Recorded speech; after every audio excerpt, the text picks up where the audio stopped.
Yes, ma'am. Your Honor, at this time, I would seek to tender that exhibit before the court. Thank you. May I have that for just a moment? Yes. May I publish, Your Honor? I'm going to just show it to the jury.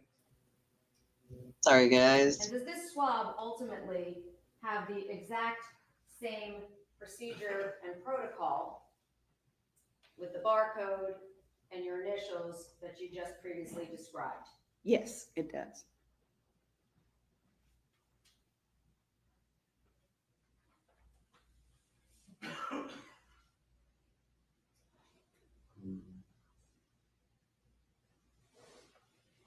And I am not going to open this here. That's best.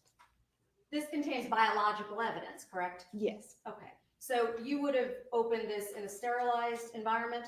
correct. With gloves and a mask and face shield and lab coat. Is that how you handle every sample? Yes. Okay. So this sample, what did you do with it? So that is considered a known. So on receipt of that, I submitted it to the same procedures that I've described and made a comparison of the profile that was generated from that sample to the previous 5 envelopes. And were you able to generate sufficient DNA to create a sample from that buccal swab? I was, yes. And did you in fact compare it to the 5 portions that you just described previously? I did. And what were your findings as a result? That my conclusions are that Betsy Mebane is not excluded as the biological parent or biological relative of the bloodstain cards, the 5 bloodstain.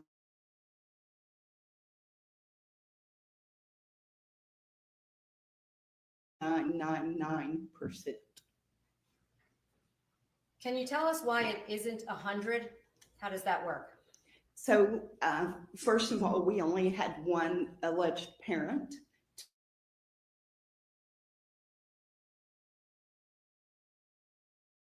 Not feasible to develop a DNA profile from every individual, then that might be 100. Okay. So is this the strongest statistical number that is achievable in a DNA laboratory? For maternity or paternity, yes. So 99.9999%. Yes, ma'am.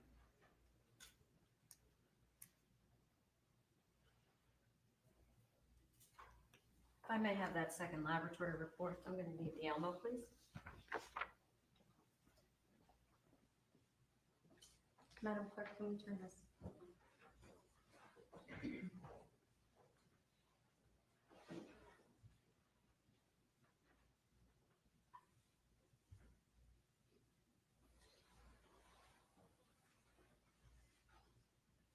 And up here, this report reflects your documentation of this case number.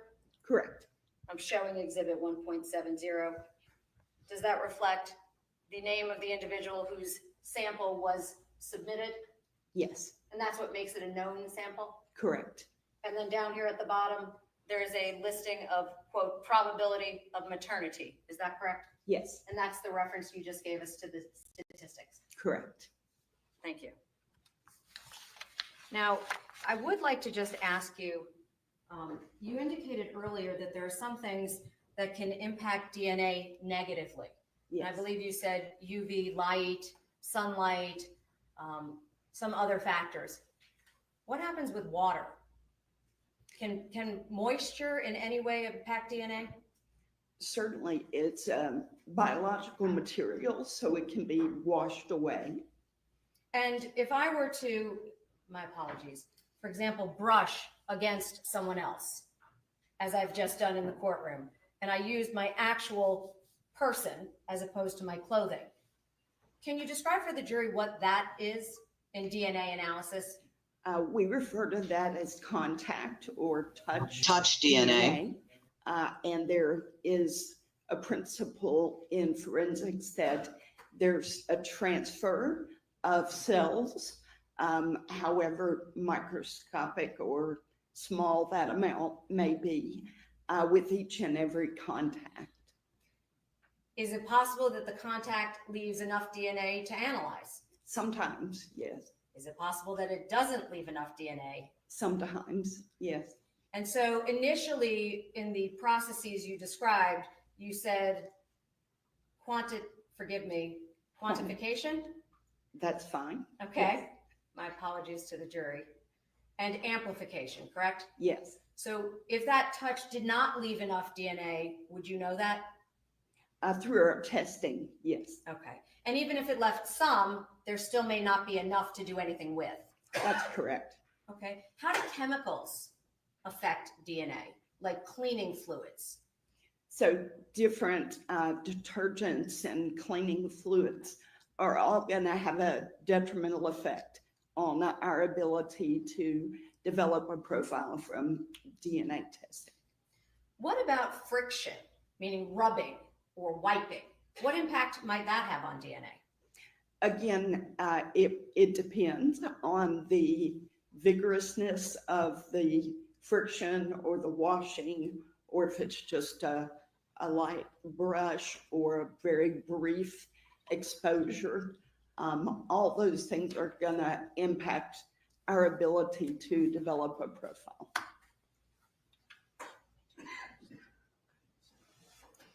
In this case, did you do a run through the CODIS system of the profile you generated? I was instructed to upload this profile, the profile from the 5 envelopes, from the human remains to the CODIS unidentified remains index. I did.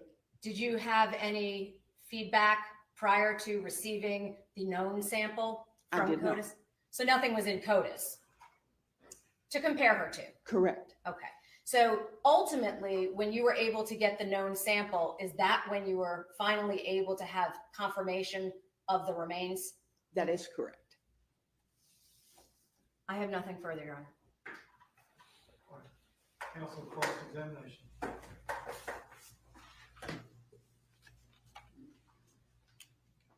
Good morning. Good morning. I'm Doug Weinstein. I represent Mr. Kassotis in this case. You I were hate this talking guy. about contact DNA or Even the way touch he DNA. represents himself. If I pick up a bottle of Coca-Cola and I drink it, will I leave DNA around that bottle? Do a better job, sir. Theoretically, yes. Where would that DNA be found on the bottle? It could be found around the rim where your mouth has contact and where you grasp the bottle to drink it. Would any possibly be found inside the bottle as well? It's possible. Okay. What about with a Coke can? Would you find DNA around that Coke can as well? Again, similarly, it would depend, but around the mouth area where you take a drink and then where it's handled to pick up the can.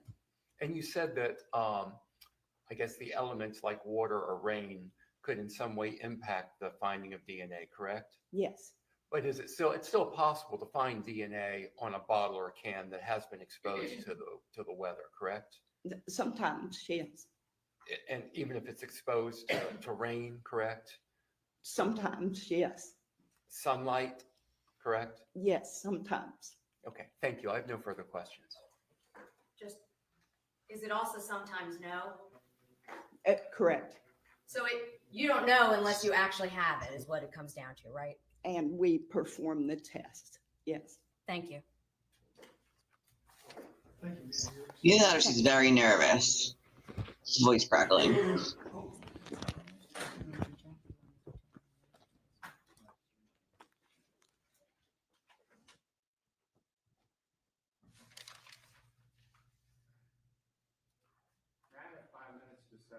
Computer.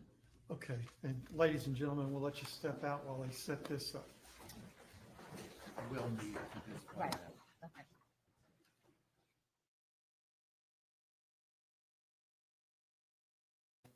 Okie doke then.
Very well could be. I can't believe they're already taking a break. Like what? Okay, so we'll go back a little. We missed about a few minutes of this lady's testimony here. Let's see what she had to say at the very beginning. I'm going to ask you just to try and stay close to the microphone. This courtroom has a tendency to eat up the sound. Can you please tell the court reporter your full name and how you spell it? Sure. My name is Michelle Shepherd. Michelle is spelled Michelle. Shepherd is Sheppherd. Can you tell the jury where you were working in December of 2022? I have asthma, so I get Yes. winded. At the Stairs, Georgia mostly. Bureau of Investigation, the Division of Forensic Sciences, otherwise known as the State Crime Lab, in the Coastal Lab in Pooler. So you worked at the Coastal Lab? I did. Okay. And at that laboratory, what was your title and what were your responsibilities? I am and was a forensic DNA analyst and biologist. And as a forensic DNA analyst and biologist, how long were you employed in that capacity as of December 22? 22 years. Had you always had that same title? Various titles with the state, but in the forensic biology section. Okay. Yeah, At that's some point, low, very did low. you leave that position? I did. Why did you leave? I left after 13 years at the headquarters lab up in Atlanta. I left to go to the private sector, still working in human identity to manage a forensic tech support and training team with a private vendor. And so in total, how many years did you serve as a forensic biologist? 38. And are you currently working in that capacity? I retired a year ago. Okay. Can you tell us what educational background you were required to achieve to be able to perform that position? Sure. I received my Bachelor of Science in Laboratory Technology from Auburn University. And while I was in school, I actually worked with the Alabama Crime Lab system. I received training upon my graduation once I started at the headquarters lab with GBI and received advanced DNA analysis methods training at the FBI Academy in Quantico. I do have graduate coursework through the University of Virginia and the University of Alabama at Birmingham.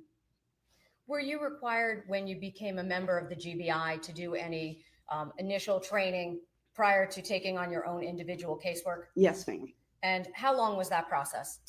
Over a year and a half, probably. We've heard testimony already about what peer review is. Yes. Is your work in the biology section also peer reviewed? Yes, ma'am. In the forensic biology section, 100% of our results are technically and administratively peer reviewed. And does that mean somebody analyzes the work you did to ensure that it's accurate? Yes, if I can elaborate. It means that another qualified DNA analyst reviews all of my notes, all of my controls and standards and results, and ensures that they would come to the exact same conclusions that I did. Can you describe for the jury what the responsibilities are of a forensic biologist or DNA analyst? Certainly. We receive evidence from peace officers submitted from across the state of Georgia to generate or develop DNA profiles from that evidence from body fluids and stains of body fluids. What types of body fluids do you examine in your position? Primarily blood, semen, and saliva. And are you able to also analyze substances other than just fluids? Yes, What else do you analyze?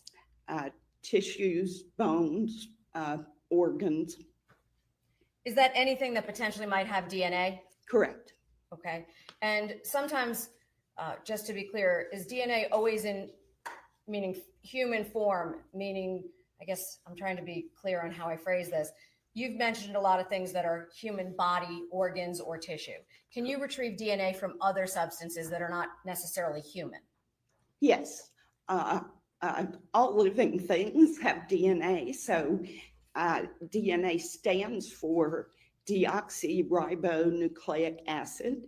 It's a chemical that's found in virtually every cell in the human body and in all living things. And the crime laboratory, do they only handle human organisms? Sometimes they're mixed with bacteria, which are living things, and other organisms.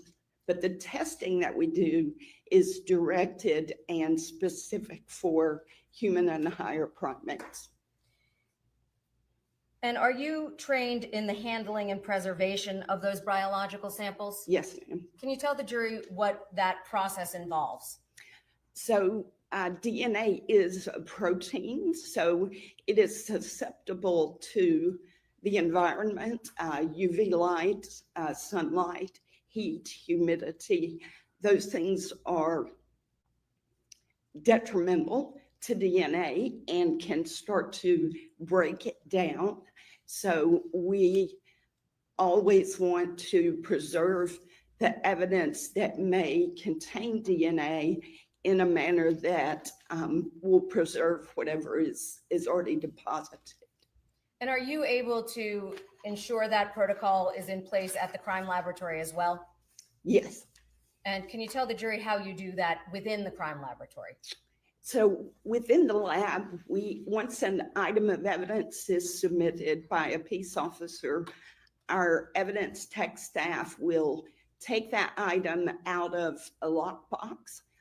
It's like a locker that the officer deposits the evidence in sealed packaging, and then our evidence retrieval on the opposite side. They will open the package, describe it, and apply a unique crime lab case number, item number, and Yay, Holly, I love into the that. computer, so that as that item of evidence moves throughout the lab, Because we talked what we about it. call a chain of YouTube was custody listening. Swear to is God. maintained so that it's tracked and documented who had access to that item of evidence as it moves through the lab. And in order to do that, do you oftentimes affix any information on a sample? Yes, we, or the bag, the packaging containing that sample, there'll be a barcode. And as we transfer that evidence, we ourselves have identification tags that we scan that barcode and enter a PIN number, just like you would at an ATM, to track what individual had access to that item. 100% he will, or if Jimbo. placing Got that it right. in a vault or an evidence locker, those have barcodes as well. She's a prosecutor, so Now, can you explain to the jury a little bit what DNA actually is? she definitely took her So ring as off I at some point. said, it stands for deoxyribonucleic acid. It's a chemical that's in almost every All right, cell we in know what our DNA bodies. is. Well, I would There's hope you would really know what DNA is if you follow about true 4 crime. things Skip. from my foot or my liver or buccal swab, the lining of my cheek. All of that DNA degraded to the point that it's I have given DNA many times, unfortunately, with a buccal swab.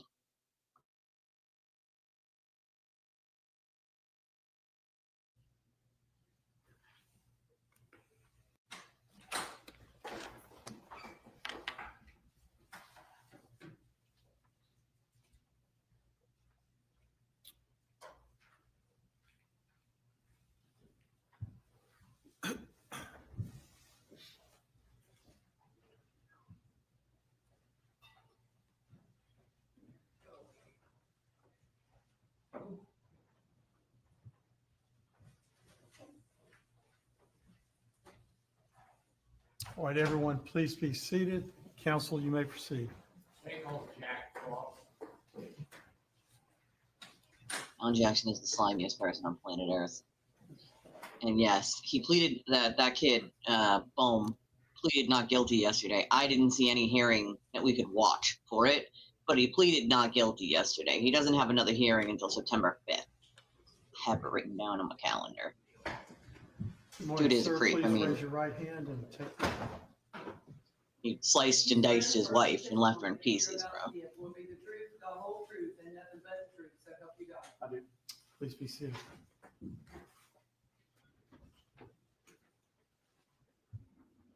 Like, what are you gonna write down right now, buddy? Like, Yes, my name is James Frost, also known by Jack Frost. How do you spell your last name? Jack Frost, it is. Where are you currently employed? With the district attorney's office In what capacity? as an investigator. In this circuit? That's correct. How long have you been an investigator in this circuit? For about 2.5, 3 years Prior to this position, where were you employed? with Liberty County Sheriff's Office In what capacity? as an investigator. How long have you spent in law enforcement throughout your entire career? Been in law enforcement for 25 years. So let me direct your attention to Friday, December 2nd, 2022. Were you the on-call detective on that date? I was. And did you have occasion to be dispatched to a particular location? I did. Where was that? It was off of Barrington Ferry Road on a dirt logging road. And did you respond to that location? I did. And when you got there, what did you find? There was a deceased female torso that was missing 2 legs and a head. And where was that torso located? What county? It was in Liberty County. And are you familiar with that part of Liberty County? I am. How familiar are you? Fairly familiar that it's pretty rural and planted pines and swamp area. And there's also a historical site not far from there. Describe the weather conditions that day and the days leading up to that day. It was kind of unseasonably cool for November for Southeast Georgia. I believe the lows had gotten in like the 40s and 50s for a couple of nights up to the 2nd. Did you manipulate that torso in any way whatsoever? I did touch a piece of it while I was taking pictures, but other than that, it was not moved from its location. So you were close enough to the torso that you were able to touch it. That's correct. Did you detect any odor? Not really. Who all was on the scene when you arrived? There were several hunters in the roadway down with the deputy. It was Shane Martin and Brian Del Rio. And then there was Lieutenant Anthony Brown that was also on the scene in the setting of crime scene tape. Do you recall about what time of day it was? It was around 1650, which is 4 p.m., 4 to 5 p.m. is when the call came out. What were the daylight conditions like? And it was dusk How long did you remain at the scene? until about 2 a.m. on the 3rd. And while you were at the scene, attending the torso that had been found, was anything else found by any other person? There was a black Husky tote and a Milwaukee brand knife that was discovered just at the entrance of the logging road where it met Barrington Ferry Road. And were you present when the Yes, knife hunters. was discovered? That's correct, I was.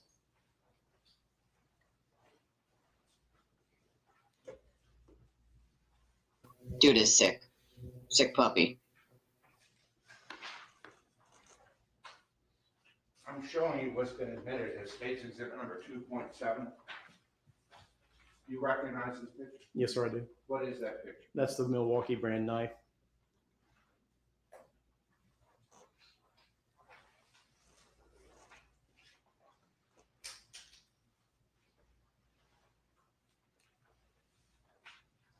Did you return to that same general area the following day, Saturday, December the 3rd? I did. For what purpose? To look in the ditch lines, that road, that logging road traveled for a mile or better back and made a loop back into Barrington Ferry Road, just to see if there was any other items that we could find and have the advantage of daylight. Did you find it, you yourself find anything of interest? I did not. Was Philip McCallor present during the time you were there? Not when I was there originally. Earlier in the day, he was not. Later, Yes, earlier? sir. Later in the day, And did he make a discovery? he did. And did you go to the location of where he made that discovery? I did. And when you got to that location, what did you observe? That he had discovered a right leg in a wooded area as he went to a food plot to put out corn for hunting.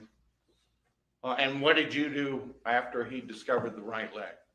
When I was spotted on scene, I contacted Agent Sains with GBI. That's what he said, Jack advised Frost. him the discovery. Also contacted McIntosh County because we were in the McIntosh County jurisdiction at that time.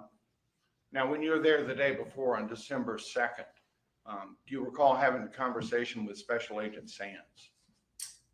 In reference to? Who was going to be the lead agency? Who was going to assist? Correct. Do you We did. recognize Agent Sands in the courtroom? I do. Where is he seated? He's sitting right there, prosecution table in the middle. And you, acting as a representative of the Lalaurie County Sheriff's Office, requested the GBI to do what?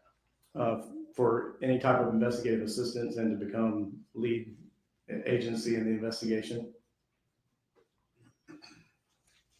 Now, as you stood by the right leg found by Mr. McCaller, I'm sorry if I'm pronouncing that wrong, how long did you remain with that leg?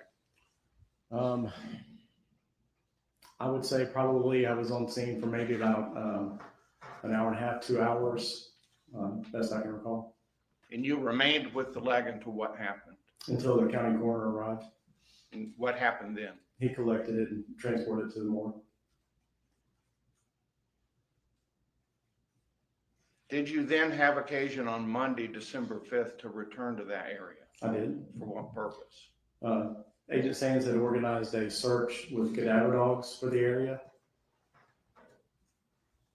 And did you participate in that search? I did. Did you find anything?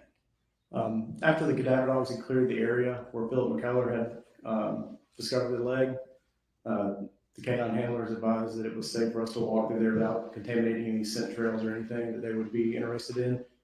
And we began just searching the grounds, walking through in a semi-grid pattern, found a disturbed area of dirt that appeared to be done by some type of tool consistent with a shovel mark. And where was that disturbed area of dirt? I believe the logging road was. I know the ads are annoying, place. folks, but they help me. And this was the food plot. It's like an improved. So I appreciate them. Where Philip McCullough was putting the corn out for the deer. And I have no control over when And that YouTube disturbed inserts the ads. area of dirt was in what relationship to where the right leg had been found? In like an approximation of feet or yards. Yeah. I would say it's probably between 20 and 50 yards from where the leg was discovered. Your Honor, may I approach the witness throughout his testimony? Yes, sir. I'm showing you now what's marked as State's Exhibit number 210A. Do you recognize that? I do. What is that a picture of? A picture of me pointing to the disturbed area on the ground. I'm showing you now State's Exhibit number 210B. Yes, What sir. is that? That's a close-up image of the disturbed area on the ground. And where do you see the disturbed area in that photograph? In the middle where the dirt's overturned and on top of the pine straw and leaves. Any items in there that appear to be cut or damaged? No, she got an There was annulment, some, Dougie. roots An annulment. here in the middle that were cut. Do they fairly and accurately depict the disturbed area of dirt as you testified? They did. I'll tender at this time State's Exhibit 210A and 210B. Any objection? No objection. They're both agreed. Just to keep it simple, may the witness step down and publish these to the jury. You'll come down here and protect the cross. We'll do it on both ends of the jury notes. I'm showing you first State's Exhibit number 210. Describe for the jury what this picture shows. That's me standing off the area. This was to the left here is where basically an improved trail, like a fire break that had been used several times for them to plant a food plot in. And that's the area of disturbed dirt that is overturned and sitting on top of the pine straw. Right, here's State's Exhibit 210B. And this is the area of disturbed dirt where this dirt is on top of the pine straw and leaves. And right here in the middle, there's a root that has been cut on one end that's kind of pried up, sticking out of the ground. And if you do the same thing on the other end, starting with 210A. And again, you can see the dirt on top of the pine straw and stuff that was sitting on top of the ground. And 210B. And kind of a ditch line here, and that's the piece of root right there.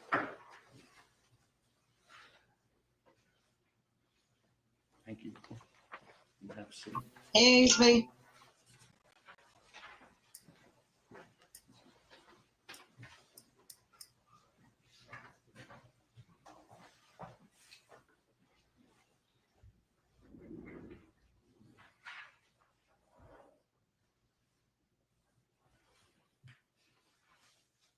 On the day, that same day, December 5th, 2022, were you present when the canines? Yeah, I don't know who is there from Mindy. And what object was that was found? I believe it was the left leg. Was there any damage to the foot on that leg? There was a presence of insect and animal activity. And what did you do with respect to the discovery of the leg? I just responded to the location, waited on Special Agent Brett Dickerson to come. He was there with us as well. And when Investigator Dickerson arrived, was the leg in the same condition as it was when you first observed it? Yes, sir. Was there a discovery made shortly after the left leg was discovered? Yes, sir, there was. And what was that? A gray Sterilite brand container.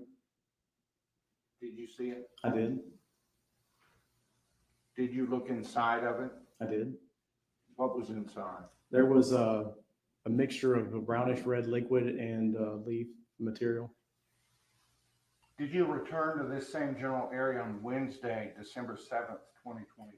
I did. For what purpose? To conduct another search, follow-up search with one of the cadaver dogs.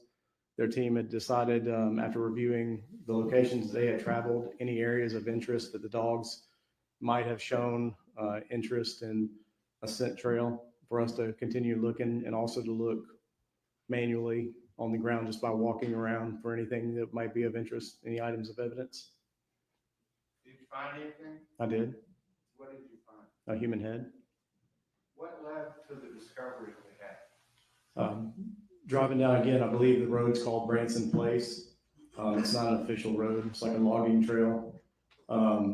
Driving down, looking in the ditch line, it was getting dusk. And there was among the planted pines on the edge of the road, there's a live oak tree. And I was using that to kind of block the sun out of my eyes. And when I could look between that tree and another tree next to it, there appeared to be an area of disturbed dirt behind it that stood out from the rest, as it didn't have the same amount of leaf covering and stuff on it. So I'm showing you now what's marked as State's Exhibit number 2.16. Do you recognize that? I do. What is that a picture of? That's a picture of my vehicle near the oak tree, along with a yellow evidence marker by an area of disturbed dirt. Who put that evidence marker there? I did. And what is the evidence marker depicting? That's the location where the head was located. And does this photograph fairly and accurately depict the scene as you found it that day? It does.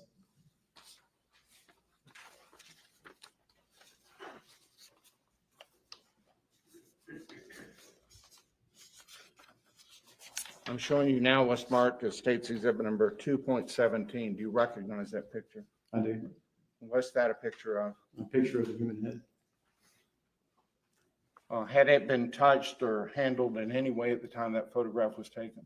Yes, sir. At the time this photograph was taken, we had tried to remove some of the loose dirt, as it was kind of sandy, loose soil.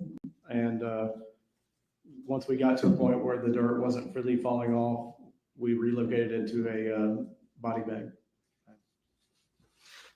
I'm showing you now State's Exhibit 2.18 and ask if you can identify that. I can. What is it? It's the same head. Is it any different than the previous picture? In this one, we open the eyes to see the eye color. And what color are those eyes? In this picture, they're brown. And can you recognize a nose and a mouth? Not clearly, no, sir. And does this photograph fairly and accurately depict the head that you found? Yes, sir, it does. So I'll tender at this time States Exhibit 216, 217, and 218. It is, no objection, Judge. You're all admitted. And I would request at this time they be published to the jury via the system. You may.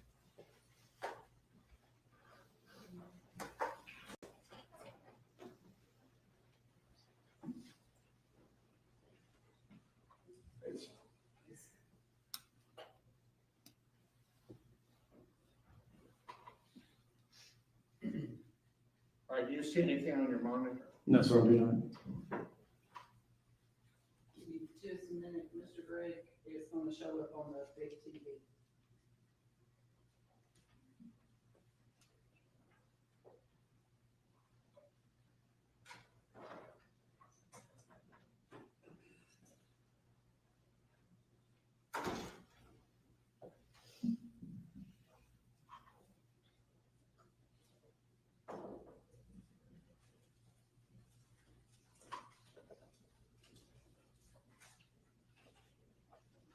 It'll be just a second. That's fine.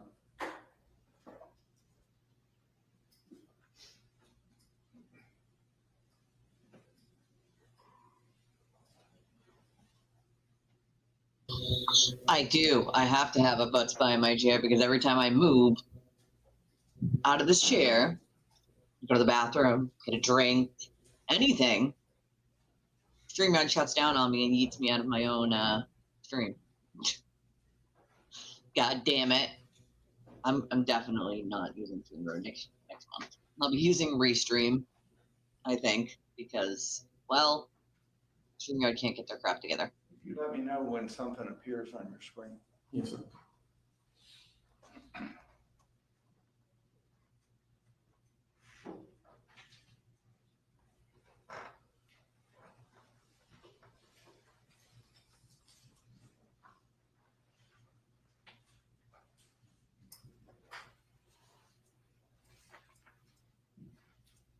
Your Honor, I'm having to get Miss Tiffany because the big screen has to be unplugged in order for it not to show up. Okay.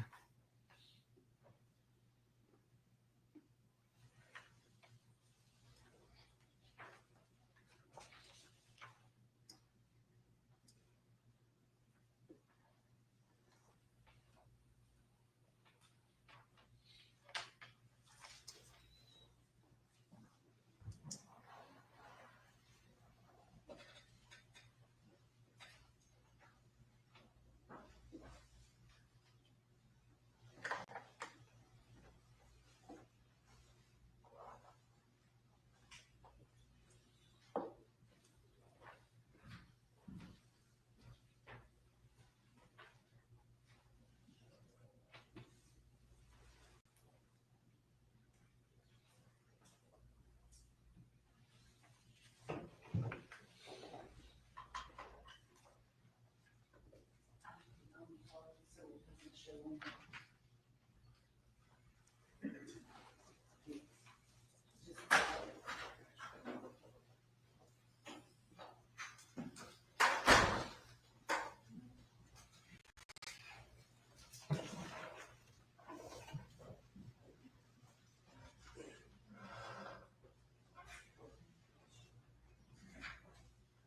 All right, sir, I have a picture. All right. Describe for the jury what evidence exhibit number that is. It is 2.16. And describe what that photograph shows. That is me standing off in the planted pines, facing back towards my vehicle on the roadway, and the yellow evidence marker in the foreground is disturbed dirt is the location where the head was discovered. All right, if we can publish the next exhibit. Do you see that on your screen? Yes, sir. What exhibit number is that? 2.17 What does it depict? is a human head with dirt. The same head you testified that you discovered? That's correct. State's exhibit, the next exhibit, please.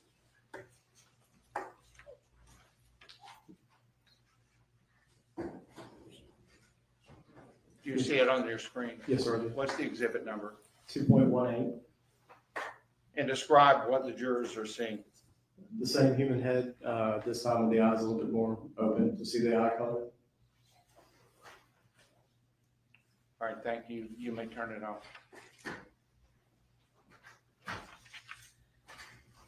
Now, you worked in concert investigating this case with Investigator Sands.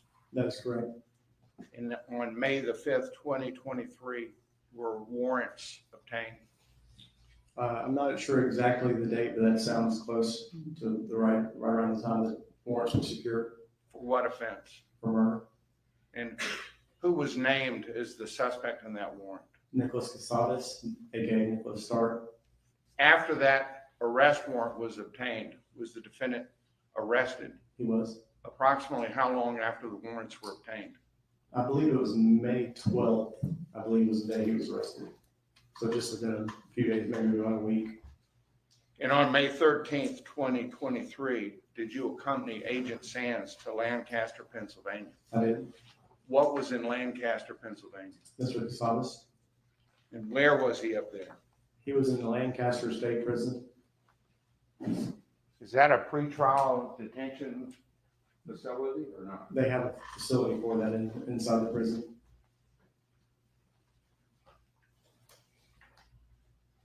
And why did you and Agent Sands go to that location? To attempt to conduct an interview with Mr. Kassotis.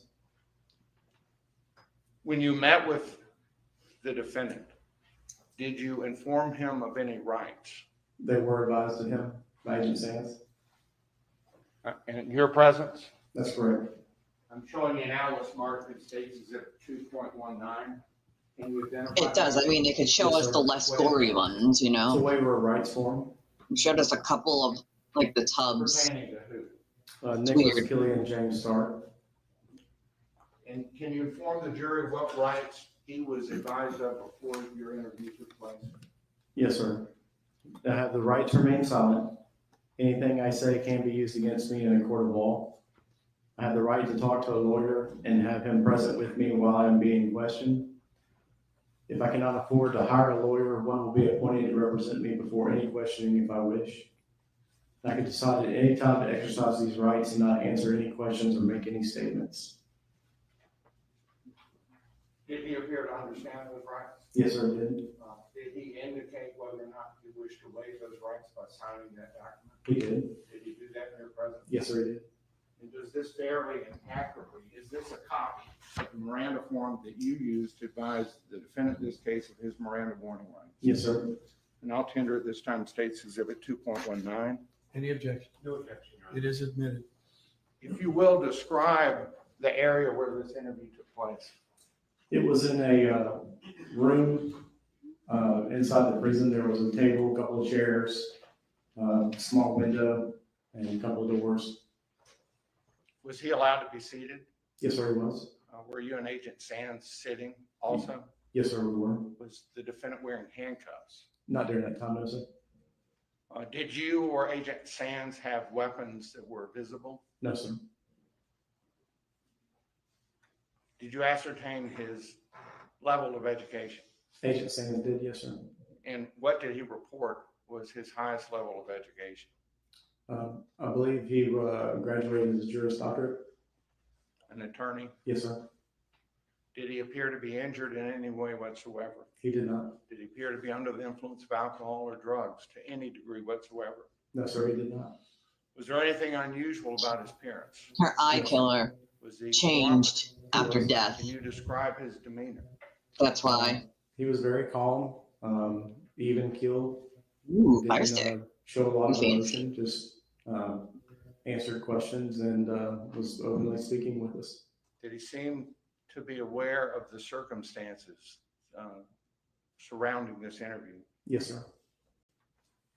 When you spoke to him, were his answers to you and Agent Sands responsive to the questions that were being asked? Good question, Ellen. We Yes, probably sir. will never know. At any time, did he invoke his right to remain silent? No, sir, he did not. At any time, did he invoke his right to speak only with an attorney present? No, sir, he did not. Was there any offer of hope, of reward, or benefit in exchange for him giving a statement? No, sir, it was not. Was he promised any leniency in treatment if he gave a statement? No, sir, he was not. Was he threatened or coerced in any way whatsoever to give a statement? No, sir, he was not. And was this interview recorded? It was. How? Audio recording. There's no video of this interview. No, sir.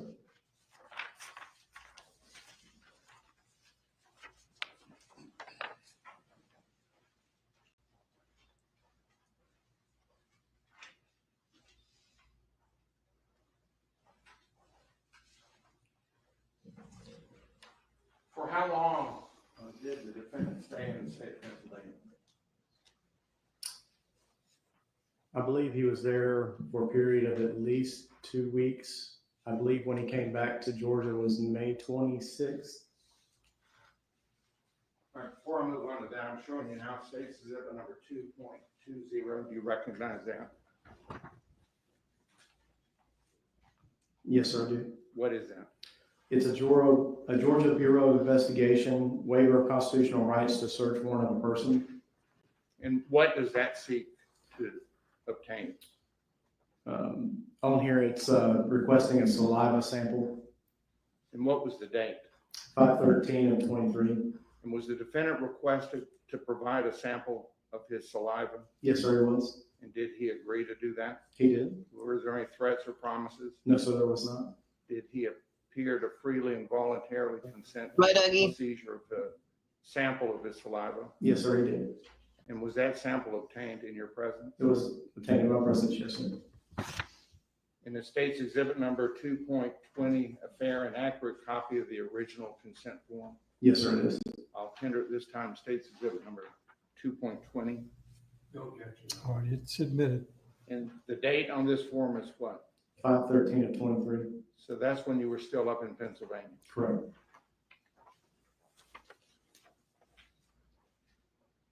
Sometime later, the defendant was returned to the state of Georgia, is that correct? That's correct.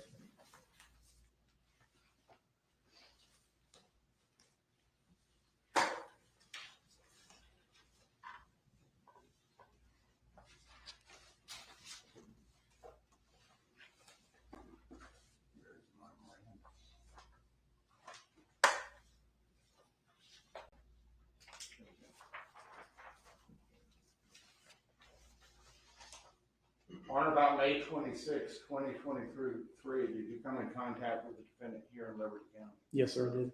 For what purpose? To conduct a follow-up interview.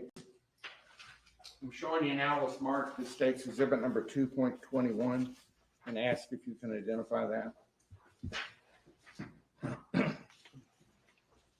Yes, sir. What's that a picture of? Mr. Kassotis. Is that how he appeared on May 26, 2023? Yes, sir.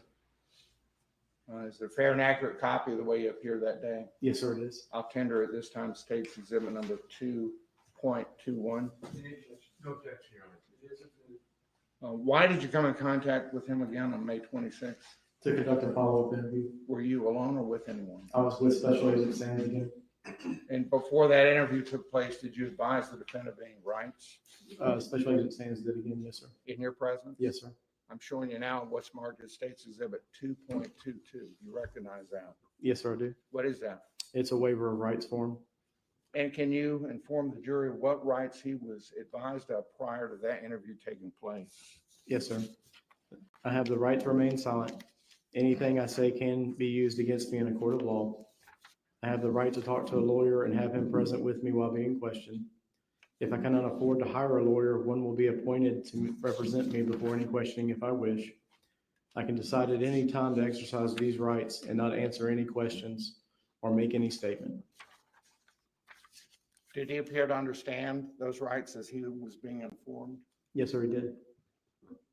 Did he indicate on that form whether he agreed to waive those rights? He did. How did he indicate that? He signed. In your presence? Yes, sir.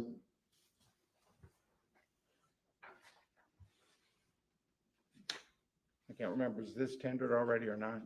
222, is it a fair and accurate copy of the original Miranda warning rights as given by Agent Sands to the defendant? Yes, sir, it is. I'll tender State's Exhibit 2.22.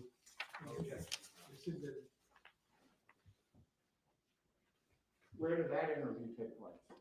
At the Liberty County Jail in the CID building in an interview room. Can you describe the area where the interview took place? Yes, sir. It's a room with a table and a couple of chairs in it.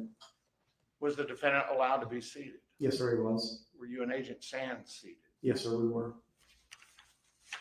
Did he appear to be under the influence of alcohol or drugs? He did not. Did he appear to be injured in any way whatsoever? He did not. Did you or Agent Sands have weapons that were visible? On that day, I cannot recall if we I'm had still our here. weapons. I'm just out of stuffing my holsters face. and put up, or our holsters were just present or not. My butt is parked. They were never removed from holsters? No, sir, not in the room. Was there anything unusual about his appearance or his behavior? No, sir. Was he cooperative? He was. Can you describe his demeanor during that interview? Very calm, unemotional, and responsive to question. Did he seem to be aware of his surroundings? He did. Did he seem to understand what was happening? Yes, sir. When you spoke to him and Agent Sands spoke to him, were his answers responsive to the questions? Yes, sir, they were. At any time, did he invoke his right to remain silent? No, sir, he did not. At any time, did he invoke his right to speak only with an attorney being present? No, sir, he did not. Was he offered any hope of reward or benefit in exchange for making a statement? No, sir, he was not. Was he promised any lenient treatment in exchange for him making a statement? No, sir, he was not. Was he threatened or coerced in any way whatsoever? No, sir, he was not. And was this interview recorded? Yes, sir, it was. How was it Both recorded? audio and video recorded.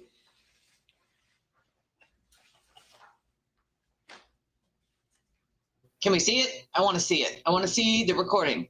You see said confession or interrogation.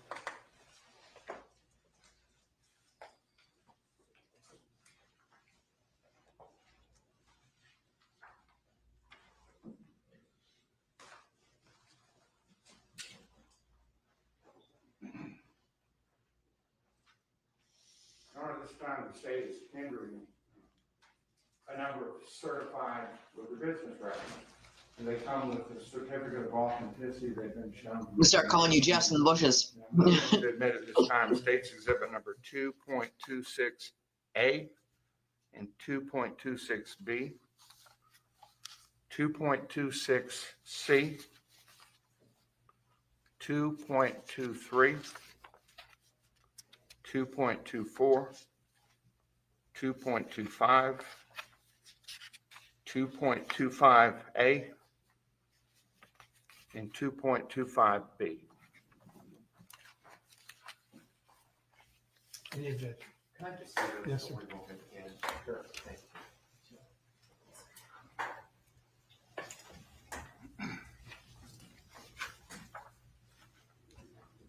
Same girl, I'm the same. You know how I am. Family needs, which that includes friends, because I have more friends that are alive that are like family to me than I do a family. But when they need me, I'm Superwoman there.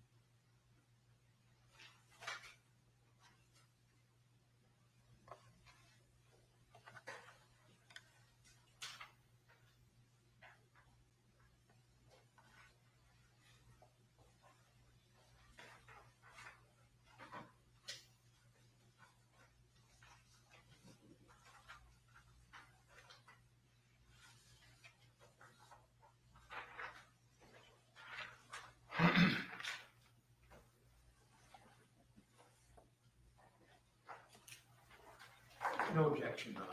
All right, the exhibits are admitted without objection.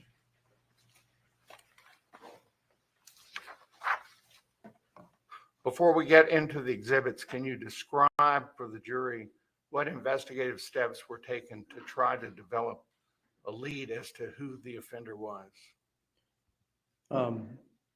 We looked at the evidence that we had. I knew from just personal experience shopping and from a previous case dealing with Home Depot loss prevention. Milwaukee brand and Husky brands were ones that were sold at those stores. So I had the SKU number was still on the Husky box. So I took that SKU and a picture of the knife and sent it to loss prevention for Home Depot and requested any purchases in the area of the last couple of months of a combination of those two items with other items or just with that items individually. When you're talking about the knife, you're referring to the knife as depicted in State's Exhibit 2.7? That's correct. I'm showing you now what's marked Mark the State's Exhibit number 2.25. Can you identify what that is? It's a business records affidavit. attached to what? Attached to a response with a list of sales of items and customer information. Was that based on an inquiry you made with Home Depot? That is correct. And what does that item, that business record show? It shows purchases of the Milwaukee knife. Does it identify the purchaser? Yes, sir, it does. By what name? Just by name. And what name is on that document? Is there more than one name? There is. Is the defendant's name on that document? Yes, sir, it is. And it indicates what? Nicholas Kassotis. Does it? Go ahead. Gives a date, 11/29 of 2022. Gives a time of 8:56 a.m. and gives a store number of 170, a registration number, transaction type, and the tender type, and the amount paid.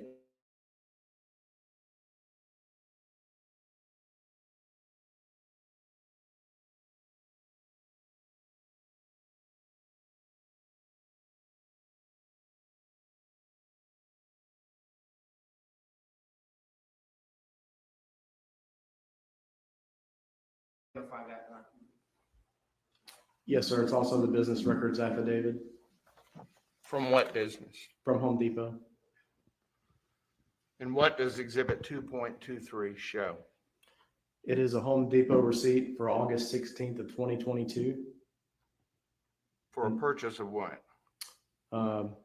It has Clorox paper towel wipes, Gorilla Glue, reusable latex gloves, scented cinnamon broom, a caulkbacker, folding razors, and a putty knife and a Coke Zero.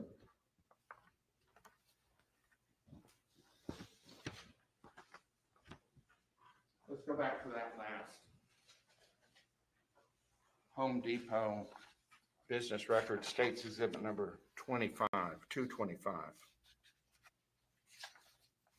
I'm showing you now what's marked as State's number 2.26.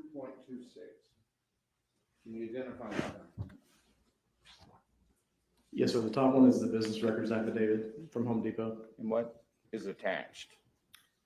Spreadsheet with the purchases of the knife from customers from period of October to December from stores on the I-95 corridor from Brunswick to Charleston.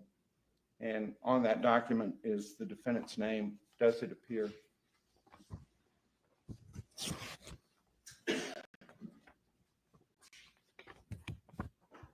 Yes, sir, it does. This document here, I'm sorry, is actually the list of items he purchased that Nicholas Kassotis purchased from Home Depot. On what day? It has a date range of August 6th through December 29th on this. I'm showing you now what's marked as States 2.26. Can you identify that?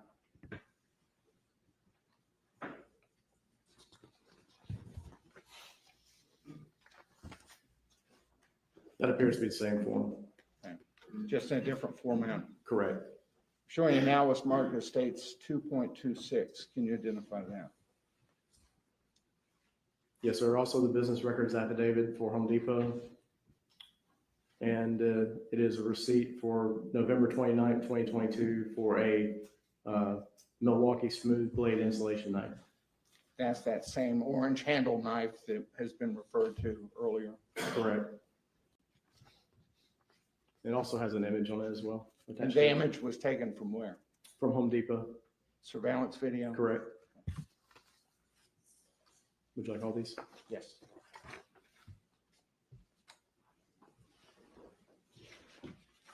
Do you recognize the person who's depicted in this surveillance video attached to that exhibit? Yes, sir. It's Mr. Kassotis.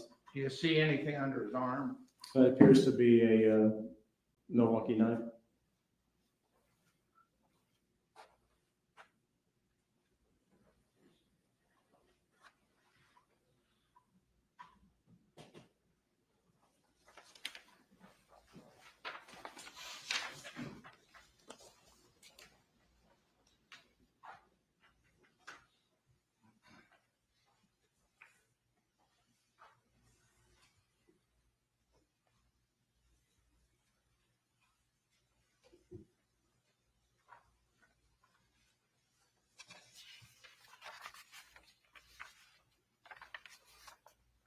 I'm showing you now what's marked as states exhibit number 2.23. Can you identify that? Yes, sir. It's a business records affidavit, also from Home Depot. And what does that record show? It shows purchases, the ones I read earlier, 75 count Clorox towel wipes, Gorilla Super Glue, latex gloves, cinnamon broom, caulkbecker, folding utility knife, flexible putty knife, and a Coke Zero. And on what date were those items purchased? That was purchased August 16th of 2022. At what store? That would be the 1901 East Victory Drive in Savannah, Georgia. I'm showing you now what's marked states exhibit number 2.24. Can you identify that? Yes, sir. The business records affidavit from Home Depot. And what does it show? Shows a purchase date of November 4th, 2022 at the 11180 Abercorn Street extension.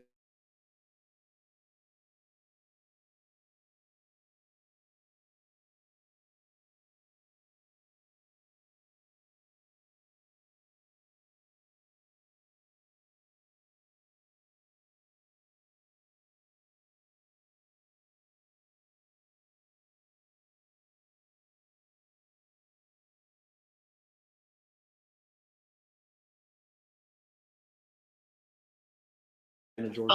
Buffering, I'm here. My Also butt is image attached parked. to it. It thought What I is the wasn't image? here, Holly, because my camera wasn't Appears to be on. Mr. Kassotis walking out of the store with a shovel.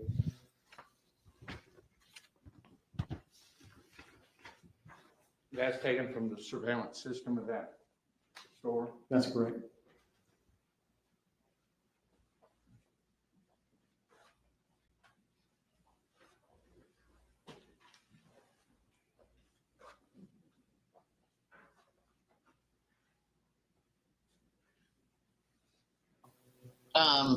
Camera guy. Having a little bit of problem over there, camera guy? And of course, for the jury's benefit, they will have all of these items submitted as evidence out with them in the jury deliberation room.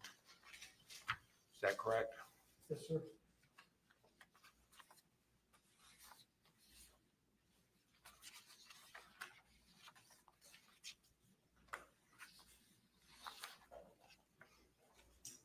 I'm showing you now what's marked as states exhibit number 2.25A.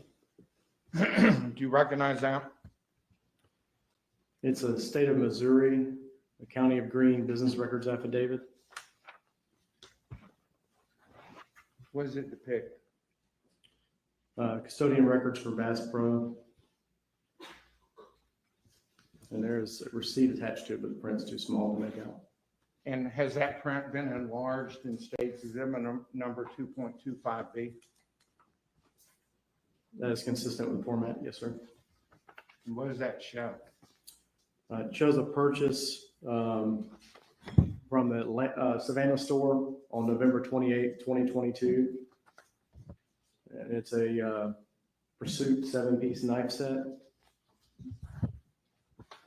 And based on learning that that 7-piece knife set had been purchased from Bass Pro, what, if anything, did you do?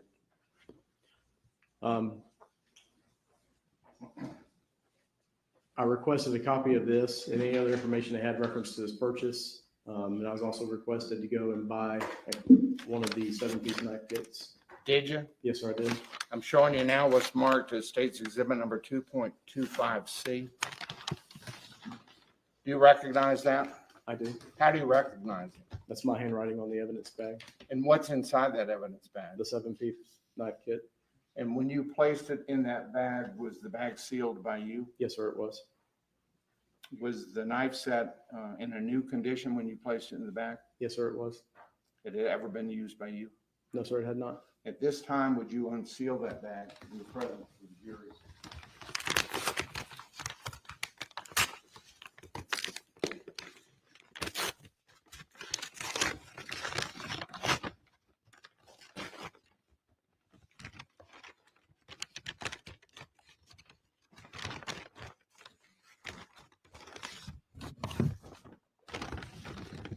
You just removed the box. Describe that box. It's got orange writing, white writing, got a picture of 4 different knives, a sharpener, a nylon carry bag, and a saw. And are those knives inside that box? It feels like it has some contents in it. Does the box appear to be in the same or similar condition as when you packaged it? Yes, sir, it does. I'll turn Well this then, that's a down whole to kit, eh? exhibit Number 2.25C.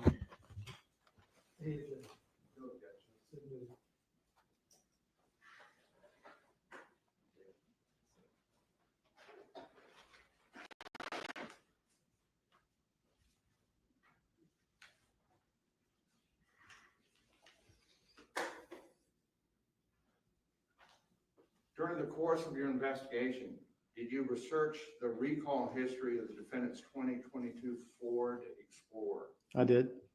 Did you have access to that vehicle purchase information? I did. Did you have access to the VIN on that vehicle? I did. And were you able to search for recalls using that unique VIN? Yes, sir, I did. And what was the result of your research? The only recall I could locate was one for a rear bolt failure that would cause a vehicle to roll out apart. And how recently did you perform that search? Just last night. Did you find any evidence of recalls for engine fires for that vehicle? No, sir, I did not.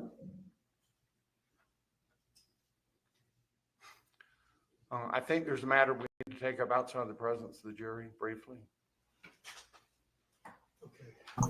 So that means kick the jury out so we can have this discussion about something specific, obviously. Let's see. Ladies and gentlemen, please step out just a minute.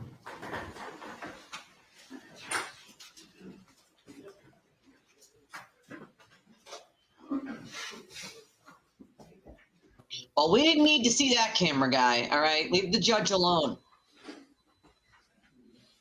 Gotta blow his nose, okay?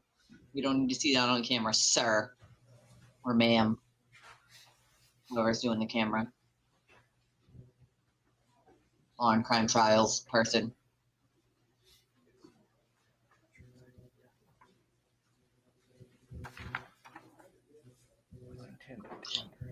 While they're whispering, do me a favor, hit the like button, hit the subscribe button. If you can't donate to the channel, there's a bunch of different ways. Cash App, Venmo, This PayPal, will be Revolut. simpler than I There's a link anticipated. pinned in the chat and in the description of the video. You can use credit or Mr. debit Hershey card. yesterday was asked about a vehicle recall.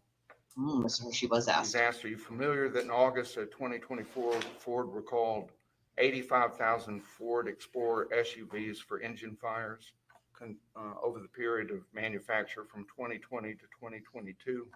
Mm. My intent was to tender this. Told you guys that State's story Exhibit about my number car. 2.52. I had a Ford Escape, that had the we same. obtained from the internet. I believe that's recall. where the information came from. And it's my understanding that Mr. Weinstein will not object to me tendering this as an exhibit. And just to clarify, I don't recall exactly where that information came from that I got yesterday, but I do not object to the state tendering this exhibit. All right, then, problem solved. Yes, All right, thank you. thank you. Uh, Where's our? Bring the jury back in. Yeah. Oh, is it? Go ahead and ask him to come back in. That's what you need.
All right, everyone, please be seated. Counsel, you may continue. While the jury's in the courtroom, the state will tender to exhibit 2.52. 6.52, I understand there's no objection. No objection. All right, it's submitted without objection. I'm showing this to you, Detective Frost, Exhibit 2.52. Do you recognize that? Yes, sir. Where'd that come from? It's a screenshot from my computer. Would you read the contents of that to the jury, please? Ford Motor Company, August 16th routers. Ford Motor Company is recalling about 85,000 Explorer SUVs equipped with the police interceptor utility package over concerns of an engine fire, the National Highway Traffic Safety Administration said Friday. In the event of a motor failure, oil and fuel may be released into the engine compartment and accumulate near ignition sources, possibly resulting in fire, the regulator said. There's also a blurb for stay up to date, latest news trends. That's just routers. The recall affects SUVs from model years 2020 to 2022, equipped with a 3.3 liter hybrid and gasoline engines. So you have the purchase documents of the vehicle that was sold to the defendant in this case. Is They're in that the correct? file. Yes, sir. Did that vehicle purchased by this defendant have a police interceptor package? Not according to the bill of sale, no, sir. Did it have a 3.3 liter hybrid engine? No, sir, it did not. That's all the questions I have.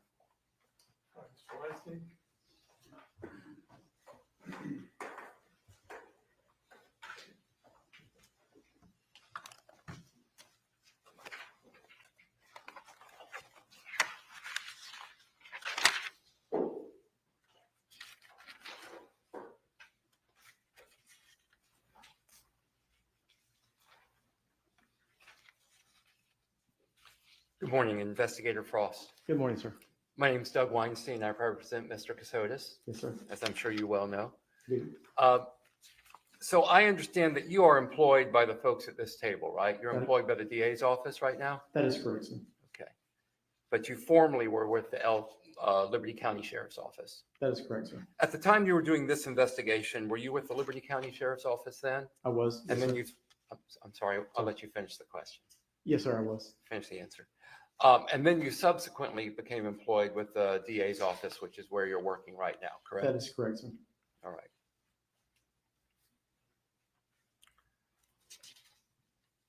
Let me ask you about that Milwaukee knife that you found at the scene.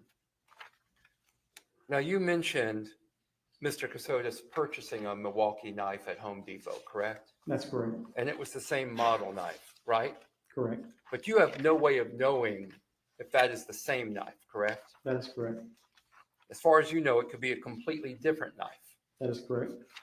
And because of a previous investigation, I guess you've been a part of, you went to Home Depot looking for that Milwaukee knife, correct? That is correct. Did you go to City Electric Supply looking for that knife? No, sir, I did not. Did you go to Savannah Rubber Conveyor looking for that knife? No, sir, I did not. Did you go to Ferguson Enterprises to look for that knife? No, sir, I did not. Did you go to Whitecap to look for that knife? No, sir, I did not. What about LGG Industrial? No, sir, I did not. Savannah Wire and Electric? No, sir, I did not. Berwick Ace Hardware? No, sir, I did not. None of those places. No, sir, I did not. Well, what about Train Technologies? No, sir, I did not. United Refrigeration? No, sir, I did not. Did you go to Triple J Mechanical? No, sir, I did not. Did you go to Sandpiper Supply? No, sir, I did not. Did you go to Johnstone Supply?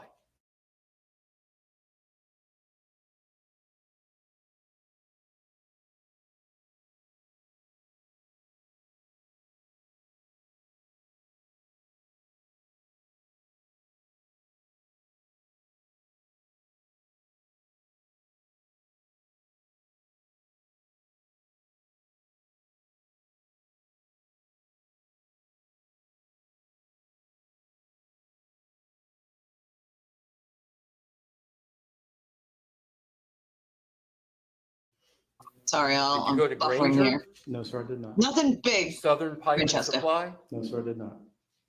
Baker Distributing? No, sir, I did not. US Tool Group and Garden? No, sir. Jordan? No, sir, I did not. Southside Ace? No, sir, I did not. Triple J Mechanical? No, sir, I did not.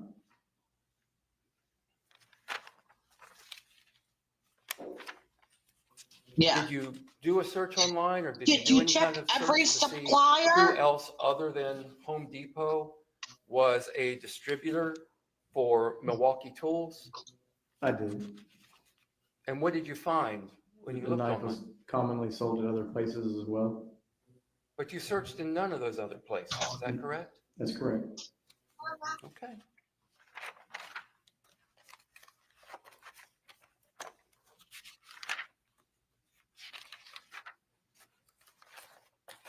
Why didn't you search in those other places?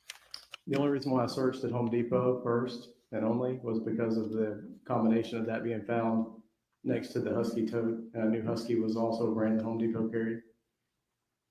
Okay, but you had no interest in checking out any of those other places where that Milwaukee tool could have been sold? I did.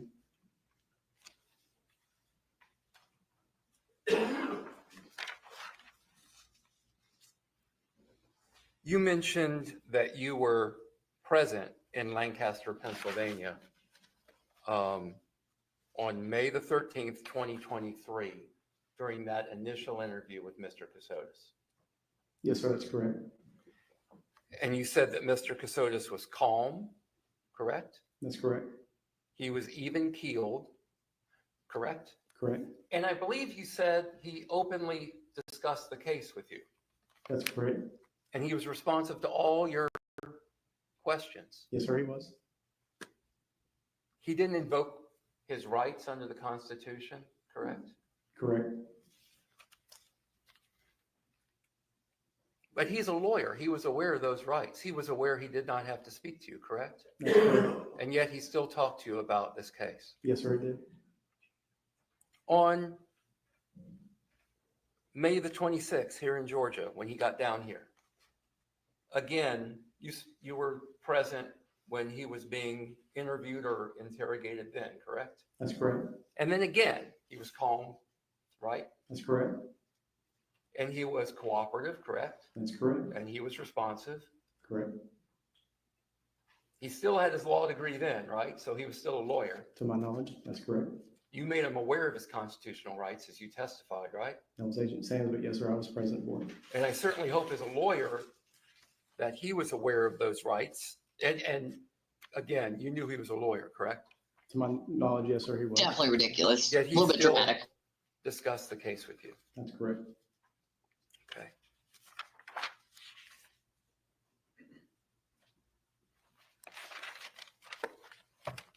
Do you own a car? I do. Have you ever had have any of your cars or trucks ever been subject to recall? Yes, I have. So, and you may or may not be familiar with this, but you know, recalls, they sometimes spread. They'll start out with a small recall, and then over time, more and more vehicles will get recalled, correct? I'm unaware how they work, sir. You know, for example, do you recall the Takeda airbag recall from years ago? I've heard of it, yes, sir. You know, that was a Marietta lawyer that got that started, but that aside, that began in 2006. I don't know if you remember the exact year, but you recall it was some time ago, right? Yes, sir. And are you aware that, for example, on the Takeda airbag recall, that over time, more and more and more vehicles were recalled? Do you remember reading about that? I believe I heard it was quite a number of vehicles that were recalled. Okay. So it's not unusual that recalls can spread over time from the initial recall, correct? Correct. Begging the court's indulgence. Yes. Thank you.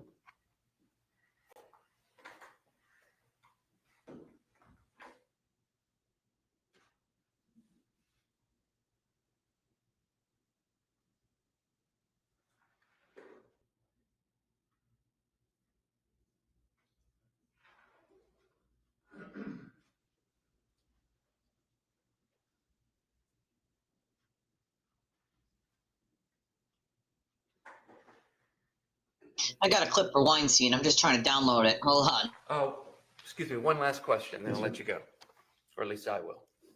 The purchase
I'm telling you guys, it's out to get me. It is out to get me. Thankfully, it was a little bit of break. Anyway, they're waiting. Obnoxious StreamYard.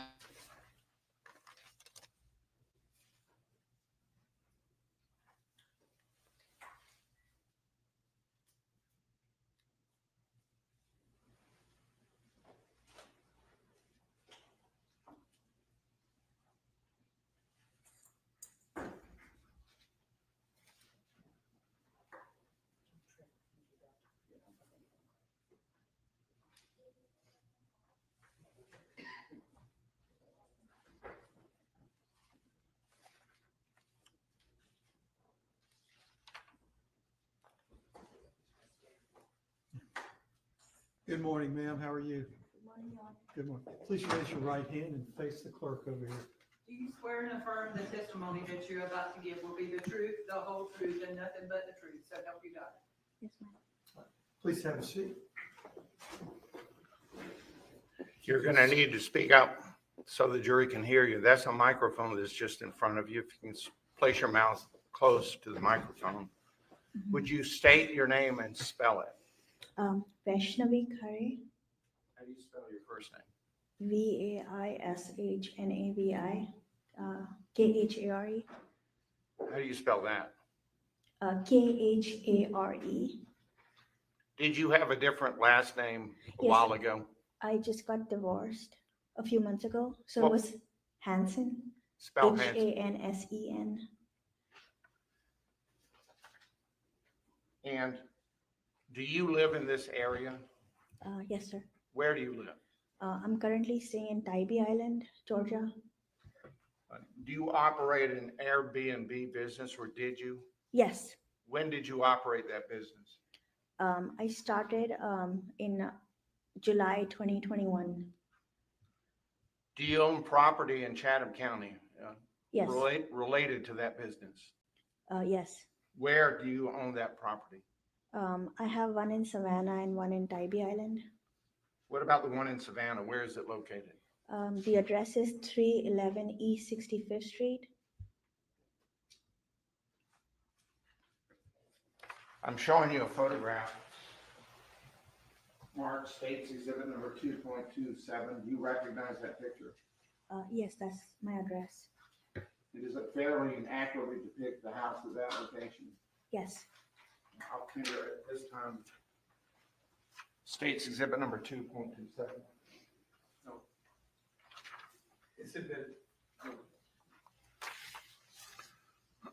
Insofar as your business is concerned, do you rent this house to people? Yes. When you rent it, is the house furnished? Yes. Do you recall that property did. being rented on or about June 30th, 2022? Yes. I scraped this one. And who was the renter? Nicholas Kassotis. Okay. And at the time he rented that property, was the house furnished? Yes. Can you describe for the jury what the house looks like? How many bedrooms? It's a 2-bedroom, 2-bath house. And it has a yard with a tree. She's so cute. And you can come in from the front and at the back. What's in the backyard?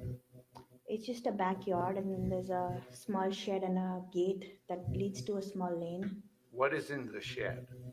Oh, this lady's adorable. I there love it. used to be tools, but there's nothing right now. During the period of time that Mr. Kassotis was renting there, what was in the shed? There were just tools. What kind of tools?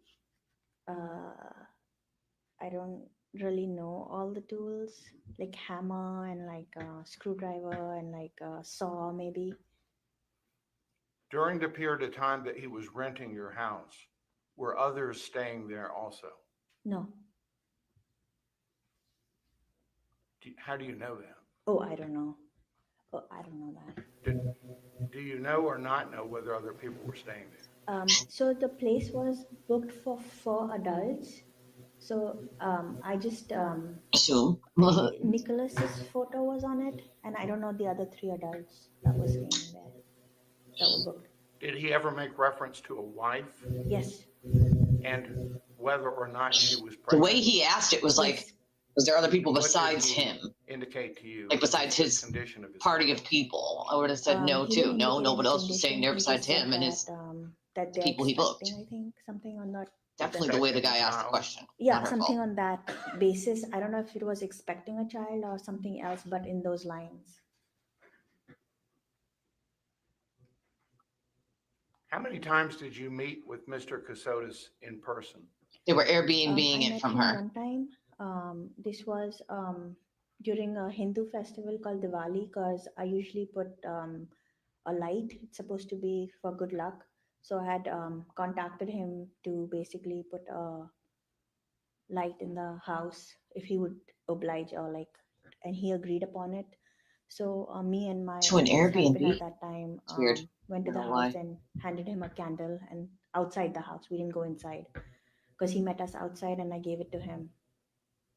Would you recognize Mr. Kassotis if you saw him again? Yes. Do you see him in the courtroom? Yes. Would you point to him? He's sitting over there. If you'd let the record reflect, she's indicated the defendant's seated at the defense table. It does. Do you recall how long he rented that property? About 3 months. Do you recall from memory his move-out date? I think sometime in November or December. Did he move sooner than his anticipated move-out date? Yes, Did he notify you of that? yes, And when tenants move out, and in particular, when Mr. Kassotis moved out, She's literally adorable. did you go to I the love house her. and inspect it? yes. What condition is my did you find favorite. the house in? It was left very clean. Pardon me? It was very clean. She's so polite. Cleaner more than normal when tenants move out of a property? Yeah, it was very clean. I clean the hell out of my Airbnbs when I leave them. Did you look in the backyard? It's someone else's house and I treat it like it's my own. Yeah. Was You know, you there wanna any leave it the way they evidence left of it for you, digging in the or better. backyard? No, Any evidence of digging in the front yard? no.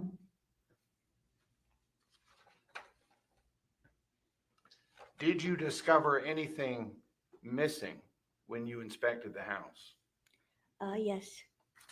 What was that? It was a rug. I had a rug and it was replaced by another rug.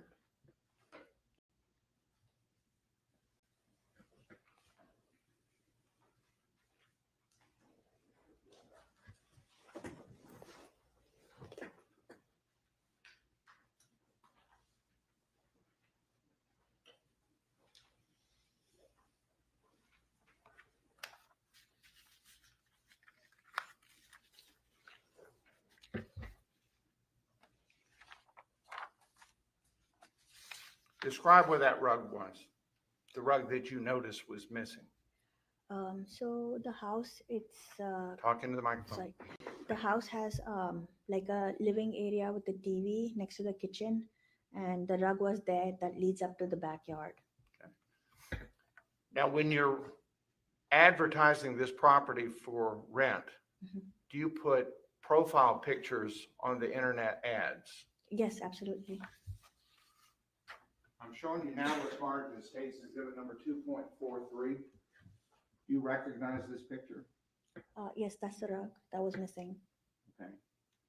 And does this picture fairly and accurately depict the living area of your house as well as the rug that's in front of the TV? Yes. Well, I'll tender it this time, State's Exhibit number 2.43. Any objection? No objection. It is admitted.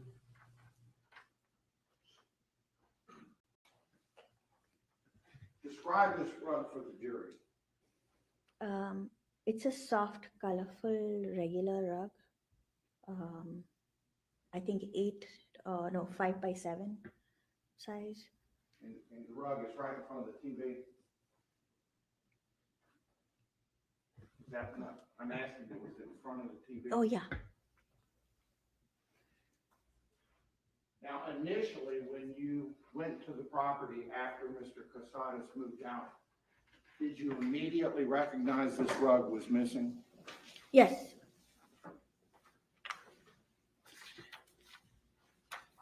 And what was in its place? It was another rug that was like a cheaper rug and a smaller rug instead. I'm showing you now what's marked as State's Exhibit number 2.44. Do you recognize this picture? Yes. And what is this a picture?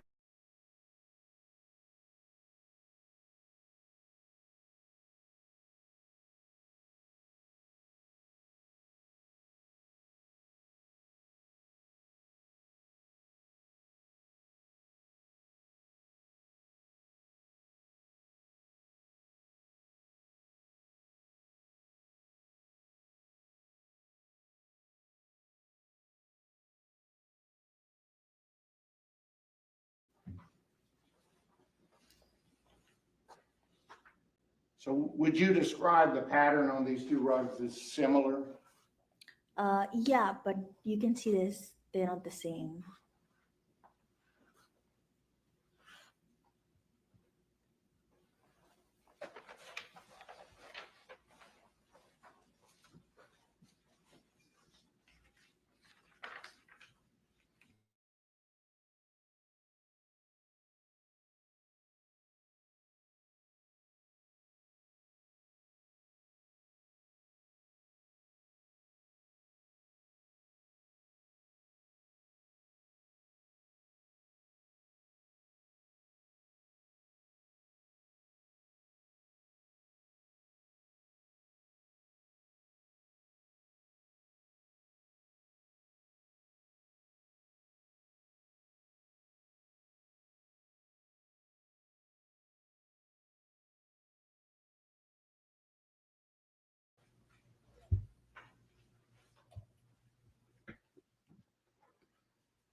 Good morning.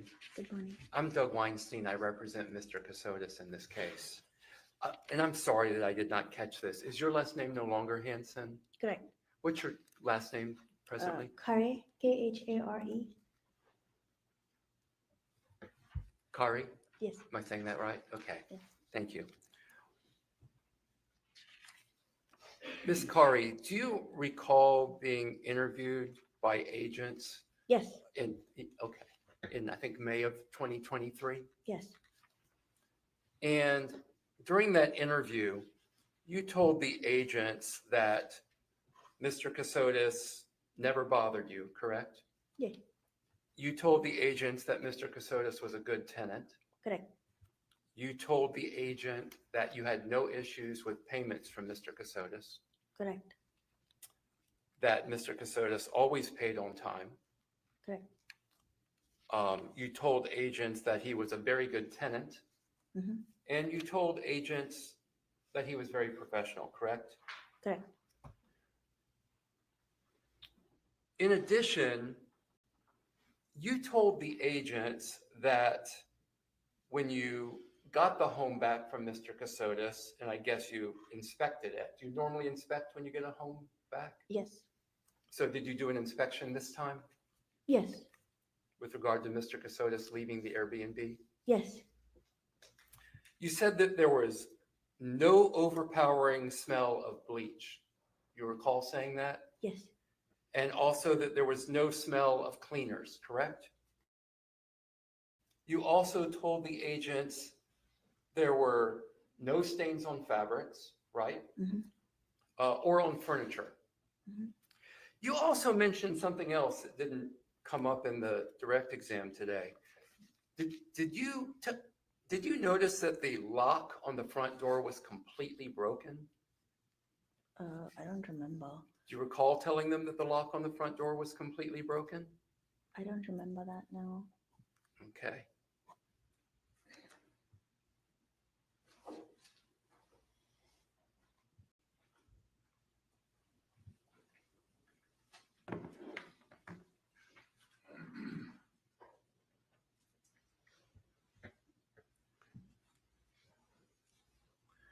He also cleaned it. Regarding Cleaned the it, so. rug being replaced, can I ask you about that?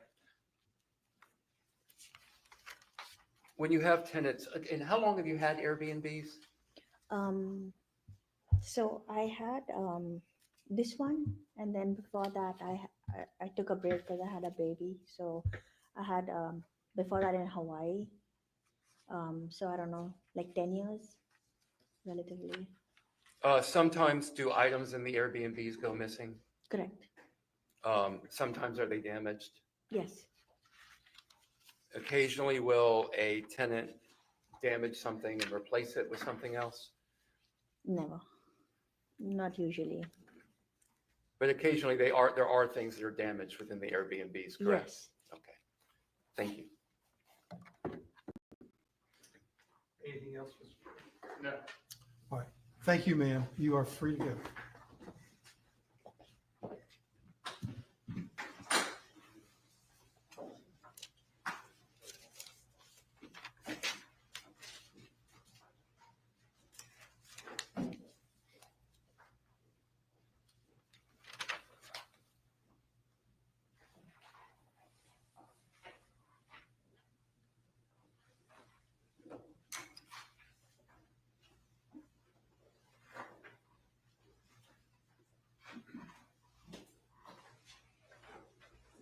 All right. Our next witness, please. Sorry, Judge. No problem. The state calls Tara Ransom.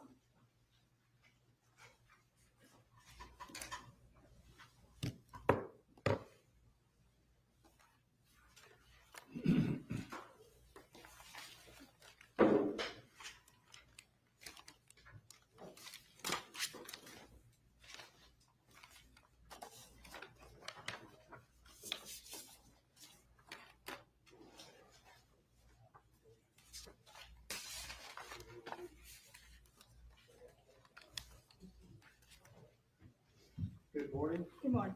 Please raise your right hand and be sworn. Do you swear and affirm the testimony that you're about to give will be the truth, the whole truth, and nothing but the truth, so help you God? I do. Thank you. Please be seated.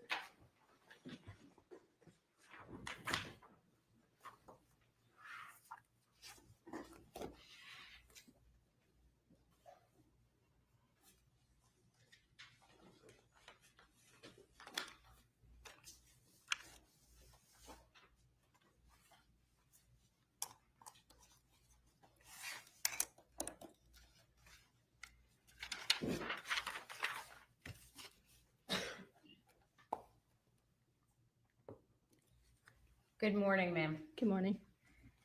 I just wanted to check. Can you please tell the court reporter your full name and how you spell it? My name is Tara Ransom. That's spelled Tararansom. Ms. Ransom, there have been some other representatives from the crime laboratory who have already testified, so I'm going to try to not do the same questions more than once. So I'll try to keep them confined to your qualifications, okay? Can you tell us where you work? I'm employed by the Georgia Bureau of Investigation at the Coastal Regional Crime Laboratory in Pooler, Georgia. And how long have you worked there? I've been employed with the GBI since February 1st of 2010, so approximately 15 and a half years now. And what is your occupation at the GBI crime lab? I am a forensic biologist. My job involves examining evidence for the presence of biological fluids, developing any DNA profiles that are present, and interpreting the results. And have you always held that same position while at the crime lab? I have. Have you always worked at the one in this region at the Coastal Crime Laboratory in Pooler? Yes. So that entire experience was at the same facility? Yes. And can you tell the jury your educational background concerning that position? I graduated from Eastern Washington University with a Bachelor's of Science in Chemistry and Biochemistry with an emphasis in Forensic Science. I graduated from the University of Florida with a Master's of Science in Pharmacology with an emphasis in Forensic DNA and Serology. I completed an in-house training program with the GBI. The in-house training program involved processing mock samples, doing literature review, and taking both written and oral examinations. I am also certified by the American Board of Criminalistics. This is an independent agency that certifies forensic scientists. And did you get that training prior to starting as a forensic biologist and DNA analyst at the crime laboratory? I was hired as a forensic biologist and received on-the-job training before entering into casework. Okay. And do you continue to do trainings while you maintain your position? Yes, we do yearly continuing education. And is that in addition to peer review and counseled sessions with supervisors? Yes. So that would be, you do both of those things? Correct. Thank you. And have you received any withdrawn?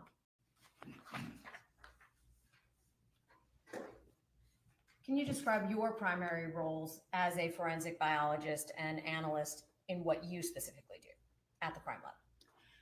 As I said, as a forensic biologist, my job involves examining evidence for the presence of biological fluids.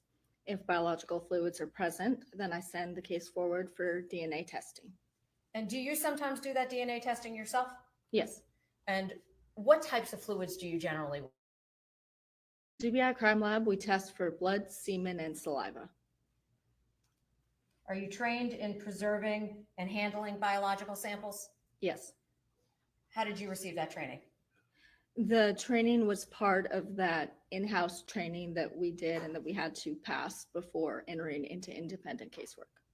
And are there protocols or guidelines in place that are regularly updated to ensure that you stay current with being able to properly handle those specimens? Yes, we take a competency test before entering into casework to ensure that we are doing all procedures correctly. We also do proficiency tests twice a year in order to ensure that we are continuing to maintain our competency in the field. What about the instruments at the lab that you use? Are there any specialized tests to ensure that they're properly calibrated and working accurately? Yes, all instruments undergo regular maintenance and testing to ensure that they are working correctly before they're put into use. And the crime laboratory in Pooler, the Coastal Crime Lab, was that accredited when you were working there on this case? Yes, Is it still accredited today? yes, Do you engage in quality assurance and quality control procedures in the laboratory concerning your cases still to this day? yes, And were those procedures in place when you were engaged in this case? yes. We've talked some about how to ensure that a biological sample was ripe or appropriate for testing. If you were to receive a sample that was not in a condition that was appropriate for testing, what would you do? Could you clarify your question, please? Sure. If you found that a sample was insufficient, meaning there wasn't enough of a sample to analyze, how would you document that? So all samples are tested in order to determine whether or not there is a sufficient amount of either bodily fluid or DNA present. So within our reporting results, you would see a result saying that either it indicated a biological fluid, it failed to reveal a biological fluid, or it was inconclusive for the presence of a biological fluid. Is that something you can tell with the naked eye? No. Is that something you actually test then to determine? Yes. Okay, so if a sample were to arrive at the laboratory in a condition that the chain of custody appeared to be intact, would you then conduct that test? Yes. If the chain of custody did not appear to be intact, what would you do? I cannot testify to an item's chain of custody prior to it coming into the lab. When an item enters the lab, we examine it in order to determine, is the packaging sealed? Does it appear that it's been tampered with in any way? As long as the item is sealed and does not appear to be tampered with, then we proceed with testing, regardless of what the chain of custody was prior to. No worries, my friend. What I'm asking is, We if are something here. came to you and it looked like it wasn't properly sealed or it didn't have the correct markings, what would you do in that case? We would attempt to rectify the situation, whether it was that it needed a seal. We'd reach out to the agency and have them come back in and relabel an item or repackage it and reseal it to meet our standards. And in this case, there weren't any problems with the receipt of the materials, correct? Correct. As a result, were you asked to perform some analysis in conjunction with samples received for this case? Yes. Before I get there, have you ever testified before as an expert? Yes. And approximately how many times have you testified? I've testified over 100 times. And in what fields? I've testified in forensic biology, so body fluid identification and DNA testing. Okay. And how many times you said? About 100? A little over 100 times. Okay. Is that here in the state of Georgia? Within the state of Georgia and one time in North Carolina. Okay. And have you ever been denied status as an expert in the field of forensic biology or DNA analysis? No. At this time, Your Honor, I would seek to tender Ms. Ransom as an expert in the field of forensic biology and DNA analysis. Any objection? No objection. I think she's so qualified. Thank you, Your Honor. Now, with connection with this case, you indicated that you had reviewed certain materials. Is that right? Correct. And can you tell the jury, did you prepare reports in conjunction with those analyses that you performed? I did.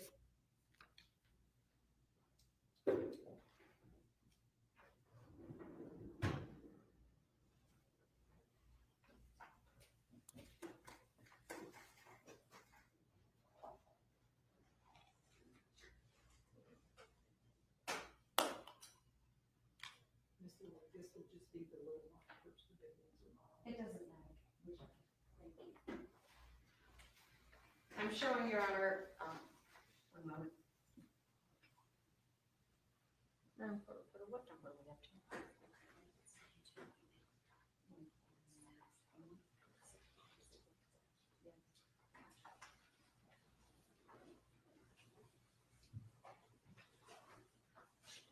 Your Honor, I'm showing counsel exhibits marked 1.72, 73, and 74. which he has previously received, but just so he knows what I'm referring to. What were those numbers again? 1.72, 73, and 74.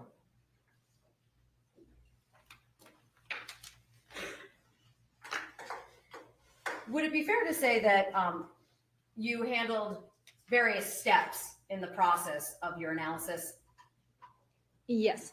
Okay. And during the course of analysis of the DNA sample, I'm going to show you the physical reports that I have and the materials. May I approach, Your Honor? Yes, ma'am.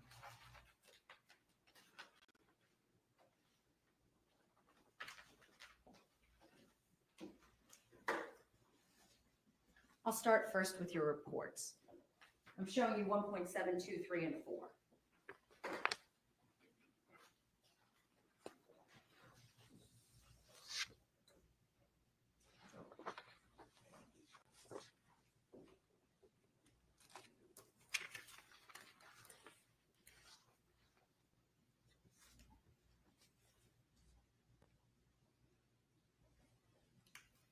Do you recognize those reports?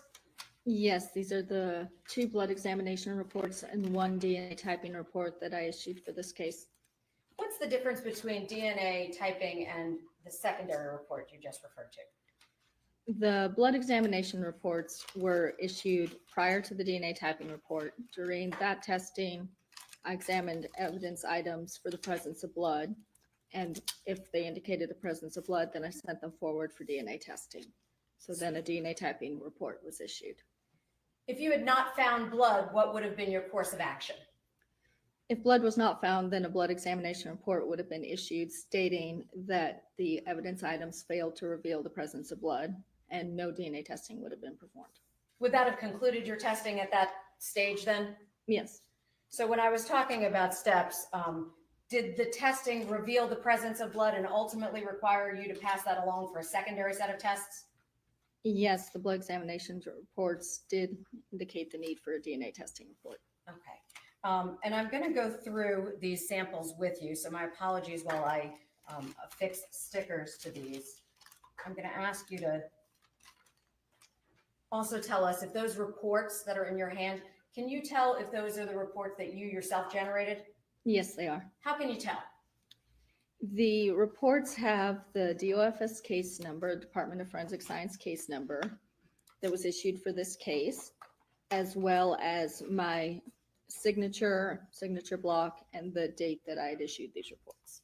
Are those a duplicate of the original reports that were generated by you? Yes, they are. And are there any changes to them, or are those the actual reports you created? These are the actual reports. Your Honor, I would seek to tender those exhibits being 1.72, 1.73, and 1.74. No objection. They are. Thank you, Your Honor. And now, with respect to the samples themselves, can you explain to the jury what a cutting is? Cutting is generally cutting from a larger piece of fabric, such as clothing, a sheet, any sort of fabric that was submitted into the lab for testing. And other than for a buccal swab, can you tell the jury what a swabbing refers to when it's not referencing a cheek sample? So a swabbing is simply a cotton swab that was used to sample any sort of presumed biological fluid from a scene. Then how would you get that off of a dried substance, for example? Generally, the way the swabs are collected is that the swab is wet down with sterile water and then applied to the dried stain. And do you then literally swab to collect some of that sample? Correct. Okay. So I'm now going to show you what has been marked as states 1.75, 76, 77, 78. I'm also handing her 1.80, 81, 82, and 83, and showing them to counsel first, Your Honor. Yes, yes, sir.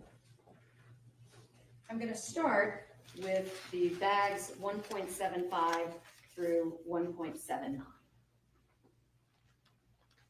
Do you recognize those items? I do. When you create a report, do you document the report in a fashion to be able to subsequently recall which sample you received? Yes, when evidence is submitted into a crime lab, it's given an item number. So the report will list all the items that were tested, as well as the reporting statements will reference the item number and the evidence that was tested. Is it fair to say that sometimes there's many samples on a single case? Correct. And in this case, would it be fair to say there were more than one sample? Yes, there were several samples. Okay, and when you document those in the report, do you reference how they were received as well as how you document them yourself inside of the laboratory? Yes, Do they get individual item numbers for each submission? yes, And is that documented on the report that you generate? yes, Does that allow you to subsequently be able to be here in court and testify about what those particular items were? yes, And is that documented on the reports that you have in front of you? yes. Okay, I'm now going to ask you, are there initials on those exhibits you're looking at right now that you recognize? Yes. And what are those? So the ways that I recognize this evidence is as referenced, there is my initials and date of the evidence when I closed it back up after I was finished testing. As well as when evidence enters the laboratory, we place a barcode on it. We maintain an electronic chain of custody. This barcode lists the Department of Forensic Science case number and the item number. And are all of those in the same or similar condition to when you finished up your analysis in conjunction with this case? Yes, Do you recognize each of those 5 bags as in that condition? yes, At this time, I seek to tender State's Exhibits 1.72, 3, 4, 5, and 6. I think the first three have already been admitted, but My apologies, Your Honor. 75 and 6. Thank No you. objection to 7.5. All right, they're admitted. And may I? Thank you. Inside of each of these, I may publish. Yes, ma'am. Would it be fair to say that there are physical swabs inside of each of these that contain biological evidence? which item numbers were those again? Here, I'll give them back to you. My Thank you. apologies. I Yes. did not mean to confuse you. Each of these does contain swabs. And when I say biological evidence, would it be fair to say that blood is biological evidence? Yes, it is. As a general rule in court, would you prefer I not reopen biological samples? It would probably be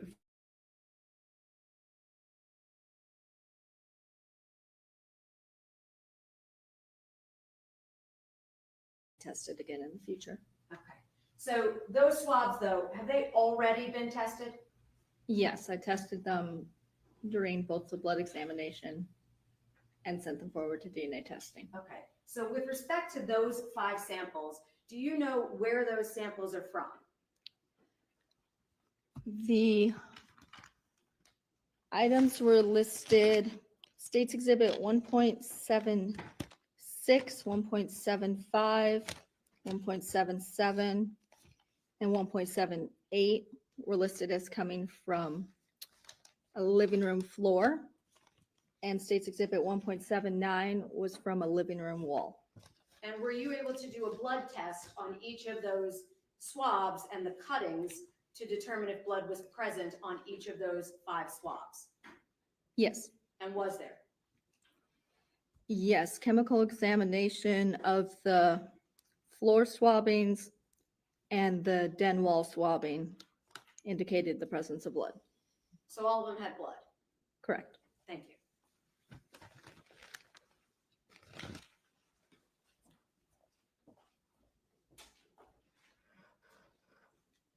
Now I'm showing you 1.81, 1.82, 1.83, and my apologies, 1.80 first. Do you recognize these 4 exhibits?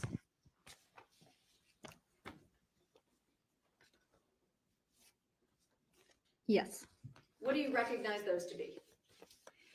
These exhibits are cuttings or swabbings that I took from the larger evidence items during my blood examination testing.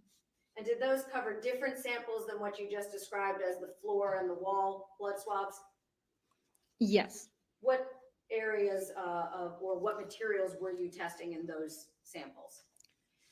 State's Exhibit 1.81 was cutting from clothing, namely panties and 2 tops. State's Exhibit 1.82 was cutting from a futon mattress padding. State's Exhibit 1.83 was cutting from a futon mattress cover. And State's Exhibit 1.80 was swabs of a blood stain from a container, contact DNA swabs from container handles, swab of a blood stain from a container, contact DNA swabs from the container handles, a general swab of a blood stain from a knife blade, contact DNA swabs from the knife handle and sheath. And so you described earlier that when you receive a sample, would it be fair to say one of your first tests is to determine if there's actually DNA available to test? Or do you start with blood? What do you start with? It depends on the case circumstances. If there's both a request for contact DNA, which could be from someone handling an object, as well as biological fluids, we perform bulk testing. I would look at an item, test it for the presence of blood. And regardless of whether or not I found blood, I would go ahead and test certain areas of the item for contact DNA. So it's possible to have no blood present, but DNA present. Correct. Is it also possible that the blood itself is the DNA? Yes. Okay. So in this case, did you ultimately test the substances that you just described for the jury in those additional exhibits? I did. Do you recognize those exhibits in their condition to have any of those indicative markings you've already described for us? Yes, they all have the case barcode as well as my evidence seals on them.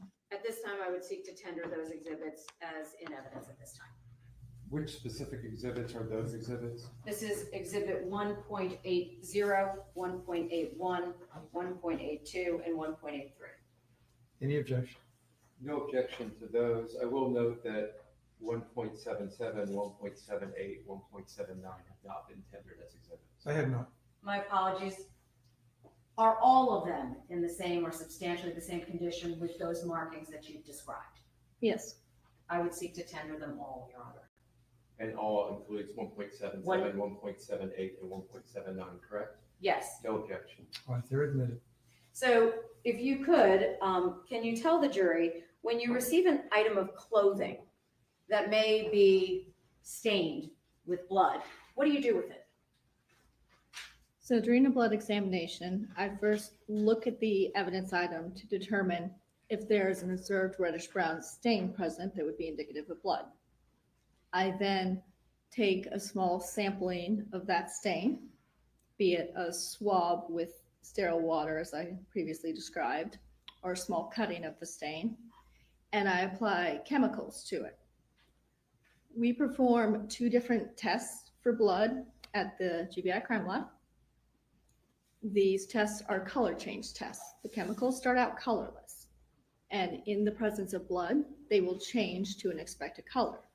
One chemical changes from colorless to pink, and one changes from colorless to green. So if both of these chemicals change their expected colors of pink and green, then that would indicate the presence of blood. If only one of the chemicals changed to its expected color, that would be an inconclusive result. And if both chemicals stayed colorless, then it would fail to reveal the presence of blood.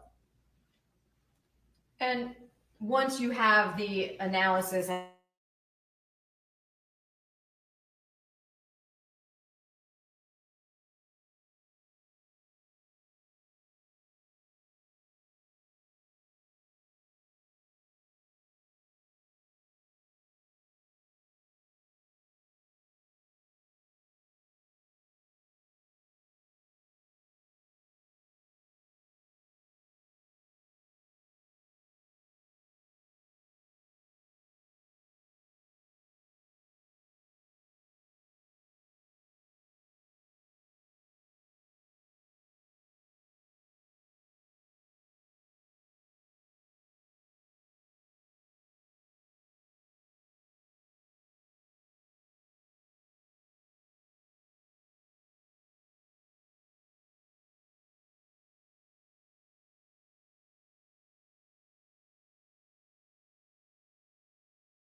Yep, that happened. Hold on.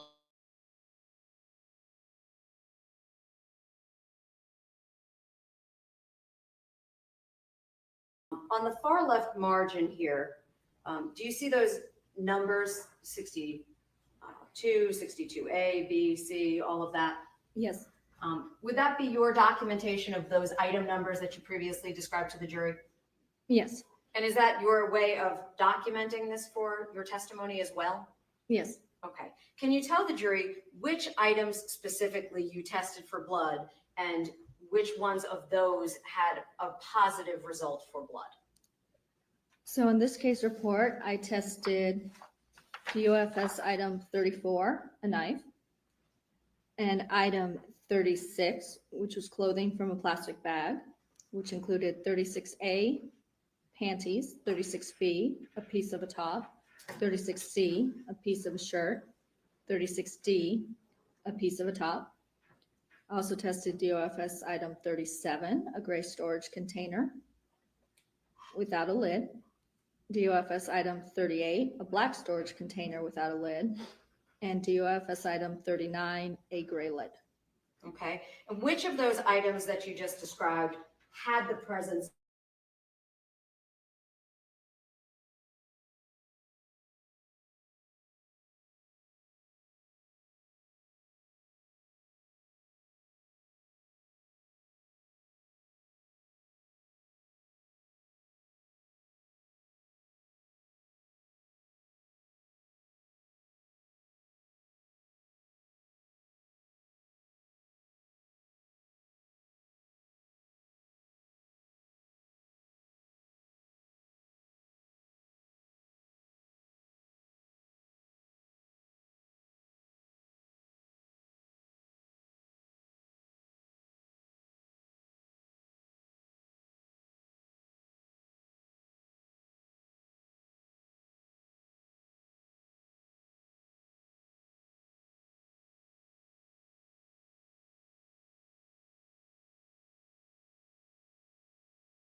Literally. God. Come on, man. Eating me. I do. This is insane. There's literally no reason for it. Brand new computer, internet connection's fine. I've had the company look twice. It literally tells me right here, excellent connection. YouTube tells me what my connection is, and I can check speed test. So it's not, has nothing to do with any of that. I'm going to turn it just so that the jury StreamYard. can see as well. Counsel, you need to reposition. by They all really means. do. And they refuse. Are They there refuse to notes give out on any here sort of as to refund, or the they try to exhibits? blame you. They tell you to Yes, when evidence is submitted you know, to allow try to only the evidence item to be identified. use tech support stuff. Like, with dude, the I've done everything that I could possibly do. It has agency case nothing to number do and contents with the of the computers. item. They're brand new. And would you be able to The internet determine if this is was fine. the same exhibit that you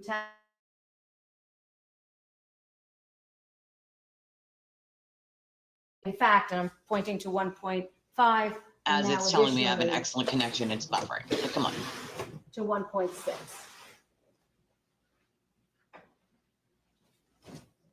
Yes, these are the items that I tested. Okay, and in the form of testing, you referenced a swab, is that correct? Correct. And did you swab these specific totes? Yes. I'm going to pull out 1.5.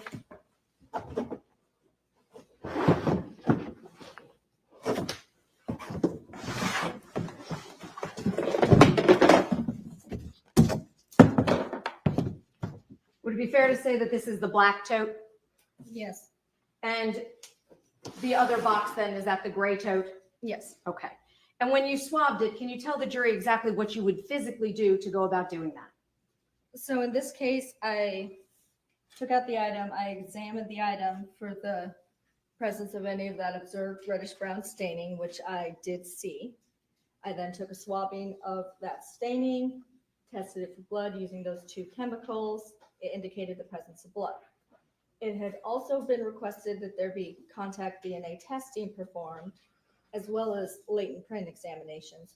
So I swabbed the handles of the tote trying to get the general palm area where somebody's might be pressed up against it while avoiding any areas that latent prints might find useful. Okay. Is there a possibility of problems if you go out of sequence in terms of who tests what first? Yes. So is there a preferred procedure, meaning DNA first or fingerprint first? Serological examination, so any of your biological fluids are tested prior to sending it to latent prints. And why would that be?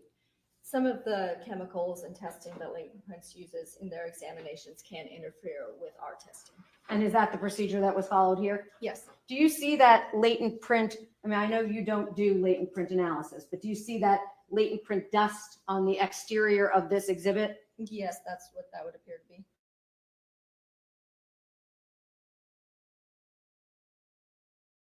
Went to your analysis? Correct. Okay, I thank you. Now, you can have a seat. I'm gonna try and put this back.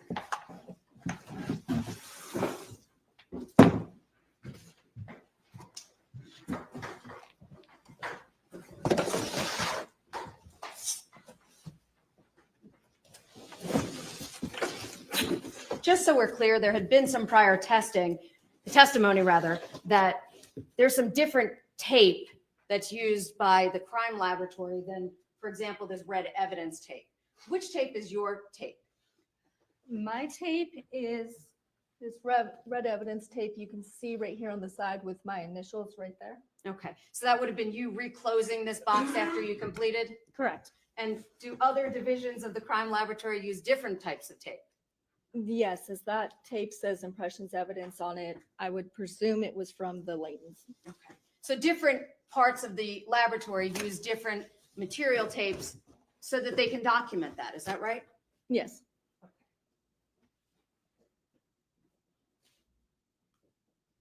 Now, without sounding perhaps like a silly question, if there was blood in your swabbing from inside of the tote, that was from the inside that you swabbed or the exterior? The inside. Did you swab the exterior? The exterior, the handles were swabbed for contact DNA. But any of the other portions on the exterior of the tote were not swabbed? Correct. Why not? I didn't observe blood on the outside of the tote. If you had seen a reddish brown stain on the exterior, would you have also swabbed that? Yes. Okay. So in this case, would it be fair to say you swabbed the areas that you made an observation of what could potentially be a biological fluid? Correct. Okay. And you indicated both the gray and the black tote had swabbings that revealed blood. Correct. Okay. Now, in addition to the totes, you referenced some clothing items. Can you tell us, with respect to those clothing items, I'm going to show you, I believe it's, if I may, Your Honor, I will have to go behind the witness.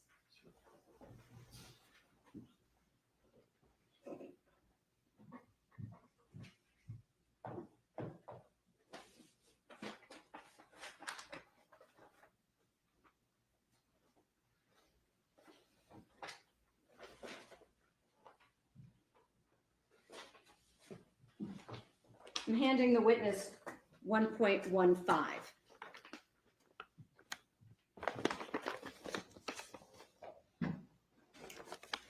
Do you recognize that exhibit?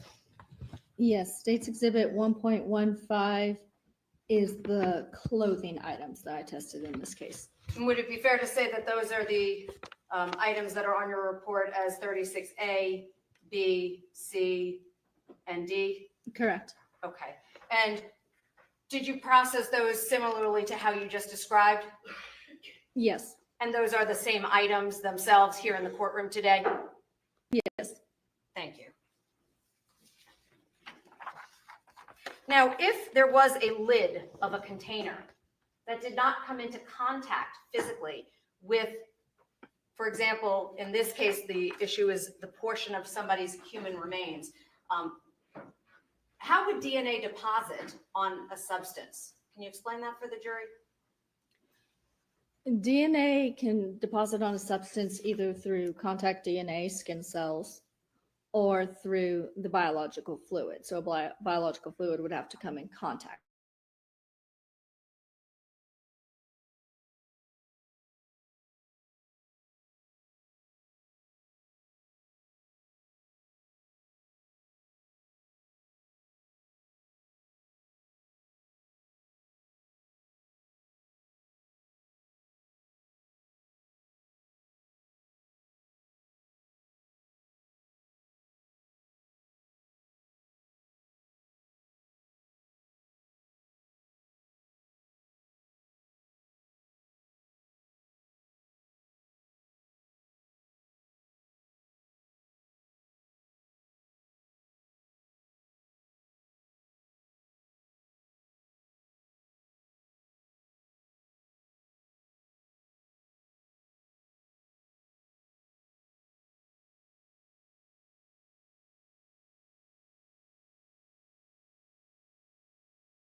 I say, really ridiculous.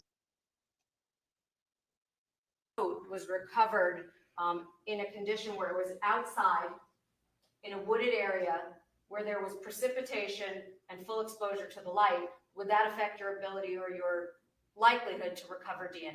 Yes, it would. And how would that have impacted it? As I said, it would cause any DNA or biological material that was present to break down faster. And would that be, for example, more likely or less likely with contact DNA versus blood? It would be more likely with contact DNA simply because there's not as much of the genetic material, the biological material there as there is with a biological fluid. Now, with respect to the clothing itself, if somebody had been dismembered and bled while wearing their clothing, would that deposit potentially blood DNA for you to retrieve? Yes, that'd be likely. And if that clothing had been removed from the body and recovered subsequently, would that DNA still be present? Yeeted in the me blood again. found in the stains? Crazy. Depending on how the clothing was exposed to any elements, then yes, it would be possible to get the DNA from the blood. If it was in a black plastic garbage bag, would that have helped you recover blood DNA? Preventing it from being exposed to those elements I just described. Yes, as long as it's not exposed to too many of the external elements, then yes, it'd be more likely to get DNA from those items. If it was unseasonably cool for that time of the year, would that also assist? Yes, Why? like any other biological material, keeping it cool, as you would in a refrigerator, will help to maintain the longevity of the material. Now, with respect to the next laboratory report, this is 1.73. I'm referring to, again, this far margin side where it references 64, 65, 66. Can you see that on your screen? Yes. Okay. What samples were tested in conjunction with your May 24th, 2023 report? I tested DOFS item 64, a cutting from a futon, DOFS item 65, batting from a futon, item 66, swabbing of a floor, item 67, swabbing of floor, item 68, swabbing of Oh, floor. I have. Item Sent to 69, StreamYard 100 swabbing of times floor. already. Item don't 70, care. swabbing of a den wall, and item 71, swabbing of northwest bedroom floor. Okay. And I know you already testified that those samples, being the floor and the wall sample, were in fact a presence of blood. Were any additional samples the presence of blood other than those? Not in this report, no. What about the futon Oh. batting and the futon cover? I apologize. I thought you had mentioned those. The chemical examination of the futon mattress cover, the futon batting, the swabs from the floor, and the swabs of the den wall indicated the presence of blood, and the swabbing of the northwest bedroom floor failed to reveal the presence of blood. So would it be fair to say a swab was submitted that could have been blood, but after you tested it, it just wasn't? Correct. Okay. Is that sometimes the case? Yes. Officers will submit items to the laboratory for analysis, and you just determine whether it is or it isn't, right? Correct. There's no favor or benefit when you do your analysis. It's chemical, correct? Yes. Now, with those items that were recovered and tested, you also documented this separately. Is that right? Yes. Do you do it close in time to when you're actually performing the analysis? Yes. And if you had done different stages or received submissions at different times, would that be an indication as to why there's more than one report? Correct. Okay. So did you receive all the items in this case all at the same time? No. Okay. Was that over a period of time? Yes. Okay. So just so we're clear for the record, I don't know if you can see that date up there. Can you see that date for this first report, 1.72? Yes. What date was that? Well, the report was issued on May 4th of 2023. The evidence, including the knife, clothing, and storage containers and lid, were submitted to the lab on January 6th of 2023. Okay. And why the delay? Other processing had to take place on the items before I received them for my testing. Okay. Did the lab have to process them in as well and receive them? Yes, Okay. And then the second report we said, I believe, is that referenced in 1.73? yes, The date? the report date is May 24th, 2023, and the evidence, the cutting and batting from the futon, the swabs from the floor, and the swabs from the wall were submitted to the lab on May 17th, 2023. Okay. And now with respect to DNA analysis, can you tell us, when you received this case, had any DNA analysis been done by a different technician than yourself? Yes, What had been done and by whom? the testing of the bloodstain cards labeled head, right leg, left leg, torso, and torso spleen had been tested by forensic biologist Michelle Shepard in order to ensure that all of the body items were related to each other. And she also did a parentage request in order to identify the body. And those happened independent and before you, correct? Correct. Okay. And subsequently, were you able to simply document that on your report as having happened? Yes. Okay. Did you rely on that as well, simply to do the documentation portion? Yes, and I used her testing, the DNA profiles that she had obtained from her testing, as a known reference sample for comparison to the evidence items that I was testing. Okay. And what items did you compare her testing that reflected it was Mindy Kassotis to the items that you had? For DNA testing, I tested a swabbing of a blood stain from the gray storage container, contact DNA swabs of the handles from the gray storage container, swabbing a blood stain from the black storage container, contact DNA swabbings of the handles on the black storage container, the general swabbing of the knife blade, and contact DNA swabbings of the knife handle and sheath. I also tested the cutting from the futon. So I'd like to start with the storage container, that being item 37, the gray tote. Were you able to compare and recover DNA from that storage container? Yes. What were your findings? The DNA obtained from the swab of the blood stain on the gray storage container contained the DNA profile of one individual, matching the profile of Mindy Kassotis. Okay. You said one profile. Is that always the case? No, there can be what are called mixture profiles where there's two or more individuals that have contributed to a DNA mixture. And when you say that it matched the profile, do you also do frequency when it comes to that? Yes. And what was the frequency with respect to the comparison of her DNA on the gray tote, the known sample versus the swabbing from the gray tote itself? So the frequency in which the DNA profile obtained from the swab of the blood stain on the storage container, the gray storage container, item DOFS item 37, is approximately 1 in 300 septillion.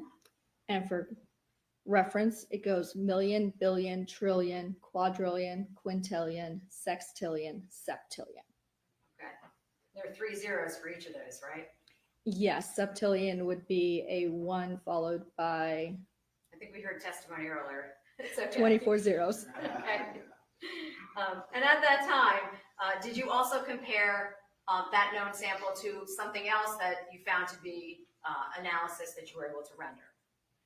Yes, I performed a comparison to the swab from the futon mattress cover. And what were your findings? The DNA obtained from the swab from the futon mattress cover contained the DNA profiles of at least 2 individuals. The major DNA profile matching the profile of Mindy Kassotis, and the frequency of which that DNA profile would be expected to be seen in the general population is approximately 1 in 300 septillion. And due to limited data, a partial low-level DNA profile no conclusive determination could be made as to the donor of the remaining DNA profile obtained from the swab from the futon mattress cover. Now, you said that there are oftentimes mixtures, is that correct? Yes, Given that this was a futon mattress cover, one would presume that people sit on that, correct? correct. Would the fact that another resident of the dwelling sat on the same futon potentially deposit DNA? Yes, So do you have any way of knowing who that second DNA sample could have been? no, I could draw no conclusions to that. Okay, so if this was an Airbnb that had been inhabited over a several month period, would that further complicate the ability to figure out who that second DNA low level contributor might be? Yes, it could if multiple individuals have come in contact with the item. When you have more than one person that can potentially come into contact, what do you do to try and limit or make any findings?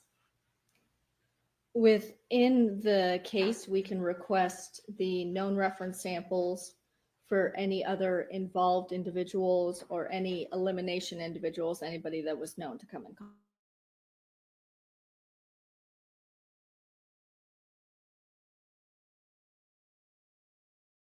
Numerous residents over a period of time, would that be difficult to accomplish? That would likely be difficult. Now, with respect to item number, well, let me ask one also other question. If I was a resident in the dwelling, and let me withdraw that. If the allegation is that Mr. Kassotis was present inside of a residence along with Mrs. Mindy Kassotis, would it be unusual to find his own DNA on that same futon? No, a person's DNA is likely to be on something that they come in contact with on a general basis. Thank you. Would you have been able to tell potentially if that DNA was the blood versus some other type of DNA, meaning cellular? Within these profiles, since there was the presence of blood and the testing was taken directly from the bloodstains themselves, it is likely, based on the fact that a full profile was obtained, that that DNA profile was from the blood, but it is also possible that there are skin cells or other biological materials that are also contributing. And now, with respect to the black tote, that being item 38, and 63D, the handles, and 34, the knife, and then the sheath of the knife, can you tell us what your findings were on that? PCR amplification procedures, so complete DNA testing, was not performed on item 63C, the swab with the blood stain on the black storage container, item 38. Item 36D, the contact DNA swabs of handles on the black storage container, item 38. Item 63E, the general swab with the blood stain of the knife blade, item 34. And item 63F, the contact DNA swabs of the knife handle and sheath, item 34, due to an insufficient amount of DNA detected. What this means is that human DNA was detected. It was not enough DNA for us to move forward with our testing. At low levels of DNA, we would not expect to be able to obtain a usable DNA profile from our testing. So there just wasn't enough DNA there. Correct. Correct. Or And with degraded. respect to, I believe you said item 37, did you include that, the gray toed handles? The PCR amplification procedures were not performed on item 63B, the contact DNA swabs of the handles on the gray storage container, due to the absence of quantifiable DNA. So in that case, there was no DNA detected. So there was no DNA at all on the gray handles? Correct. Okay. Now, you've discussed the sufficiency, meaning having enough of it. Can you tell us, does DNA have a timestamp? Can you determine when DNA was deposited somewhere? I cannot tell when DNA has been deposited somewhere or how fresh a stain is. However, She like all said, does biological DNA have a material, the timestamp? longer No, ma'am. that a biological fluid or DNA sits on an item and is exposed to external elements, it will begin to degrade and you would not see a complete DNA profile. So would it go from first full profile available to potentially a less capable profile, meaning not as complete, and then potentially gone completely? Correct. And also, you, I believe, just testified, you can't tell when it's deposited either? Correct. Just one moment. I have nothing further. Mr. Weinstein? Thank you.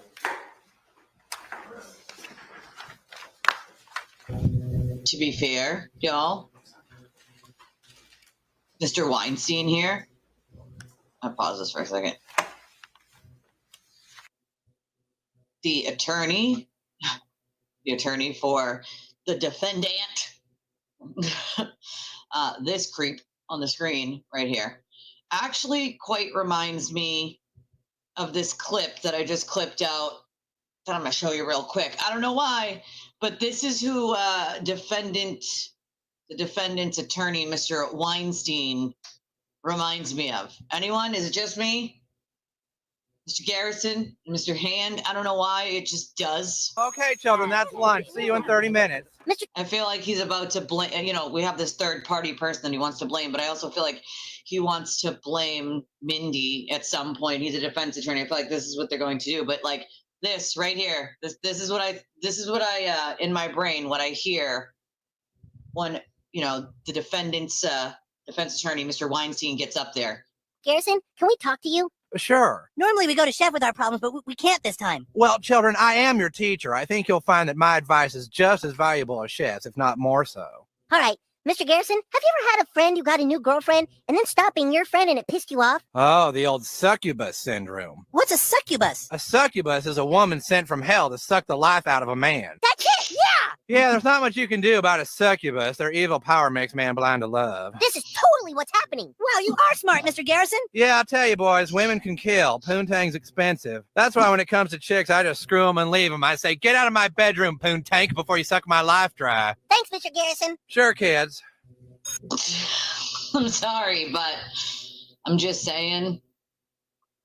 That's kind of what it reminded me of. This Mr. Weinstein guy reminds me of Mr. Garrison. All right, just does. The way he talks reminds me of Mr. Garrison, and Mr. Hand.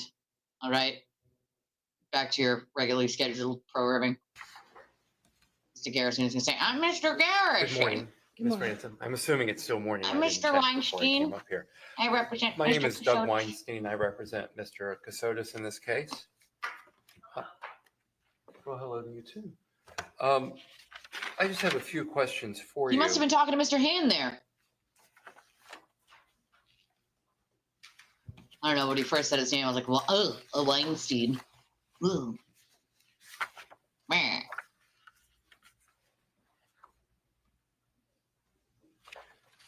Regarding State's Exhibit 1.24, that is your June 26 report.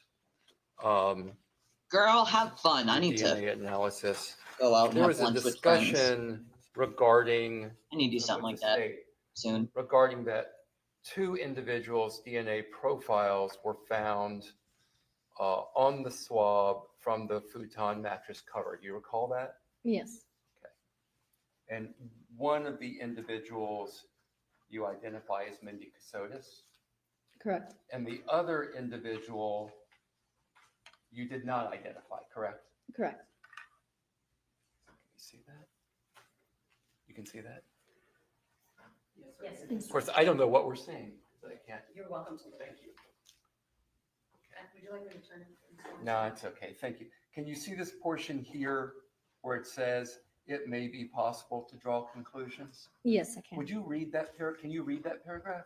Yes, it may be possible to draw conclusions on all contributors from item 72, swap from futon mattress cover, item 64, utilizing TrueLeal casework software. Please contact a forensic biology manager to discuss TrueLeal casework software analysis on item 72, swap from futon mattress cover, item 64.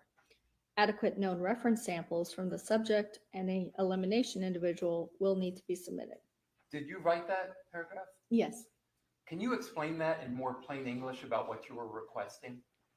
So TrueAllele is a computer software program that aids in the interpretation of complex DNA mixtures, partial degraded DNA mixtures, and it simply aids with, in this case, where I had a minor profile that I could not draw any conclusions to, it would be able to assist with drawing conclusions.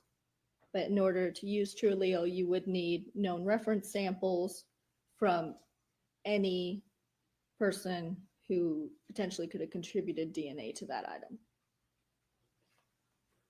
Do you know if the TrueAllele casework software was ever used, if your request was ever followed up on? No, it was not requested. Do you have to pay to use does the GBI Crime Lab? Do you have to pay money to use the TrueAllele software? No. Okay. So it wasn't a budgetary issue that would have prevented that from being performed, correct? Correct.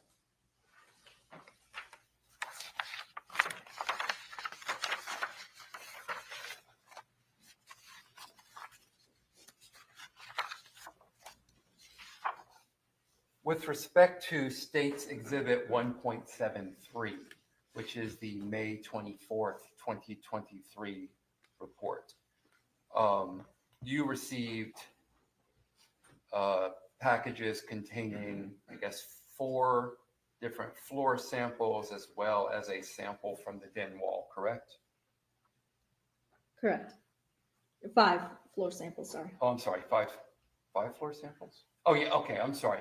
There was an additional 4 of the samples were from something just labeled as floor. There was a 5th sample labeled bedroom floor. Correct. With respect to the 4 samples. Sorry, from the that's what I hear in floor, my head. I can't unhear it either. Do you know if they were submitted for DNA testing?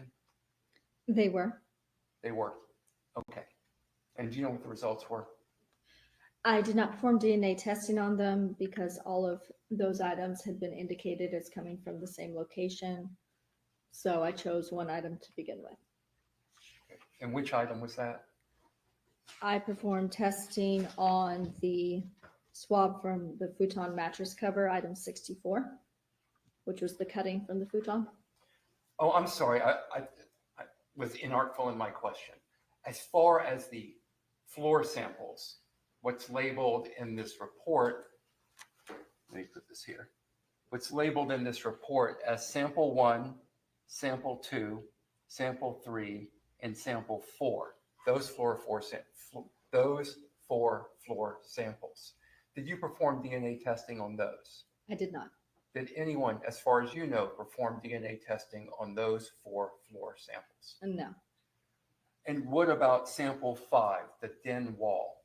Did you perform DNA testing on the den wall sample? No, I did not.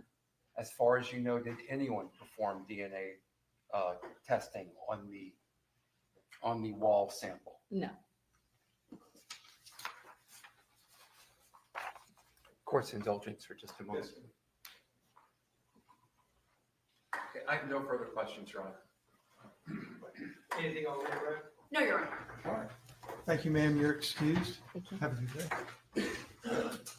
Your Honor, may we approach? Yes.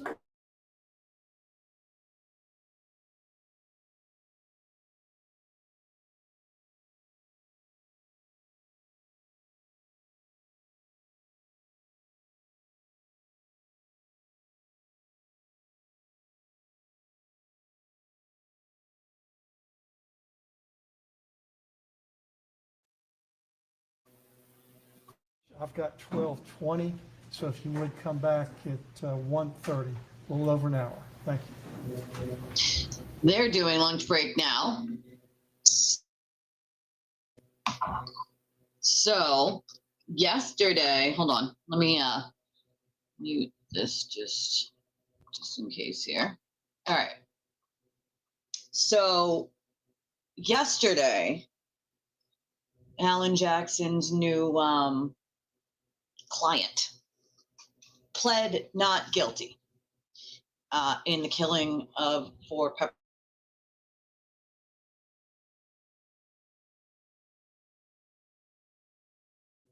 This is going to agitate my life right here. No reason for it to be buffering. In the killing of 4 Pepperdine students, when he decided to drive his BMW over 100 miles per hour. So he pled not guilty. I did not see anything for his court case that we could watch, just the articles that he had pled not guilty, and that his next court date, I already knew, yesterday was September 5th. I wrote it down yesterday. So September 5th, hopefully it's a pretrial hearing, so hopefully we'll be able to stream that. I honestly feel awful for the Pepperdine girls' families because they have no idea what they're about to deal with. Yeah, he pled not guilty yesterday. I mean, I expected him to plead not guilty.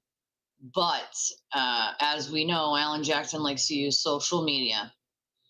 And his narrative on this is he was running away from a road rage incident. You don't need to run away at over 100 miles per hour, maybe call the cops. I don't know, but you allegedly killed 4 Pepperdine students going over 100 miles per hour. You were recklessly driving. I don't know how you spin that. I agree with you, Jack. I don't understand. I don't get it. I don't understand. The kid's, in my opinion, an entitled little asshole. Family has money. I mean, it's in Malibu, for Christ's sake, okay? So, an expensive area, nonetheless.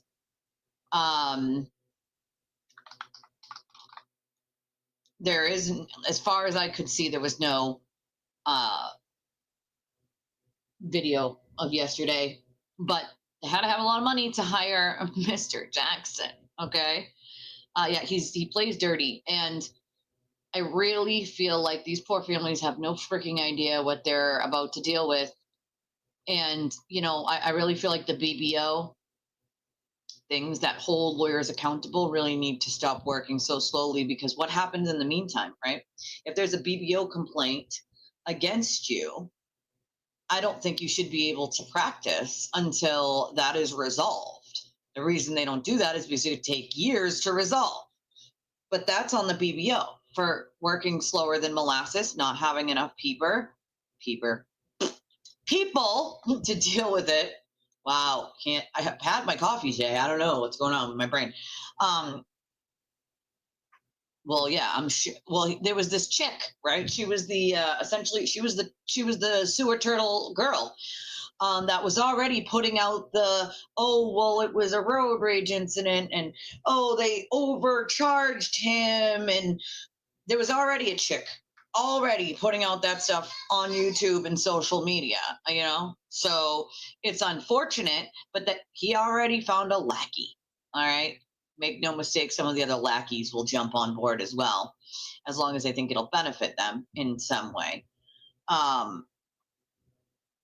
To me, that's the other thing. I mean, they had agreed in the state of Massachusetts for a $10 raise for the public defender's office, basically so that they could take these cases. And, you know, that was the agreement they came to. But even $10, I'm sorry, but $10 an hour raise isn't going to quite do it, considering they haven't really upped it since like the early 90s or something.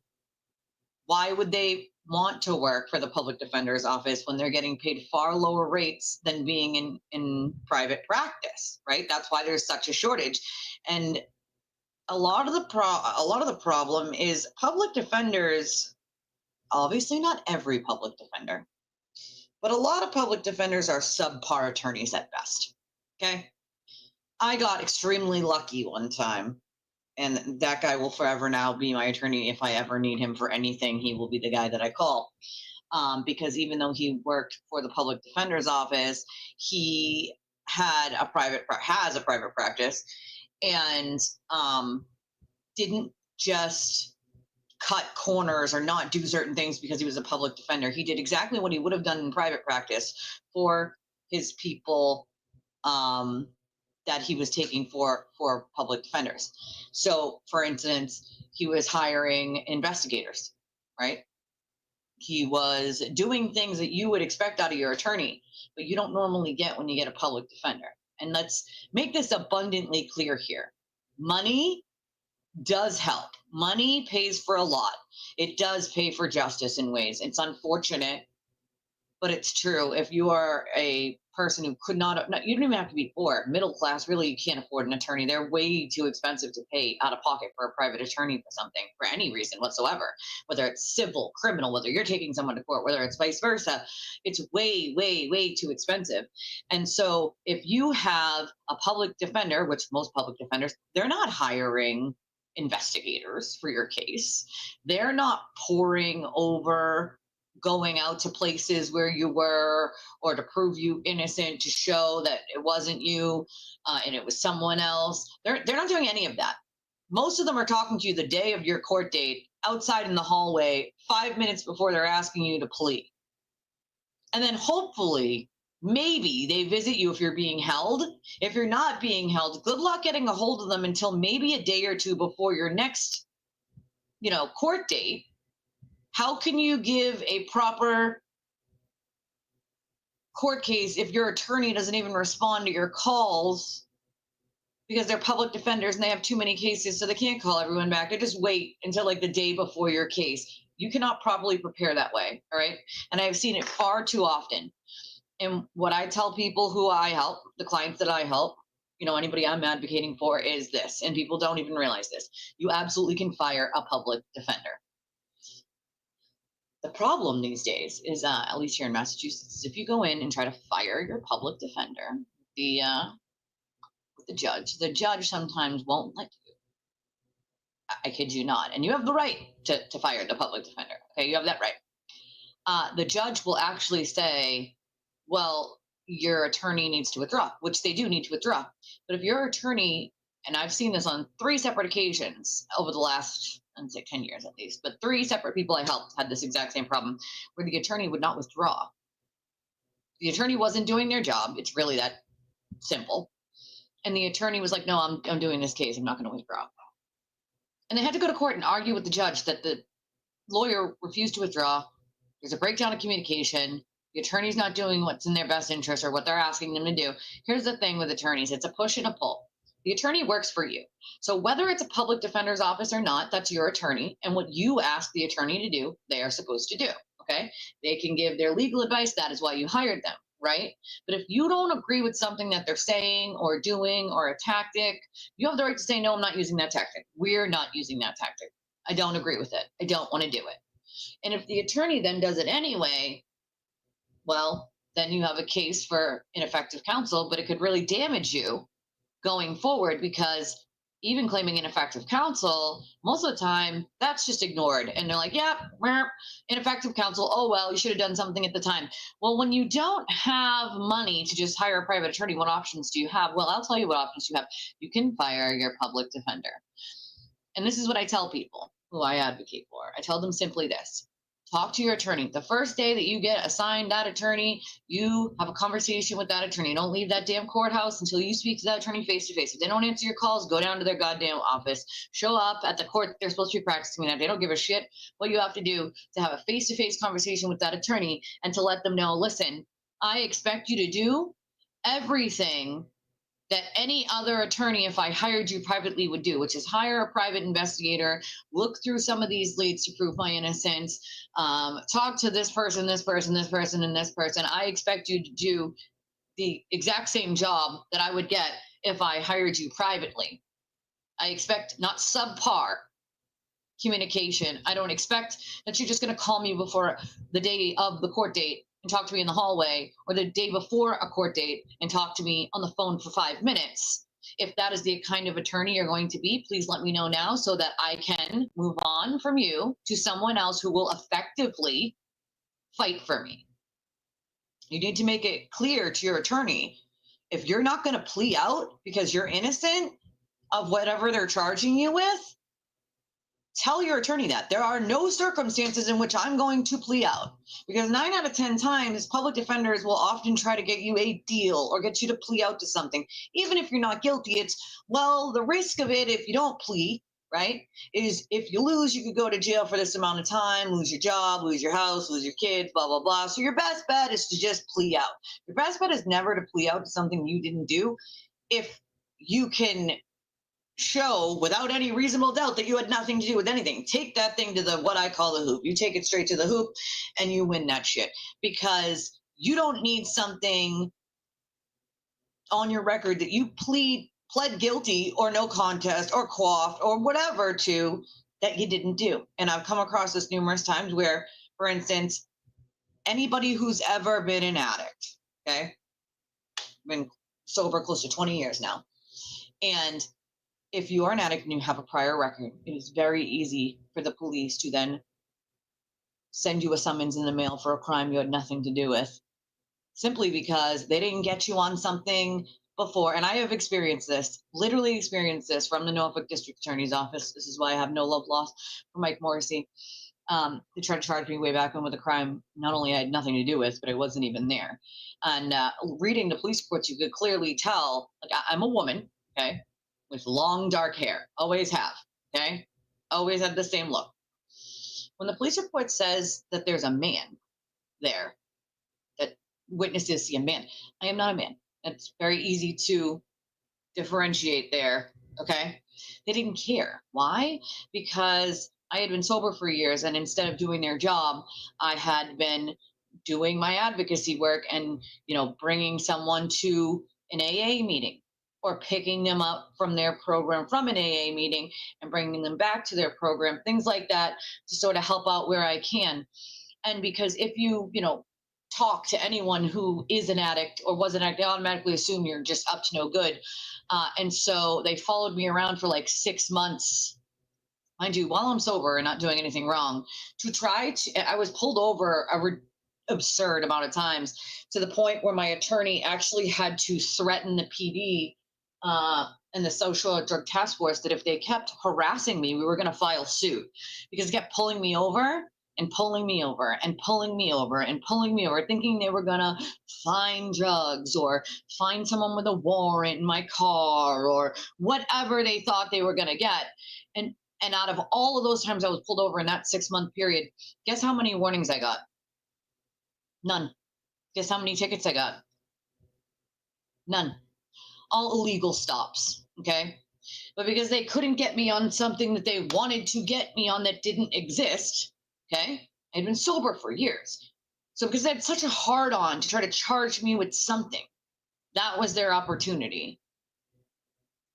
And of course, my attorney, this was the attorney that I got, public defender's office, I was assigned a godsend of an attorney. And funny enough, I've talked to many people about this attorney, and they're like, oh, I had him too, he's amazing. And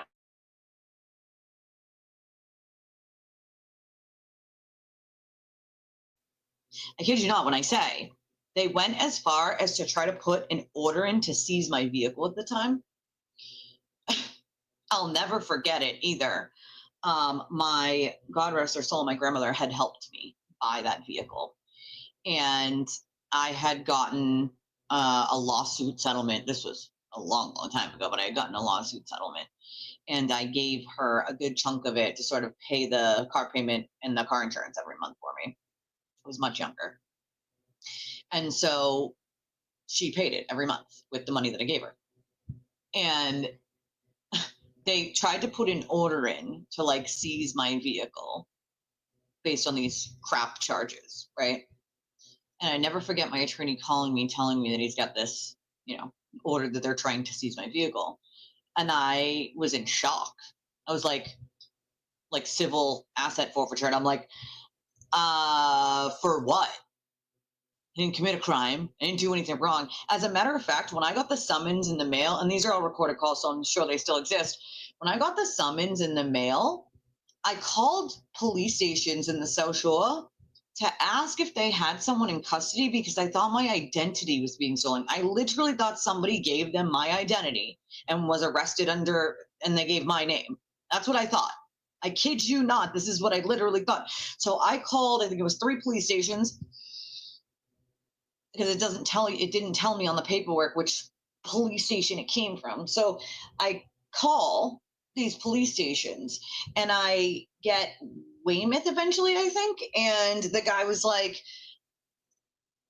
I have no idea. I'm like, don't you fingerprint people? Like, can't, like, because clearly my name's being used, because I've been sober for years. I don't commit crimes, bub. Like this, there's no reason I should be getting a summons in the mail for a criminal complaint of any kind having to do with anything. And come to find out, what had happened was a friend of mine had asked for a ride to TJ Maxx.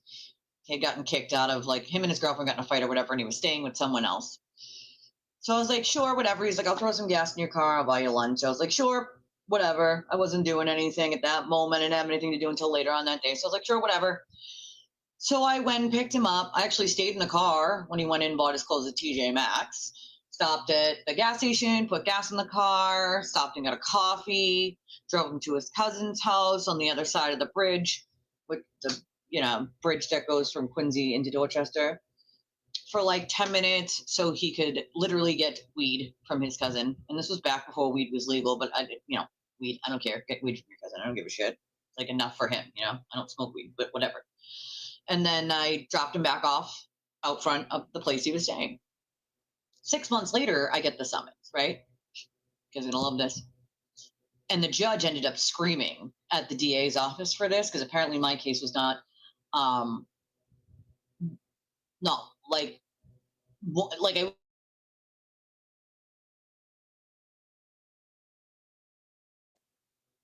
sorry, we're buffering. One of many cases like mine that didn't make sense. So what happened apparently was 6 hours after, now mind you, when I pulled up to drop my friend off, right? His friend sort of jumped into the back seat. The door was still open, and I was like, wait, are we going somewhere else? And he's like, oh, I thought you could drop him off at the train station. And I'm like, no, I'm going the opposite way. I wasn't going anywhere near the train. I was going the complete opposite direction. He was like, oh, all right, no problem, no problem. So the kid hops right back out, right? I can't drop you off. I'm going to the complete opposite direction of where the train station is. And at that point, I had to head home. So I was totally confused when the kid hopped in back. He's like, oh, I figured you could just give him. And I'm like, I'm not going that way. So the kid hopped back out, right? 6 months later, I get the summons in the mail. You guys are going to love this. This is what the cops say in their summons. There's a 6-page police report. All names of people I've never met before and don't know, okay? Defendant this person, defendant this person, defendant this person, defendant this person, and then it's me, my name. Suspect. I'm just a suspect. I am in one sentence of a damn 6-page police report. You know what it says? It says because the kid got in my back seat, never shut the door, and got back out, that I must have been conspiring to sell narcotics. I'm sorry, what? Like, what? Not only is that not the case, but what happened was they arrested all of these people 6 hours later that was with the friend that was staying at the other person's house or whatever. All these other people I don't even know. And they charged all these people with drugs and whatever else they had.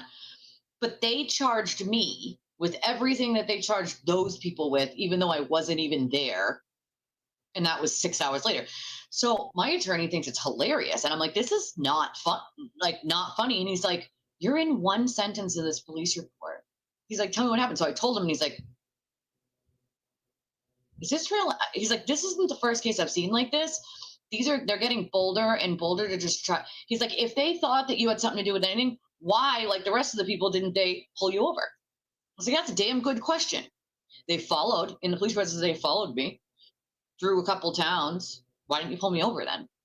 If you thought something was suspicious, or why didn't you pull you? Everyone else was pulled over, searched, arrested. Why didn't you pull me over? Easily could have done that, searched and found nothing. That's exactly why they didn't, because they knew they weren't going to find anything. Therefore, they wouldn't be able to send the summons. They would have nothing. So they didn't, and instead sent the summons later on.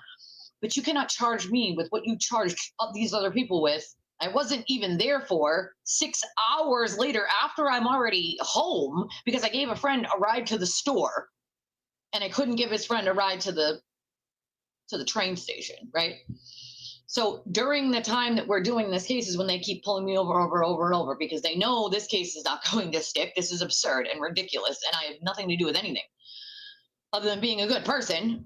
And that's when my attorney was like, we will literally sue you for discrimination and harassment. This is crazy. You keep pulling my client over for no reason. Like, you know your charge is not going to stick. That's your problem. Then they put in this ridiculous order of seizure. And so this is why I say, like, Michael Morrissey doesn't give a shit whether someone's innocent or not, in my opinion. I had the firsthand, dealings of knowing I had nothing to do with anything. And it's very clear that I didn't. And yet, because I had a history of someone, and mind you, I didn't have this huge, long record of violence or anything like that. I had a simple possession from when I was like 18. Very, very young, okay? But because of that, and because I was nice to other people who were in recovery and did things that gave them rights to AA meetings or picked them up from AA meetings, brought them back to their programs, people I knew, right? Then I'm a target of theirs because God forbid you have anything to do with recovery or anybody who's in recovery, because they're all just still addicts. That's the way Mike Morrissey looks at them, as if we are not humans who have had very severe trauma in our lives. We're just good for nothing.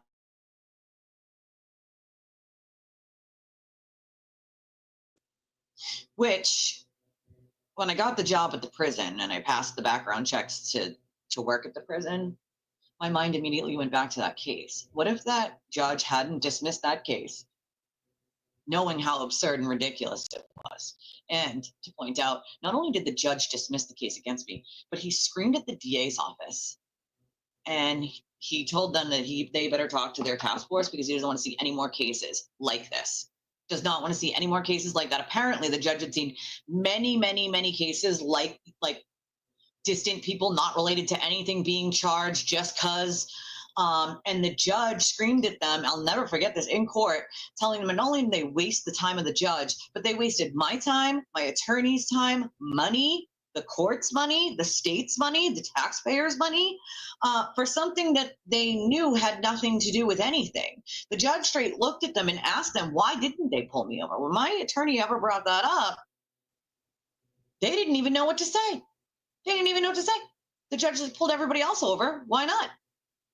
If she had anything to do with anything and they had that sort of probable cause, every single other person is listed as the defendant. She's listed as a suspect with she's in one sentence of this entire police report. One damn sentence.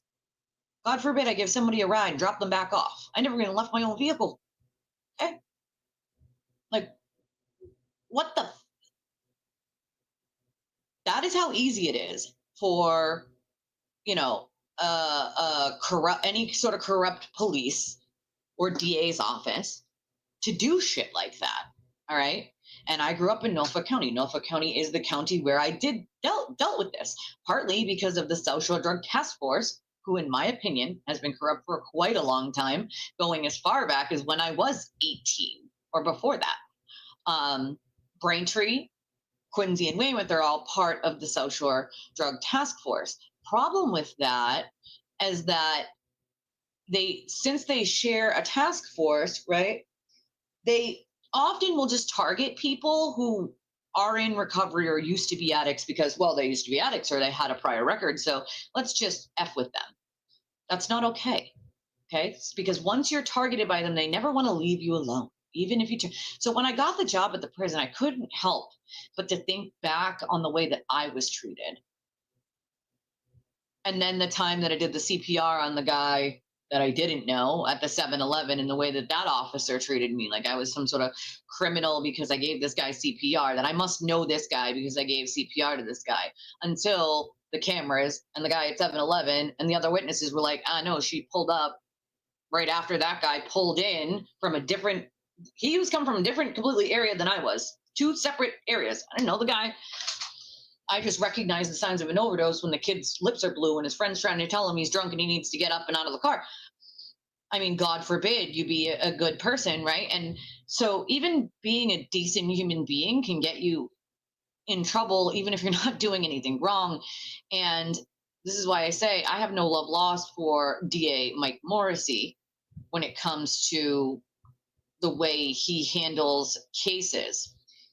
But at the same time, there was ample evidence in Karen Reed's case to charge and convict her. And it wasn't local PD. It was the state police that were dealing with that. The local PD is, part of what I dealt with, unfortunately. And then a couple of years after I dealt with that, is when they found out that the Braintree police stations police officers were stealing from the evidence room that they just happened to not have a camera in. Ooh, shocker. And there was also some corruption found in the Weymouth police station. Ooh, shocker again. And Quincy had started hiring all their politicians' relatives, sons, brothers, cousins, ahead of other people on that civil service exam list. Gee, I wonder why that would be. So, I mean, listen, you're going to find this kind of shit pretty much everywhere. It doesn't mean that every single case that's brought about has some sort of corruption in it. But what it does mean is that you have to be careful, because anyone, and I mean anyone, can be charged with something you didn't do. The amount of time I would have been looking at for something I had literally no knowledge of and nothing to do with was significant, and it scared me. But my attorney hired a private investigator and did his damn job. Investigated, right? Investigated, did his damn job, pulled cameras from other areas that showed like different angles. And we didn't even actually end up having to use any of that, even though he did his job and his due diligence. We didn't have to use any of it because the judge outwardly looked at the entire. When I first got up there, the judge was like, "What are you here for?" You know, like, call your names. Like, "What are you here for?" And I go, "I have no idea." And the judge kind of chuckled and was like, "Oh, that's what everybody says." And I'm like, I literally don't have any idea, because when I talked to the officers on the phone, they said the only thing that I could do was actually show up in court. Again, I thought somebody stole my identity. I had no idea. You know, it was Weymouth PD that gave me like a little hint, not too much of a hint. They're like, "Do you drive this kind of car?" And I'm like, "Yes, I literally just moved back to Massachusetts. I haven't even been here 6 months, so I don't know why I'm getting this." And it says the date, I wasn't even like, I just moved back. "Do you drive this kind of car?" "Yes, I drive this kind of car." "Maybe you let somebody else drive your car?" And I'm like, "No, I don't let somebody. I never let people drive my car. No." And so the officer was like, I can only tell you that there was an investigation. He's like, "The only thing you can do is show up to court." And I'm like, "So wait a second. So I'm charged with something I had nothing to do with, and I don't even know." And at this point, I thought someone stole my identity and was just using my name. Come to find out, someone wasn't using my name. They were actually, quote, investigating or charging me with something I had nothing to do with. And he said the only thing I could do, and again, this was so long ago, like I was so young, that I could just show up to court. That's all. And so, I mean, I was like, dude, there has to be something that they can do to, if it was an identity thing, I knew that they could take the person's fingerprints, match them, and be like, okay, they could rescind what they had. But because that wasn't the case, and he wasn't going to tell me that outright, all he said was, "Well, there was an investigation, your car's involved, and the only thing you can do is show up to court." I still thought it's got to be someone just using my name. You know, maybe they had a warrant and they knew I didn't, so they were like, just use this name, right? That's what I thought all the way up until I got into the courtroom in front of the judge, and I'm like, they're like, "What are you here for?" And I'm like, I don't know. Okay. I had to wait for the DA to read their 6-page thing with me in one sentence of it, and then to assign me the attorney there to find out what it was all about. Up until that point, I had no freaking idea. Insanity, right? And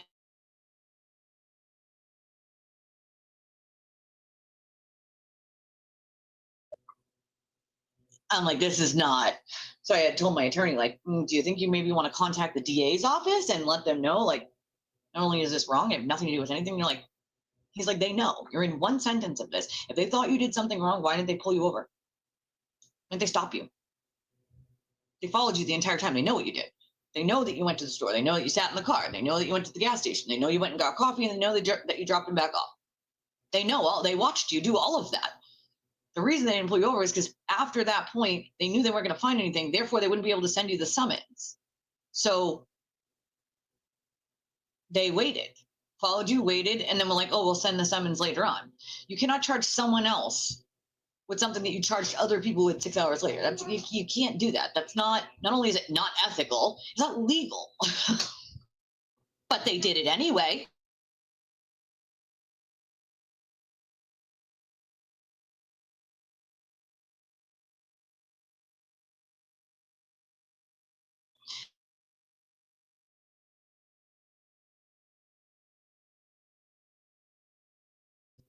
So that's my story of personal corruption from the Norfolk County District Attorney's Office and their local PD, not the state police, but their local PD, and the games that they play. when it comes to people's lives. And they didn't care whose life. And again, my case was apparently not the only case like that. Apparently that judge, at least, I don't know how many other judges in the courthouse, but that judge specifically was angry. He was mad. He was like, I've seen way too many cases like this lately, and I do not expect to see another one again. This has wasted the court's time. This has wasted everyone's time. It should have already been open the whole time, Michael, was it not? It should have been, the chat should have been opened the entire time, unless there was like something going on with StreamYard. It should have been open the entire time.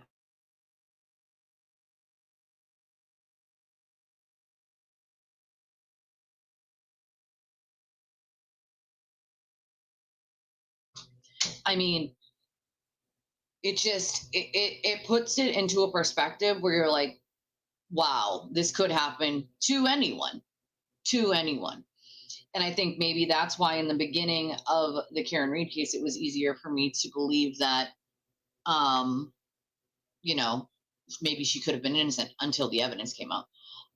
Because I had been through something like that myself with that same district attorney's office. And no one cares about the little person screaming, hey, what? I have nothing to do with anything. Money, though, money will buy freedom. But I will tell you, public defenders aren't always the best. I got lucky, okay? Somebody was looking out for me in that moment and knew that I needed an attorney that knew how to do their job. I have come across many attorneys, not just criminal attorneys, family law attorneys, civil attorneys, doing advocacy work with clients of mine who I've been like, listen, you can fire the attorney if they're not doing what's in your best interest and they're not doing what you ask them to do. You can fire them. People don't even know that because they're appointed to you, and because you're lower income or middle income and you can't afford a private one, people think that they have to take what the court gives them. No, you do not. You absolutely can fire a public defender if they are not doing their job. And I suggest that you do. If they're not doing what they're supposed to be doing, they're not doing what a normal attorney that you would have hired off the street would have done, private investigator, making sure that they're checking all the boxes of things that they would do, then you fire that attorney and the court will have to appoint you a new one. But be very upfront with the attorney, whether it's for civil, whether it's for criminal, family, it doesn't matter what it's for. When it's appointed to you, you talk to that attorney, you say, listen, X, Y, and Z is going to happen. If it is not going to happen and you're not going to do your job to the best of your ability doing these things, then please tell me now. Therefore, I can tell the court I need a new attorney.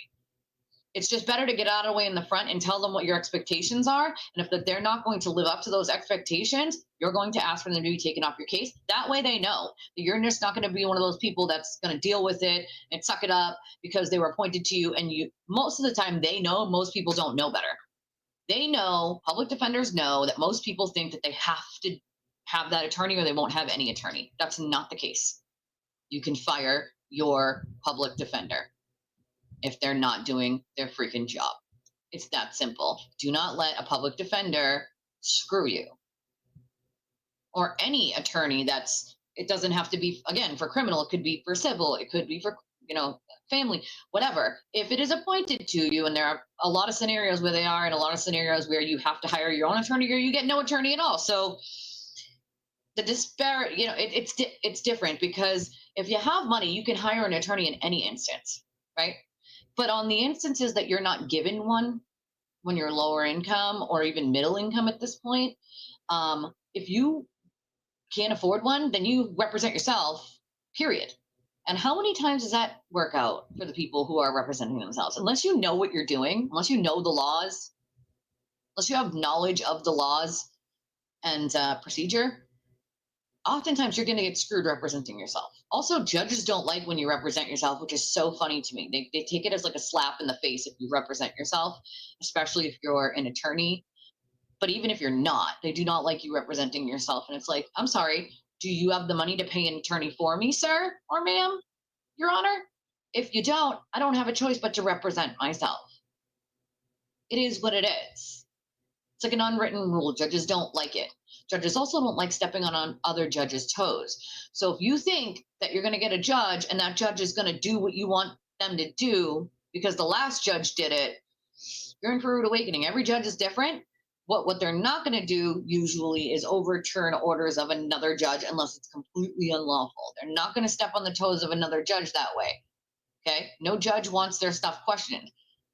But don't expect that the first judge you got was cool and liked you, so the second judge is going to. No, every judge takes a different approach to certain cases that they are lenient on and some that they're not. It depends on the judge. But don't expect that a new judge is going to overturn what the last judge did either. Judges, again, it's like an unwritten rule in legal. Judges do not like stepping on other judges' toes. It's rare. They just don't like doing it. They will keep in order whatever the last judge said or did, unless there is a very, very good reason not to. Money is the root of all evil, unfortunately. And it's sad because I think about, hey, it's lunch.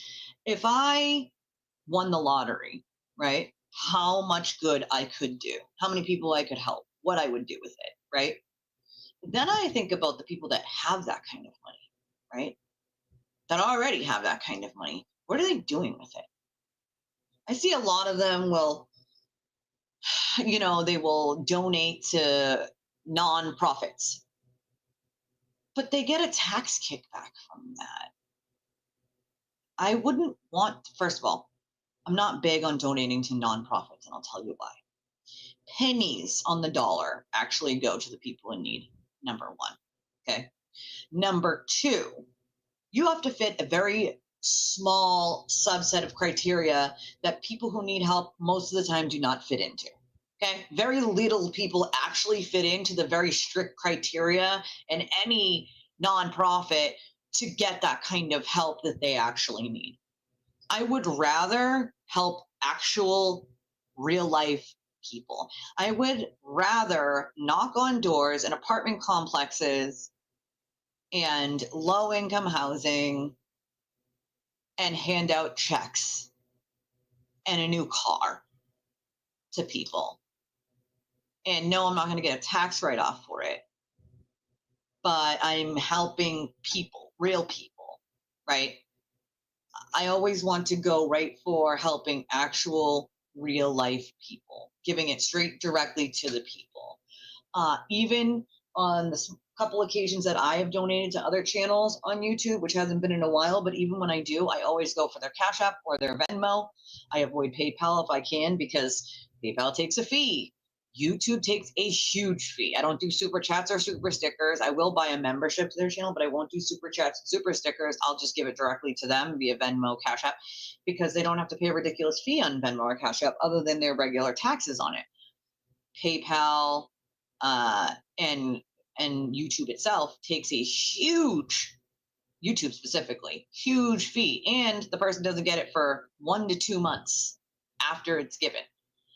So I prefer the, straight to them methods of Venmo, Cash App, and then PayPal being the third, because it still goes straight to them. A little fee is taken out, not anything like what YouTube takes out. But I prefer to give it straight to the person because I know they're getting it and I know it's helping them. Same when it comes to doing anything community-wise. I did homeless backpacks a couple years back, and we did adults and kids ones. And we put everything, and I mean everything in there. I mean, there was gift cards in there was blankets, there was socks, there was tampons, there was hair ties, there was tarps, like anything you could literally think of, food, drink, anything you could think of, non-perishable, obviously. I think it was 4 bottles of water, and then we had the drink packets that you can pour in, all different kinds. We put like 4 or 5 in a Ziploc of each kind. We put sugar, creamer, instant coffee packets, like everything you could think of. And then we handed out those backpacks. It goes straight to the person. There was a church that wanted a couple. I gave them a couple, but I prefer to help the people themselves because I know it's going to them.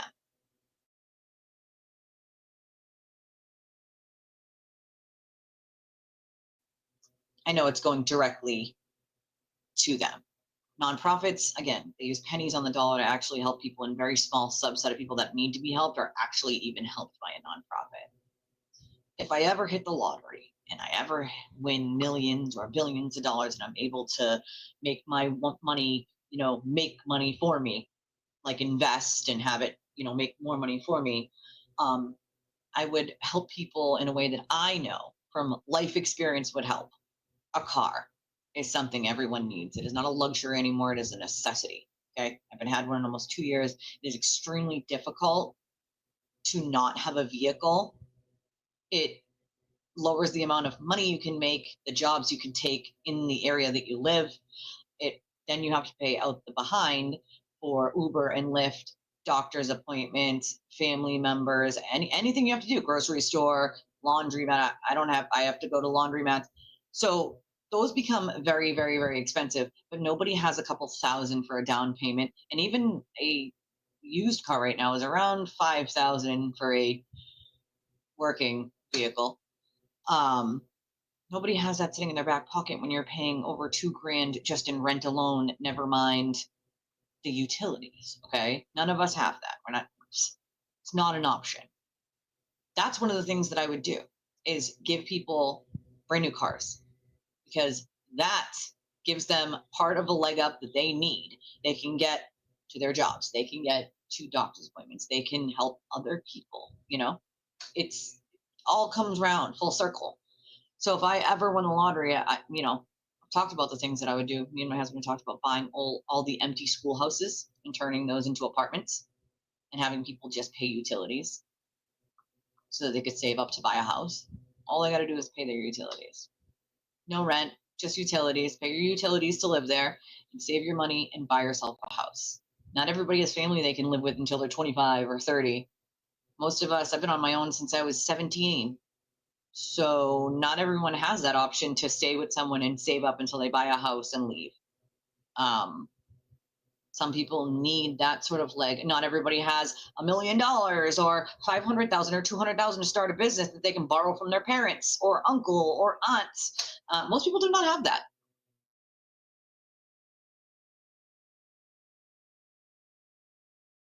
But there are so many people with opportunity, with that kind of opportunity, that could create generational wealth for their families and help other people. It's unfortunate and it's sad to see that all people need is sort of a hand up. It's not a handout, it's a hand up. And not only will they thrive, but they would be able to help other people. And I see so many people who are so smart, who could run their own businesses, who could be CEOs of businesses, so intelligent that if they had the proper support or investors, they could go pretty much anywhere they wanted in a career. The sky's the limit, but not everybody has that opportunity, right? You need a car, you need a little bit in their bank account. So I always said I would buy those schoolhouses if I had the one lottery, and we would turn them into apartments and let people pay, we'd pay the taxes on it, and we'd let them pay their utilities. And if we had to legally charge rent, then we'd charge like $100 a month, just, maybe pay the taxes with that. We'd be millionaires though, so we don't need the money, right? So what's a way that we can help? Well, there are a ton of abandoned schoolhouses in my state, a ton of them, and they can be turned into apartments, 100% they can. Housing, which we need desperately anyway in this state. So I feel like that, and then I always said if it was a really big sum of money, that I would do cars and about a $10,000 check. So here's a car, right? You don't got to use that $10,000 to buy a car, because most people would, if they don't have a car, they're going to use that $10,000 to buy a car. And now they're kind of back in the same position with not having any padding, right? So here's a car and $10,000 to start whatever, thing you need, whether it's to get an apartment or to help pay your rent for a couple months, or, your insurance or whatever, to start you up so that you're not in that same circle of struggle over and over and over and over,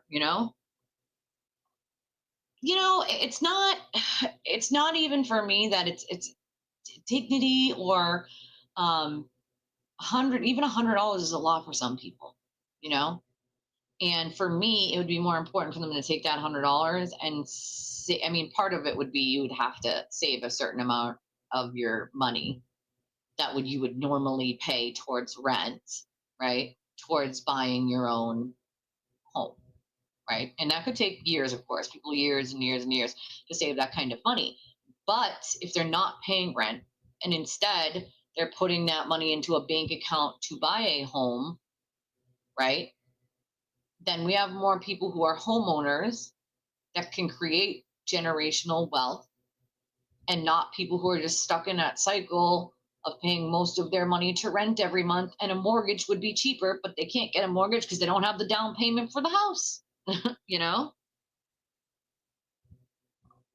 No, I'm the same way. I'm the same way. Like if someone, picks me up, even if it was their idea, I always offer gas money. It's just the way I am, or let me buy your lunch.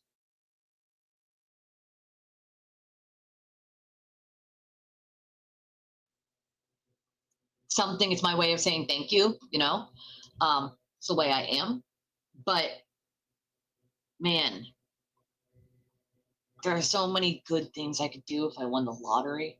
I know a lot of you have probably thought, I mean, everyone's probably actually thought about what they would do if they won the lottery. Listen, I don't need 17 houses and 5 yachts and 17 cars. I need one decently sized home with maybe an in-law apartment. I have a disabled sister who is mentally disabled, not physically. I also have a sister-in-law who has Down syndrome, and then I have my daughter who has all of her medical, who has the terminal illness. So I would want like an in-law apartment for family, maybe 2-bedroom in-law apartment for family who that would work for, like my sister-in-law with Down syndrome or my sister. Just a decently sized, I don't need a mansion, just a decently sized home with maybe an in-law, 1 car for me, 1 car for him. That's it. I don't need anything fancy. I don't need anything special. I don't need a yacht. It'd be nice to have a little boat, like a little boat. I don't need it. I don't need it. I don't need 17 sports cars. Actually, I want a truck. I want a pickup truck. Okay. I want a black and pink pickup truck. That's what I want. I know, how girly of me. But that's what I want. Just saying. I just want the basics, right? Modest home, car that works. That's it. I don't need anything fancy. Some people win the lottery and then they're like, they got a house in France and 17, sports cars and the biggest yacht they could buy. And I'd love an RV. That would be kind of cool. Then I could do my dream of traveling. But all I really need is a modest home and a vehicle that works. Oh, girl, it's one of my dreams is just get one of those and travel. So awesome. It's on my bucket list. If I ever get to it, I'll be the happiest person on planet Earth. Oh my God, I would love that. A pink Charger, that would be awesome. Listen, anything, it would be pink. I want it. I want pink. Pools are a liability. My husband did pools for 10 years. I'm telling you, they suck. They're fun, but they suck to fix and they suck to maintain. But I just want basic, like what I could do with the rest of that money to make other people's lives easier and stop suffering, stop that vicious cycle. People don't realize it's not easy to get out of that cycle of poverty. If you're paying all of the money that you make towards your rent and then food and utilities, then there's nothing left over. How do you can't work more than you're already working, right? You can't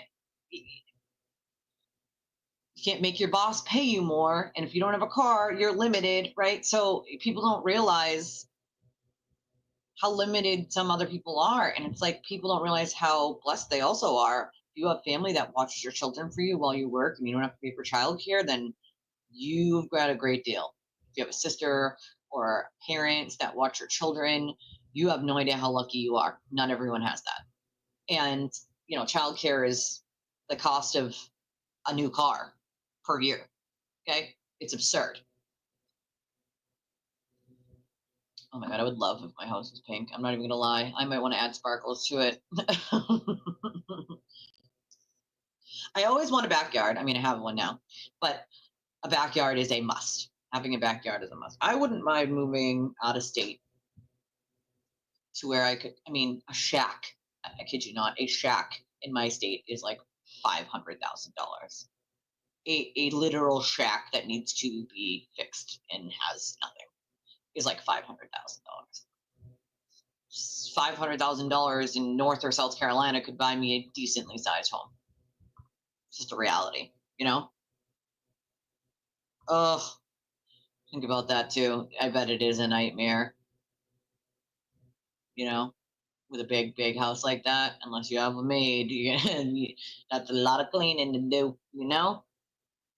And 4 kids will make a mess real quick. Even 1 kid will make a mess real quick. And you men make messes too. I bet the cleaning is a nightmare. I do not doubt that, not one little bit. Not one. Okay, so real quick. I have been dying to delve a little bit into an old-timey serial killer. That's a woman that, if you have not heard of this case, then woof, you are in for a surprise. But we're talking old, not in our lifetimes old, okay? History style, right? So most of you think of Monster, the movie Monster, and you think Eileen Wuornos when you think, you know, woman serial killer, right?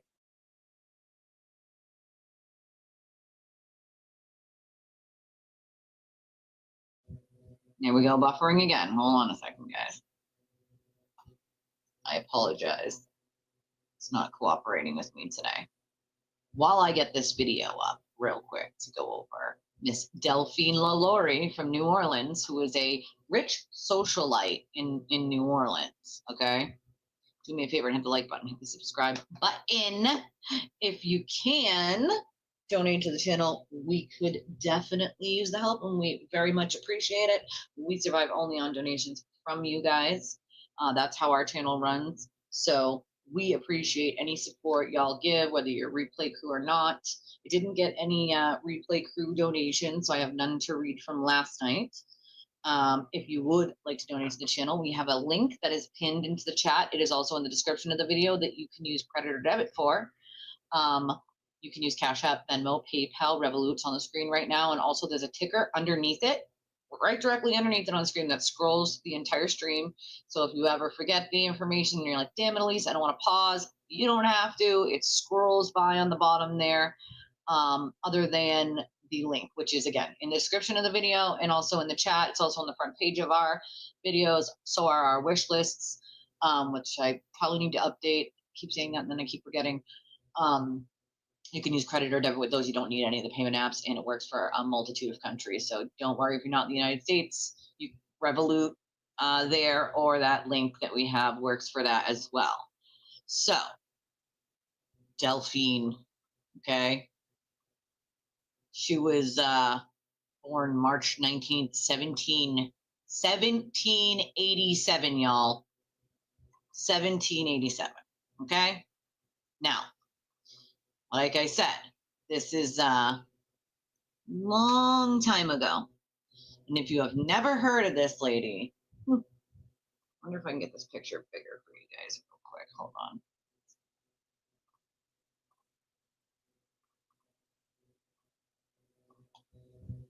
This is her, okay? I can't make it any bigger than that, unfortunately, I don't think.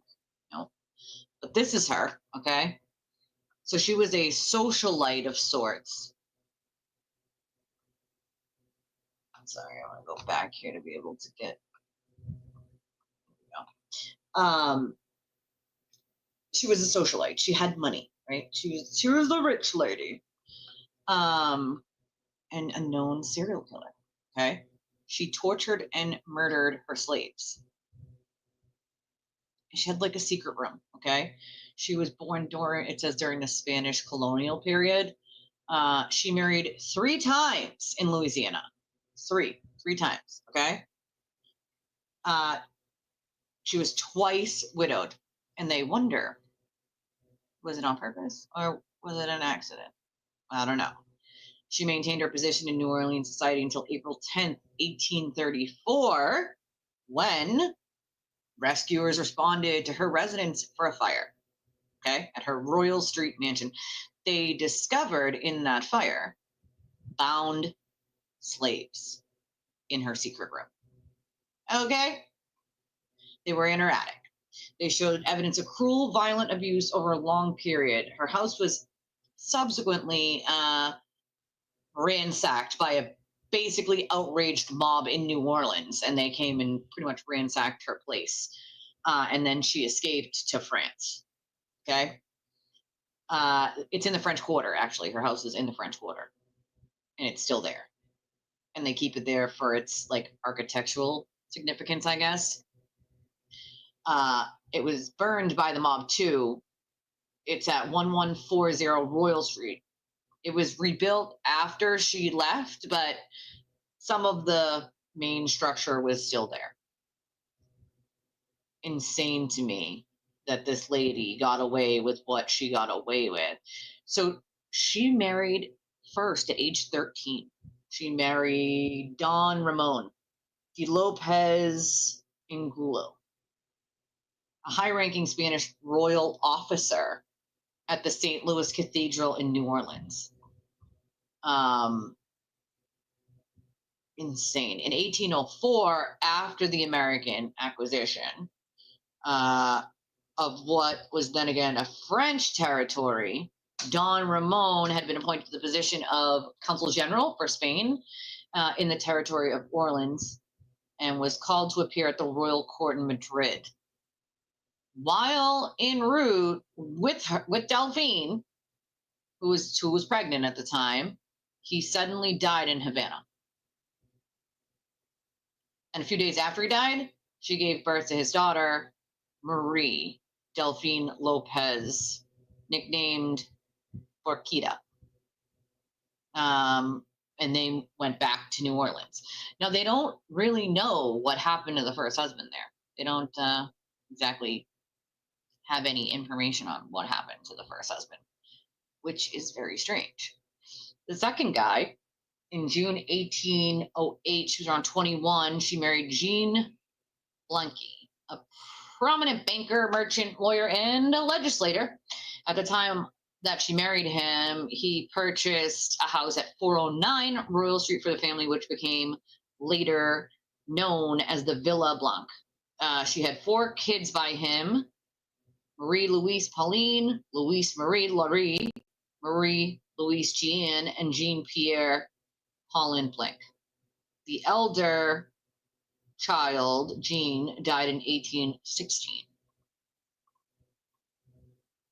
Third marriage was June 25th, 1825. Married her third husband. He was a physician. His name was Louis Nicholas Lalaurie. He was 15 years her junior, younger than her.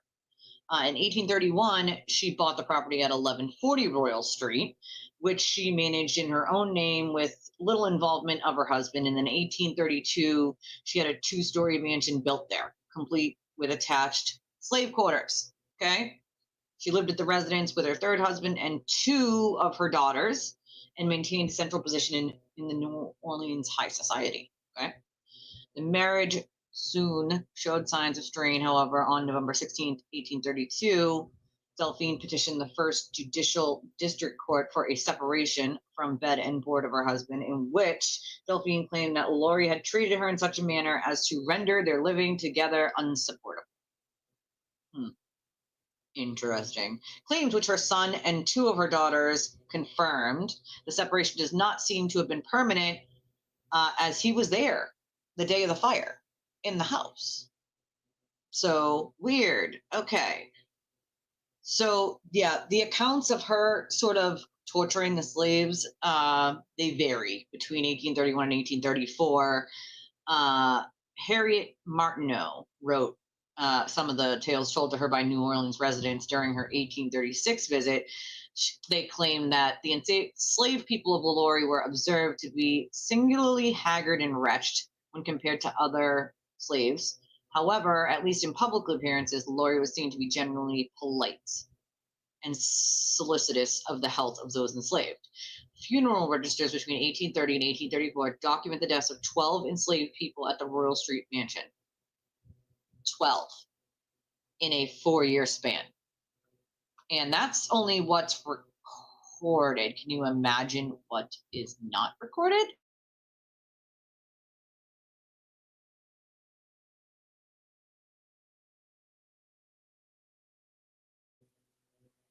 Sorry.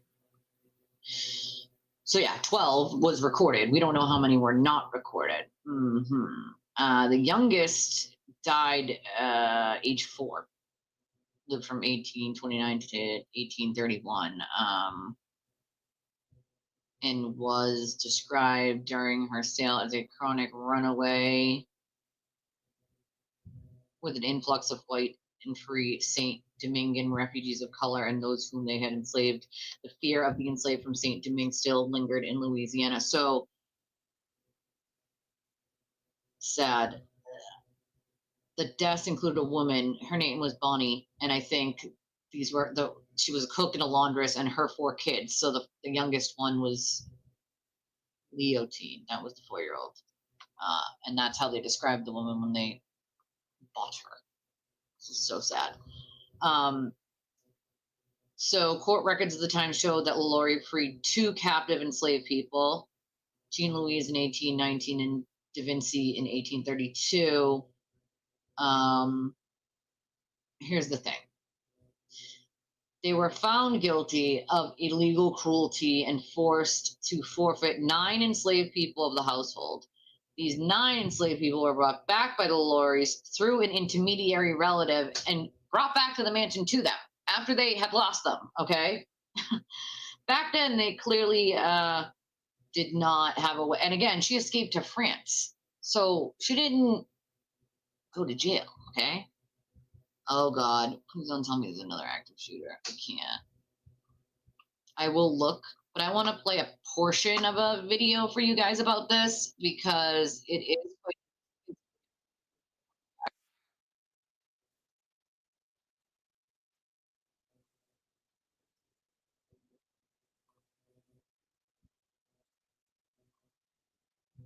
Hold on.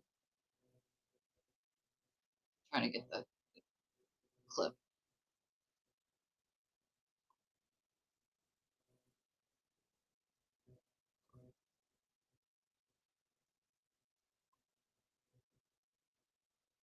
All right. I'm going to hard it at this part right here.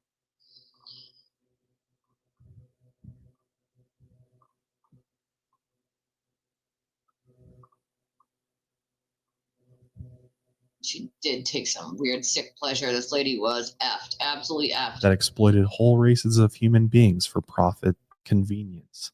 And based on a number of verified accounts, Madame Lalaurie seemed to take a sick pleasure in torturing her slaves. She was actually a collector of torture devices, chains, and shackles. Multiple shapes and sizes were in her collection to ensure she could always quickly and efficiently incapacitate her victims.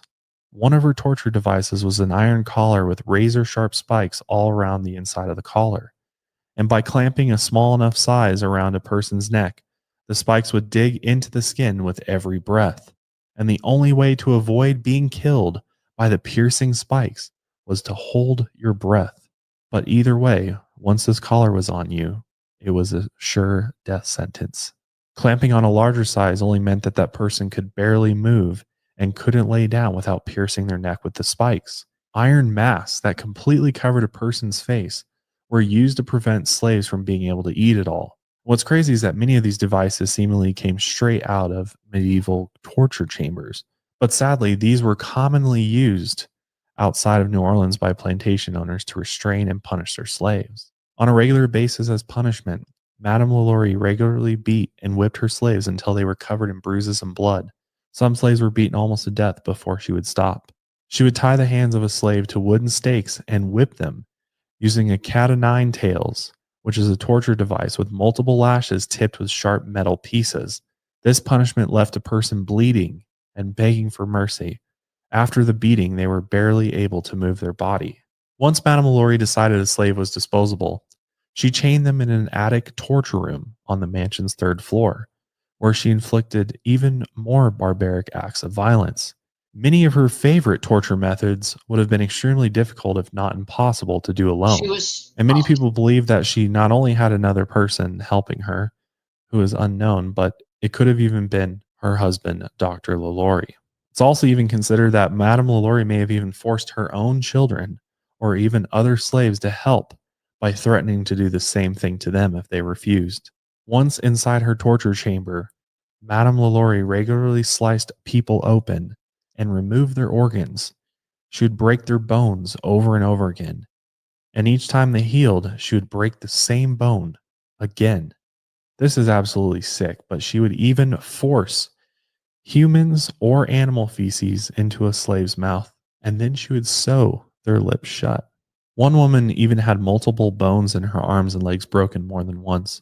Her limbs were twisted outward and the bones reset, making her look like a human crab.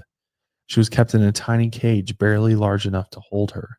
Madame Lalaurie tortured and killed plenty of women slaves, but she seemed to particularly hate the men, and more often than not, she decided to murder them in cold blood. After chaining them up naked, she pulled their fingernails and toenails off one by one as they screamed in agony. She ripped away pieces of their skin, cut out their tongues, and even gouged out their eyes. As part of her torturous human experiments, Madame Lalaurie would use a hand tool to pierce through a skull. She would then widen the holes so the handle of a wooden spoon would fit inside. And then she would proceed to shove the handle through the hole and stir the brains like a boiling cauldron. She was a sick, Or sick even lady. worse, she'd push a hot fireplace poker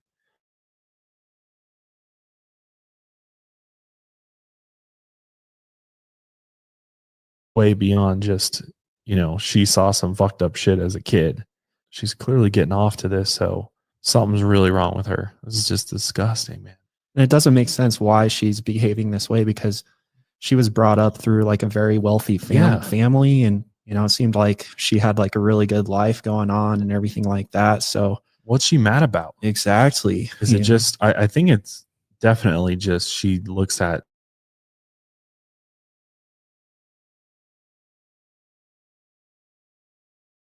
she doesn't view them as the same level of being that she is, clearly. Yeah, But I'm looking. something nothing else is really really wrong isn't with her brain for got sure. anything about And it, she so I'm obviously gets working some on it. sort of like a sick satisfaction from all these, torture methods that she's pulling. But, it doesn't make any sense why she would torture them like this to begin with, because as a slave owner, wouldn't you want to have your slaves like fully functional to where they can perform the tasks that you need them to do, as opposed to completely hindering, breaking their bones, and, taking away their ability to do things? Like, Yeah, it doesn't make any sense. sense at Yeah. all. Like, wouldn't you want your slaves to be, like you and enjoy working for you to some, level of extent? Like, I know there was, back in this period of time, there were slave owners that had slaves that actually liked their slave owners, and actually, when I say that, I mean like they, at that particular time in history, there was no other life than that, but they were being treated okay. They weren't being tortured. There wasn't anything really, really bad that was happening. But this is just on another level. This Do you swear or affirm the testimony that you're about to give will be the truth, so help you God? Court's back. Thank I'm gonna you. look Please this have a active seat. shooter thing up for a second. If you can sit where you're close enough to that microphone, that will.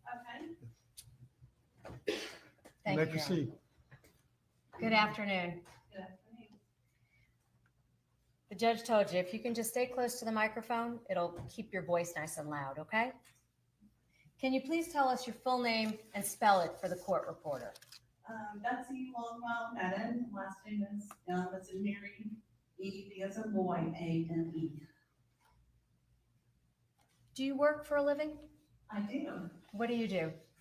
I'm a legal assistant at Turner Paget Law Firm in Augusta, Georgia. Okay. How long have you been doing that for a living? A million years? No, probably like, then everyone will know how old I am, like 50 years. Okay, quite some time. Yes, Okay, has that always been what you did? except for a very short insurance stint. Okay. Did you work for different companies though? Yes, Okay. absolutely. And are you married? I am What's your husband's name? Frank Mebane III. And how long have you two been married? 47 years. Okay. And in that time, did you and he have any children? We did. We have 3 children. And who are they? Mindy and Frank IV and Matthew. Okay. Can you tell us in order who's the oldest to youngest? Yes, Mindy's the oldest, and Frank the fourth is the middle child, and Matthew's our surprise. Okay. How old is Matthew? He's 21. And Frank the fourth? 40. And how old was Mindy when she passed? She was 40. Okay. So that's about 3 years ago now, is that correct? Yes, ma'am. Is Frank the fourth married? He is. What's his wife's name? Megan Beckmeyer Mevin. Okay. And what about Mindy? Was she married? She was. Who was she married to? Nicholas Kassotis. And did he have any other name that he went by when you knew him? He started using the last name Stark. So he went by Nicholas Stark at some point as well? Yes. Okay. Do you see him in the courtroom here today? I do. Can you point out where he's at? Over there. If the record can reflect, Your Honor, she has pointed at the defendant. When did you first meet Mr. Kassotis? Let's see. They got married in 2016. That was probably maybe the end of 2014, maybe. Okay. And do you know how they met? Yes, I believe they met on an online dating service. I just remember Romeo something. I don't remember the full name. Okay. And as a result, did they ultimately get married? Yes, they did. And I believe you just said that was in approximately 2016? Yes. When they got married in 2016, where was the wedding? It was at Morven Park outside. It was maybe 20 miles or so from Alexandria, Virginia, outside of DC. Okay. And do you know where they were living at the time? Alexandria, Virginia. So they were living in Virginia itself? Yes. Okay. And at that point, was Mindy working? She was. Do you know what she was doing for a living? She worked at a law firm in DC, and then she wanted to try the nonprofit route. So she went in and worked for several nonprofits. And I believe her last job was in the plastics industry, working for them, trying to help them be able to keep plastic bags in stores and stuff. Okay. What kind of education did Mindy have? She finished her high school. She had a college degree, and then she also had her master's, I think it was. And in that time that she provided those different jobs you just described, was that all in the DC or Virginia, DC area? She went to college in Savannah at Armstrong. And then when she moved to DC, that's when she got her further degree at Virginia Tech, I believe it was. Okay. Is that where she met Mr. Kassotis up by Virginia? Yes, when she was living there, yes. Okay. Do you know what Mr. Kassotis was doing when they first met? He was working as a JAG at the Pentagon. And when you say a JAG, can you tell us, what did you think that meant? He's a lawyer, Okay. working for the Pentagon in the Navy. Okay. So you knew he was a member of the Navy as an office, as a judge advocate general. Is that what that means? Yes, ma'am. Okay. Do you know exactly, or did you know exactly what his job description was? Like what type of law he did? Did you know? I know he had something to do with foreign affairs. Well, I think he had something to do with foreign affairs. Okay. If you know, did you know what his title or rank was? I do not. Okay. So when he was working at that time, you said he was working at the Pentagon. Is that right? Yes, ma'am. Okay. And that was with the Navy, you said, right? Yes. Do you know how long he had been with them? Only if you know. I don't. Okay. But he was there when him and Mindy met? Yes. Okay. Now you said that they were married, and that was outside of, I think you said Morven, is that right? It was a place called Morven Park out. It was a few miles from Alexandria. Okay. Were you present for their wedding? Yes. And when was that, if you recall? I believe it was October 2016. Okay. And at that time, was it a big wedding? No, I wouldn't say it was a big wedding, a decent sized wedding, but it also happened in concert with Hurricane Matthew. So there were a lot of people who couldn't come because of hurricanes. Okay. As a result of that wedding, did you have an opportunity to meet some of Mr. Kassotis' family? Yes. And did you know them before then? I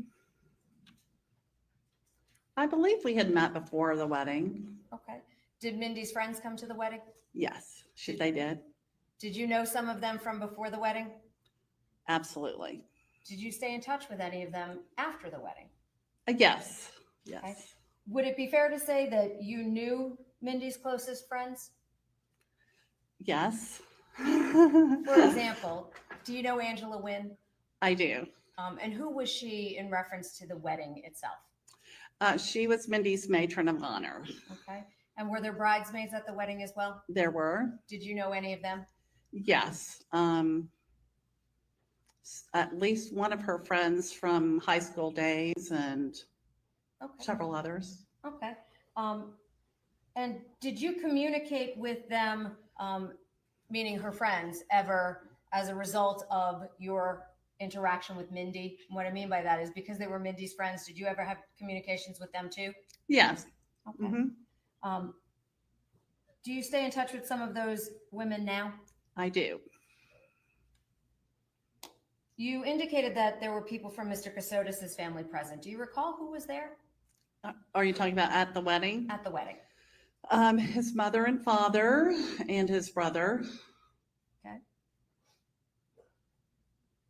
Do you see any of them here today? Yes.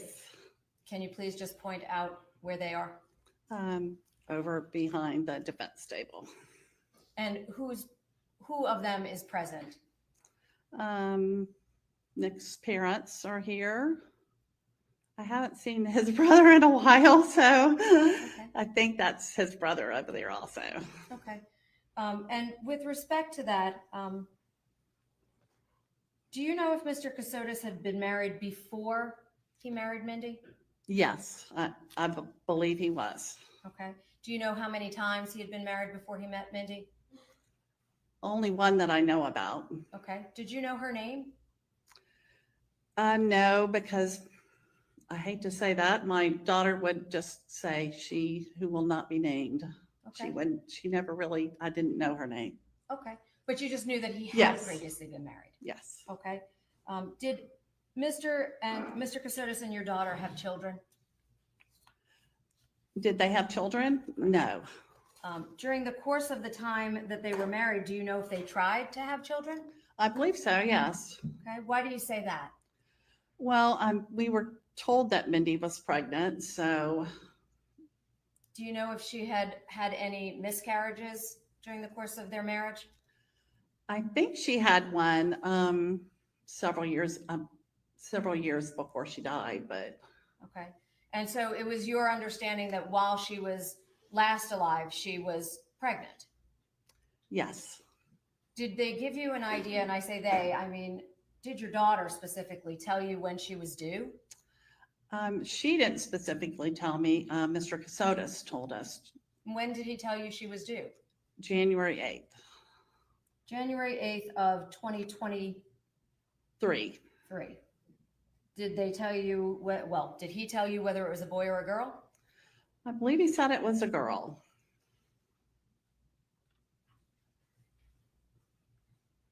Can you tell us, how was their marriage between 2016 and 2018? Were there any problems? Objection calls for speculation. If she knows. Do you know, ma'am? I thought they had a good marriage. So there didn't seem to be any problems, was merely my question. My apologies if that was inartful. Did there come a time when something occurred to make you believe that there was a change in their marriage condition? Yes, when they actually were sort of hiding out because we were told they feared for their lives. Who told you that? Mindy and Nick. Okay. Did they give you any specifics about why they were fearful of their This lives? is crazy. Yes, Fearful of first we what? were told they'd been hacked. Then we were told Weird. another story about Nick was supposed to be working for Microsoft and he had taken on work for some smaller company underneath Microsoft, and he had solved some kind of an algorithm and they were giving him company stock, and I guess it was supposed to be, I don't know. That's all I know. Okay. Sorry. Was that information conveyed to you by whom? Your daughter or Mr. Kassotis? Probably my daughter. Okay. And so she was telling you what the concerns were surrounding their danger? Yes. Okay. And when did this first start happening to you, your recollection? I would say maybe late 2018 or early 2019 would be my best. That's sort of a best guess. Okay. As a result of those problems, did they ever have to move? Yes, they started moving from She's crazy. place to place, and we didn't always know where they were. So When did they start moving, if you recall? around that same late 2018, early 2019 time.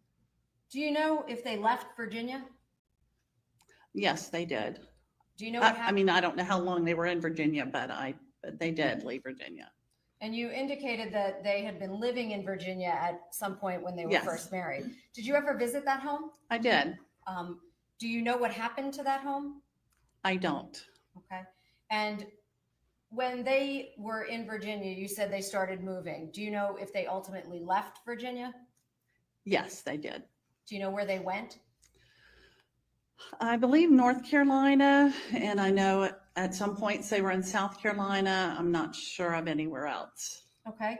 And how did you get information of where they were? We communicated by Signal, the Signal app. Can you tell us what Signal app is to the best that you understood? An app where you can communicate, but what the hell? In short time afterwards, it would be erased and there would be no record of it. Who asked you to start using Signal app? Mindy and Nick. Had you ever used that Oh, before? fucked up. Were you familiar with it before they asked you to use it? Only from reading about it in a book. Okay. Wowza. And was that the means by which you started communicating with them? Yes. And was Sometimes email, but mainly Signal. Okay. And when you started using Signal app, was Mr. Kassotis still in the Navy at that time? No. Do you know how or what happened in terms of his departure from the Navy? We were told that he wanted to go into some other field, and I believe he worked for maybe the Department of Veterans Affairs shortly and for a while. And So was your understanding that was why he left? yes. Okay. And that was the job you thought that he took after he left the Navy? Yes. Okay. Do you know what he did for the Department of Veteran Affairs? No. Did he ever tell you? I don't, I mean, I know he's a lawyer, but I don't really know. Okay. So. Did there come a time when Mindy and Mr. Kassotis wound up moving somewhere? It's like 2020 they started using the Signal app. Yes. Right, I'm Michael? wondering how that came to be. I'll have to figure out what was going on with the chat and X. I Well, wish you guys would have know they messaged came me and told me down it wasn't one working. Christmas and I didn't spent know. Christmas in Hilton Head when It we were wasn't living working. there. And When you say we, who do you mean? my husband and myself, my son, and my daughter-in-law, Frank the Fourth and Megan. Okay. And so do you mean Frank the Fourth then and Megan? And my husband, yes. Okay. Mhm. And where was Matthew? Oh, poor Matthew. I just totally forgot him. Okay. Yes, Matthew also, I'm sorry. Okay. Well, at some point, did Matthew go to school? Yes, he went to college after he graduated high school. So Okay. Was that an away school or was he home? Yes, no, he went to school in Douglas, Georgia, 2 years, and then to Milledgeville, 2 years. Okay, so he had moved out of the house, Matthew, at that point? When he went to college? Yes. Okay.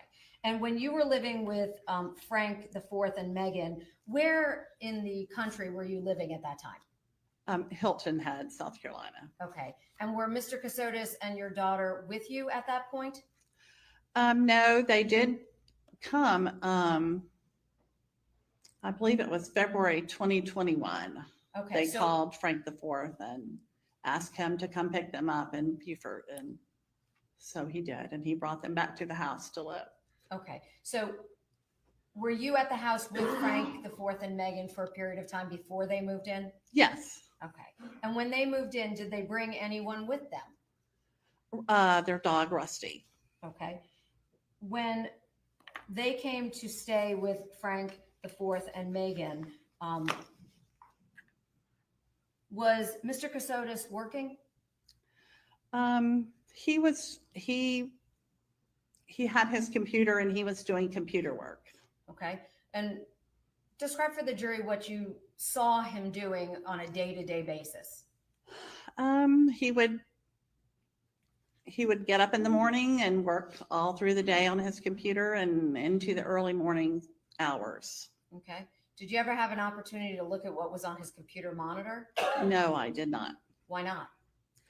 Well, for one reason, I wanted to be respectful, and I also thought it wasn't any of my business, but. Did he ever advise you weren't permitted to look? Objection to leading. Withdrawn. I'll rephrase. At that point, you believed he was working for what company? Something to do with Microsoft. Okay. But you didn't know more than simply that? No, I did not. And when you observed him, you said he was working from the early morning hours until late at night. Is that right? Yes. Okay. Were you ever able to hear him having communications with anybody by WebEx? No, I never did. Did you ever have any opportunity to hear meetings by any other platform like Skype or anything like that? No, I did not. So all you saw was him working on the device? Yes. Okay. Was Mindy working at the time? No, she was not. Okay. Do you know why she was not working?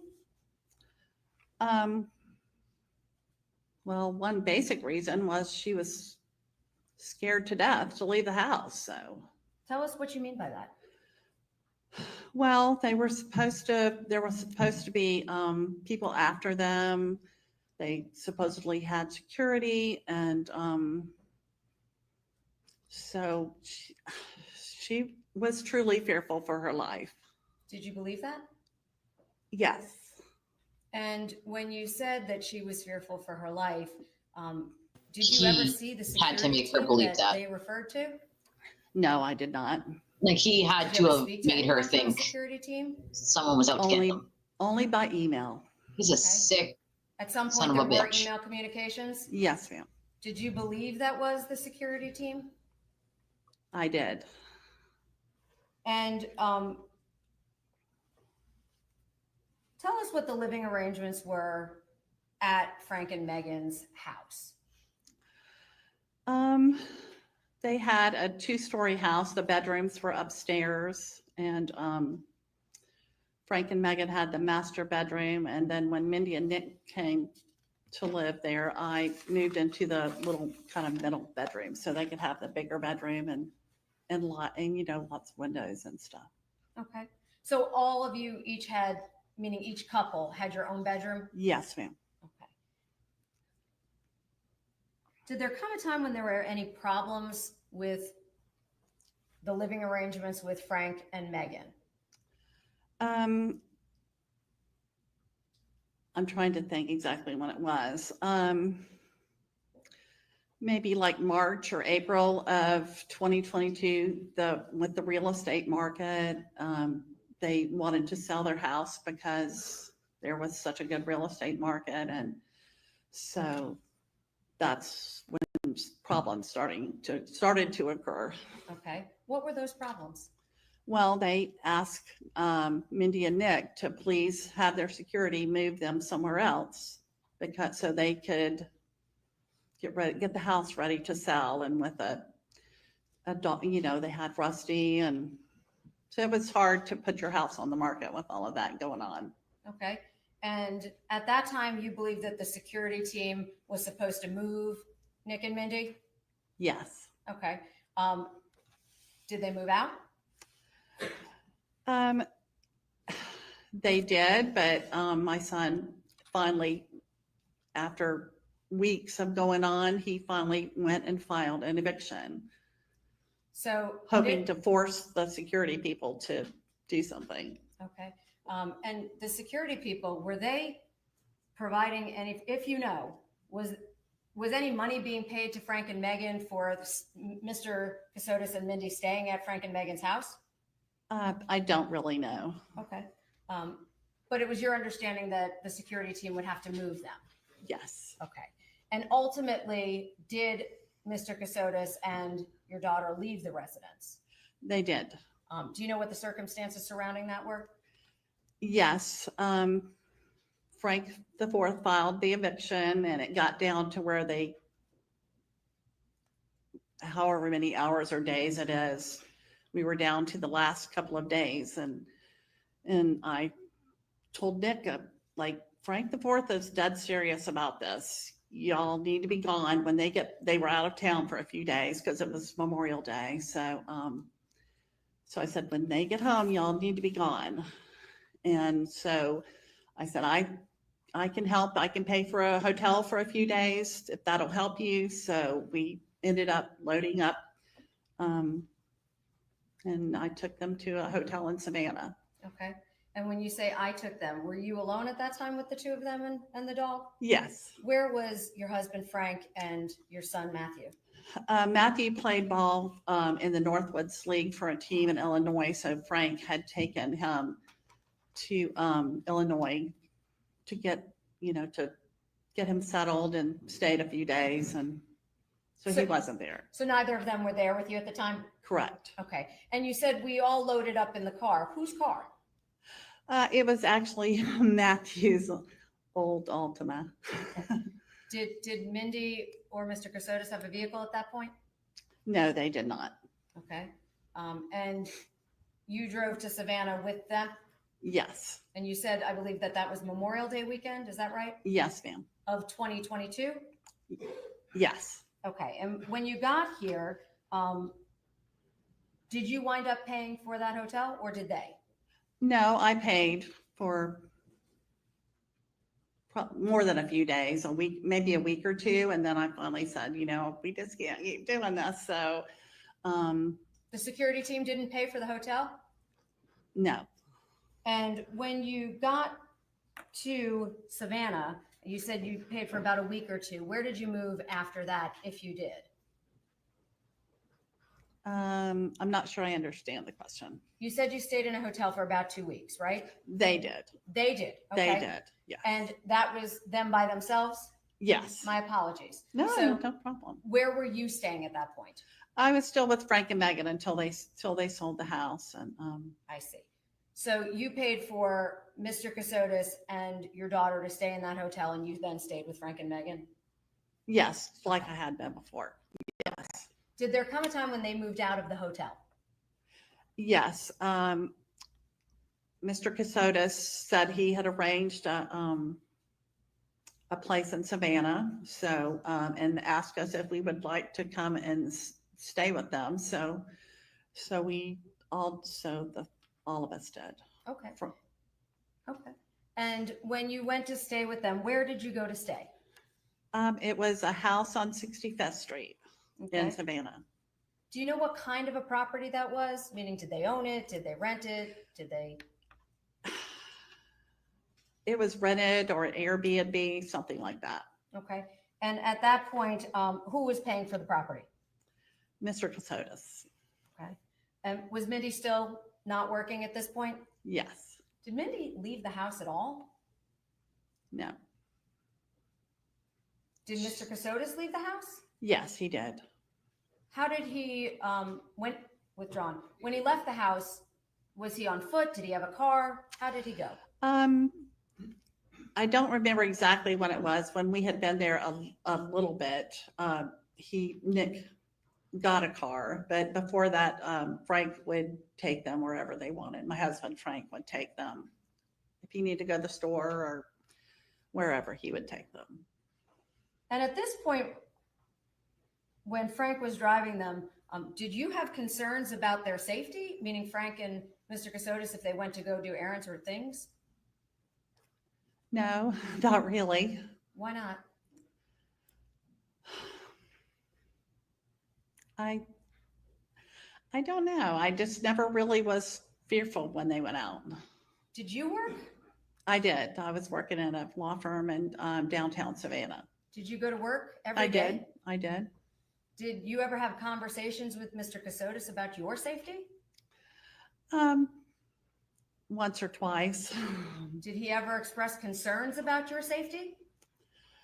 Only after one time when we were told that Nick's father and uncle had come to the house, and so that after that they told me what kind of car it was. So I remember if I was out walking by myself in downtown, I would look for that car or van or whatever it was. Did he tell you what type of car? He did, but I couldn't. I don't remember what it was. Okay. But other than that, he never expressed concerns for your safety being out, going back and forth to work every day? No. Did you ever meet Mr. Kassotis's employers? No. Did you meet his coworkers? Just his friend Cameron that was in the wedding. Okay. Was that a coworker from what time period in his life? I believe from when he was at the Pentagon. Okay. Did you ever meet any of his It's a weird from when story. he worked for Microsoft? Very weird. No. Other than on the computer, I can only did you ever meet anybody associated think that with those he made Mindy No. believe that they were in some And I sort say of on the danger. computer, when he was using the computer. Crazy. Did he continue to use the computer all day, every day at the place in Savannah? Yes, he did. Okay.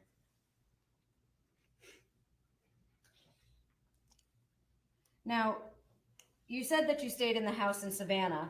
Can you describe for the jury what that house was like? What did it look like?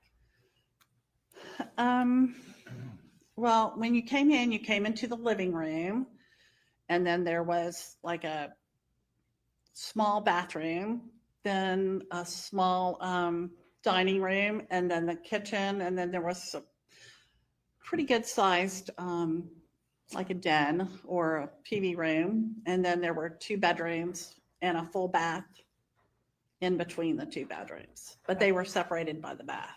So. Okay, so there was a bedroom, a bathroom, and then a second bedroom? Yes. Were there doors between the bathroom to the bedrooms, or just in the hallway?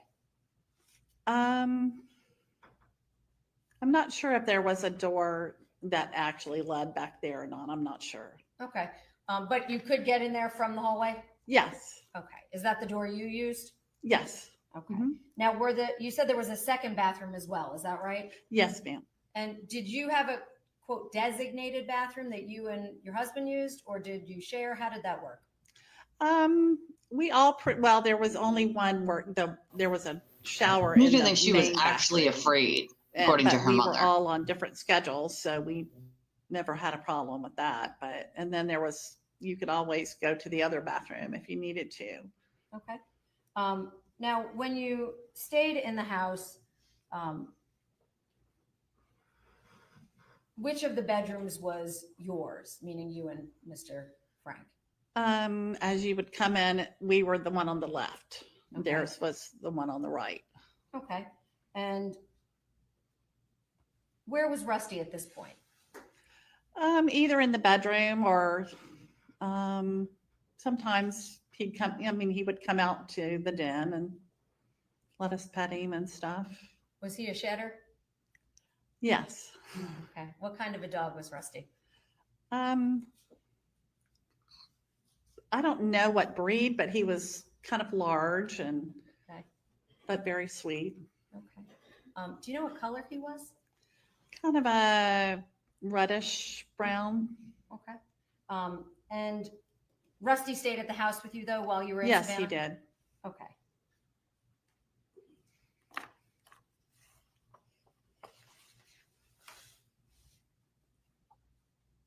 Now,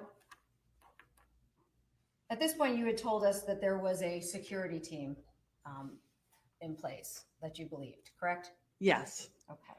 And at this point, how did you have a good relationship with your daughter? Yes. Do you think you knew her pretty well? Yes, I do. Would you have considered her gullible? No, So when she told you she was afraid, did you believe her? absolutely. Okay. And did her behavior seem to be consistent with that? Yes, very much so. Okay. I mean, she really thought that she was in Did danger. you believe Mr. Kassotis He's a sick when fuck. he advised you that they were in danger? Yes.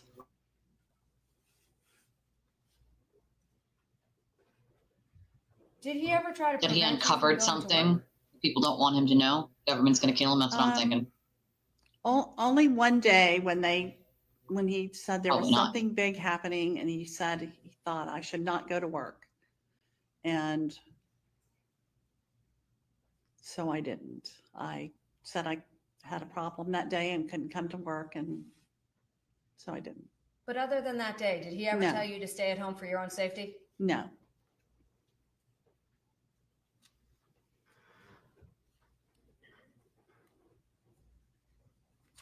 To your knowledge, and from your interaction being in the house, did you believe that your daughter was still happily married to Mr. Kassotis? Yes, I did think so. Okay. And at some point you indicated that they advised you, or he advised you that she was pregnant? They said that there was no fetus, that there was no signs of pregnancy in her torso, in her body. To them? Did they ever talk about it with you? I think it was, yes. Okay. And even in the middle of all the security risk, they still wanted to have a child? Yes. Okay. Did you ever go to the doctor with her? No, I did not. Do you know who her doctor was? No. Do you know what facility she was being seen at? No. Did Mr. Kassotis ever tell you any of that information? Meaning where? About the doctors? Yeah. No.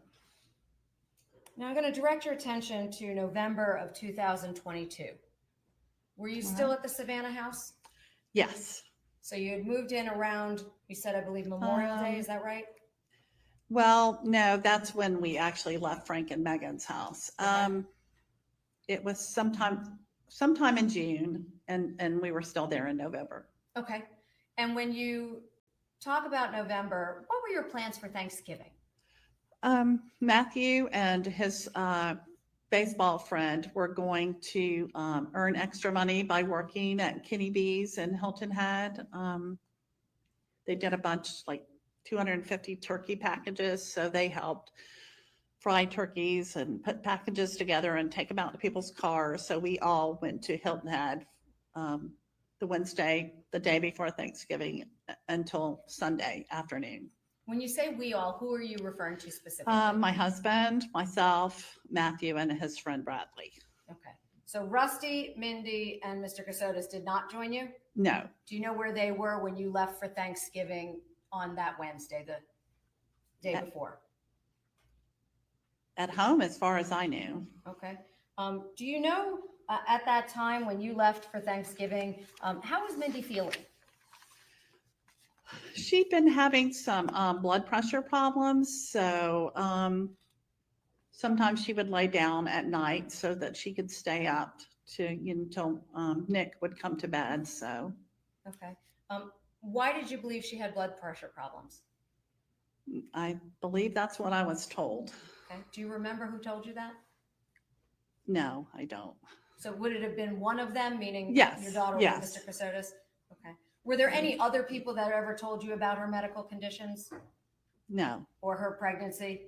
no. Just the two of them? Yes. Okay. Now you said that you left on the Wednesday before Thanksgiving of 2022. 22. Would it be fair to say that that was November 23rd? If you know. That would have been pretty close to the date. Okay. So it was the last Wednesday. There was definitely the day before Thanksgiving, Okay. whatever, it falls 3 or 4 days apart sometimes, but. Okay. Why did you come back on Sunday? We had booked the condo so we could all enjoy it for a few days and enjoy being away. And it helped Matthew and Bradley Okay. have a place to stay after they worked hard all day. Did you have to go back to work on that Monday? Yes, I did. And did you return to work that Monday? Yes. Okay. When you came back to Savannah, you said you went back to work. So let me not assume. Did you come back to Savannah after? On the Hilton? Sunday after Thanksgiving. Okay. And who came back to the house in Savannah? Just Frank, my husband, and myself. Okay. And when you left for Thanksgiving, was Mindy alive? As far as I know, yes. Okay. Do you recall when you last saw her before you left for Thanksgiving? Not precisely. Okay. Was it that day? No, when I would leave for work in the morning, she was never up that early because she would stay up late with Mr. Kassotis. So. Okay.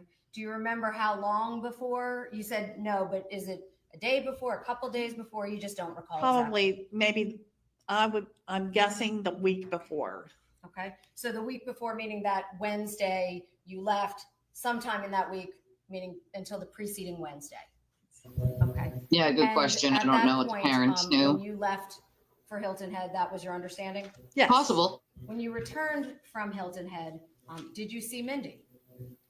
No.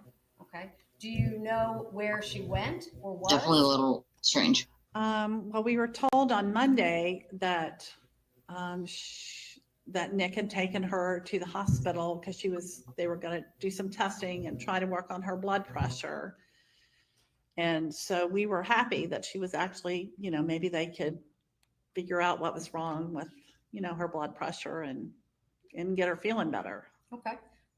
Did he tell you what hospital he took her to? It was supposed to be some type of military hospital on a base. Okay. And did you go see her?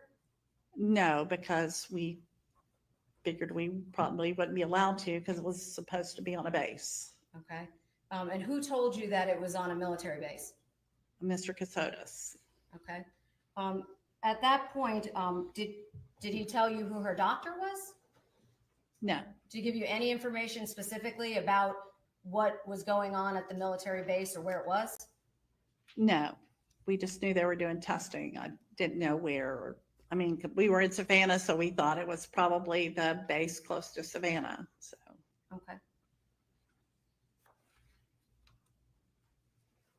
Did a doctor ever come to the house to treat her while you were there? I believe that Nick told us that a doctor came, but I never saw anyone. Okay. Now you said Sunday you came back and Monday you went to work. Yes, ma'am. Was there anything else about that week that was important that you remember? My husband Frank had a hip operation on that Wednesday, and he stayed overnight in the hospital and then came home Thursday around noon. Do you remember the date that he went in that Wednesday? November 30th. Okay. And was that what hospital? St. Joseph's Candler. Okay. And when he went to St. Joseph's Candler, did he stay overnight? He did. Where did you stay? I stayed in the hospital till about 9 or 10, and then I came back and stayed at the house. And that's the house in Savannah? Yes, with Mr. Kassotis. Okay. Was Mr. Kassotis there at the time? Yes. How did Mr. Frank get back from the hospital? I picked him up and brought him home, and Mr. Kassotis helped me.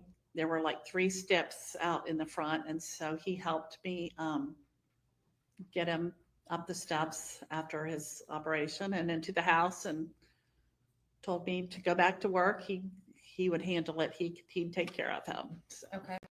So he went in for the hip surgery, you said, on November 30th. what day did you pick him up? December 1st. And that would have been then the Thursday? Yes. Okay. So November 30th, you went in, December 1st, you came and picked him up. And do you recall what time you went to pick him up on December 1st? I think he got out maybe around 11:30, maybe 11:30. So it was still in the earlier part of the day? Yes. And when Mr. Kassotis offered to look after him, what did you do? I went on to work since he said he would, he said, I'll keep an eye on him. I'll help him. I'll do whatever he needs. You go on back to work. So I went on, to work. How long did you stay at work that day? I think I left around 5:30. Okay. Where'd you go after you left work? Straight back to the house. Okay. And when you went back to the house, who did you find at the house? Just my husband. So he was alone in the house at that Yes. point? Did you know where Mr. Kassotis was? No, not really. Okay. Did he eventually come home? He did. He came home shortly after I got back. Can you tell the jury what happened when he got home? Yes, I heard him come in the door, so I came bouncing out and I was like, hey, how's Mindy doing? And he just started bawling, crying hysterically and talking, and I really couldn't even understand much of what he said. So I said, please come out and sit in the living room, the den or whatever, and tell us what's wrong. And so that's when, all I could really understand was she's not coming home. So, Is that and when he meant Mindy. Does sound like a bad spy novel, right? And when he said she's not coming home, did you understand what he meant when he first said it? No, not really. The way he was crying, I figured it was not good. So, Did he eventually tell you she died? yes. And he didn't know exactly what had happened. He said he'd been texting her all morning and she didn't answer, so he thought she was sleeping. Okay. At that point, when he told you that she had died, did you have an opportunity? Excuse me just a minute. Oh, this poor lady, dude. She's probably like, how did I not know this sounded crazy? But you want to, trust people that you care about. You don't want to think that they're lunatics, right? You want to think that they're telling you the truth. You want to support them. I could totally understand how she would buy it, even though it sounds insane. And how she feels right now. This poor lady. Awful. Was Mr. Frank with you when he told you? Yes. Okay. So was the three of you in the room? Yes. Was there anyone else there?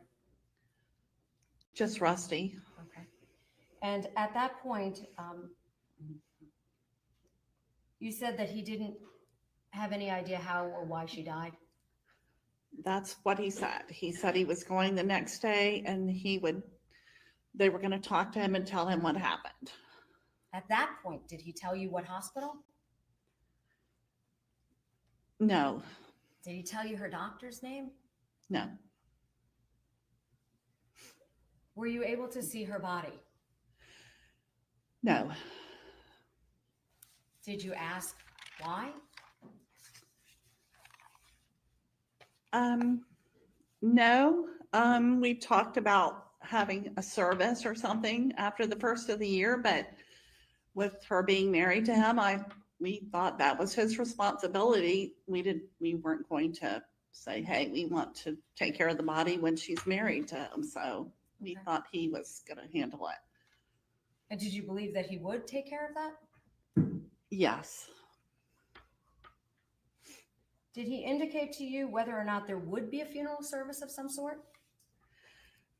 When we talked about it, he said it would be after the first of the year. Maybe we'd have some type of memorial service. And we said, okay. Did that ever happen? No.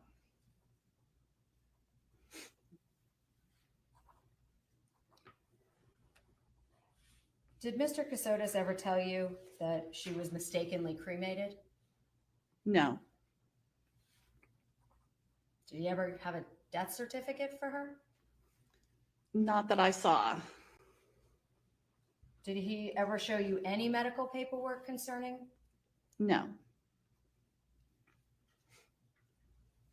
So it was your understanding that at the time of her death, she was at the hospital, correct?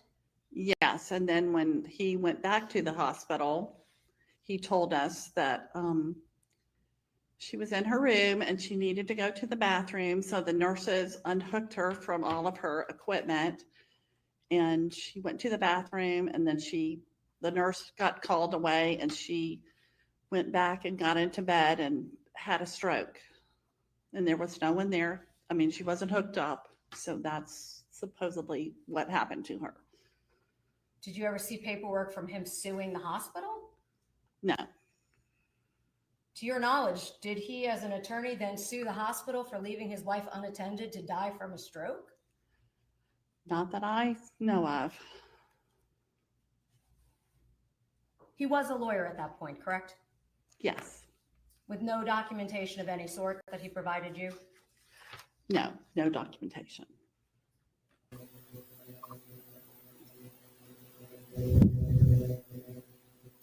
Did you believe him at the time? Yes, I did. How does that make you feel in hindsight? Oh, poor lady. Stupid, naive, trusting. Did you trust him? Yes, we did. This poor lady will never trust anybody ever again. Can you It's tell sad. the jury what happened in the days after I feel you, Mr. lady. Kassotis told you that Mindy died?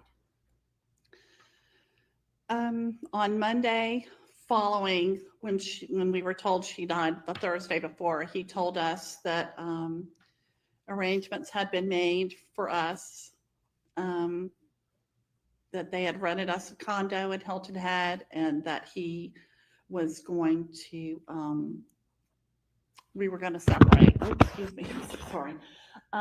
We were going to, we all started packing, except Frank couldn't really do anything because he had had that hip operation. So Mr. Kassotis and I packed everything up in the house, and then on Tuesday, we went to Hilton Head, and he went along with us in his car with Rusty. So on the Thursday, you get notified that your daughter has passed. And on the Monday, he tells you pack up, we're moving. Yes. And was it your understanding he was staying with you and Frank still? No, he was going to go his own way. And who was going to pay for your new place?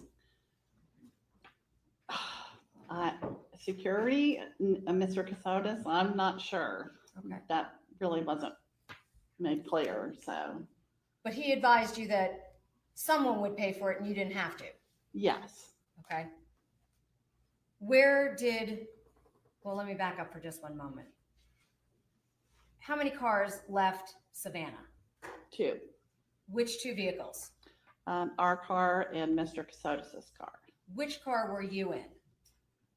I was driving our car. And that would be Because- Matthew's old car? No, that was our car. You had another car? Yes. Okay. So you were in the car driving to Hilton Head with whom? My husband. Okay. Where was Mr. Kassotis? He had his own car, and we went together, caravanned or whatever. Okay. But you never got in his car? Only after we had finished packing to say goodbye to Rusty. Okay. And where was that, in Savannah or somewhere else? Hilton Head. Okay. So when you got to Hilton Head, where was, you said he was in the vehicle, Rusty? Yes. Okay. And you said goodbye to Rusty at the vehicle? Yes. Now, other than that, you didn't ride in the car to Hilton Head? No, ma'am. How far was the drive approximately from Savannah to up to Hilton Head? Do you recall? Probably close to an hour. Okay. And when you got to Hilton Head, can you describe what kind of a community or housing arrangements had been made for you and your husband? Yes, we were staying at Hilton Head Beach and Tennis Club, which has gated security, and you have to have a pass to get in and out. I mean, to get in. Okay. And you said there was a pass. Was it like a gate? Yes. Okay. Was there an attendant or was it just a physical gate? No, there's an attendant. Okay. And did Mr. Kassotis come with you to that location? Yes, he did. When you got to that location, did you have an opportunity to say goodbye to him or did he Yes, stay? he helped us bring stuff, some stuff into the house, and then we all said goodbye. When he left Hilton Head, did you expect to see him again? Yes, we did. Did you ever? No.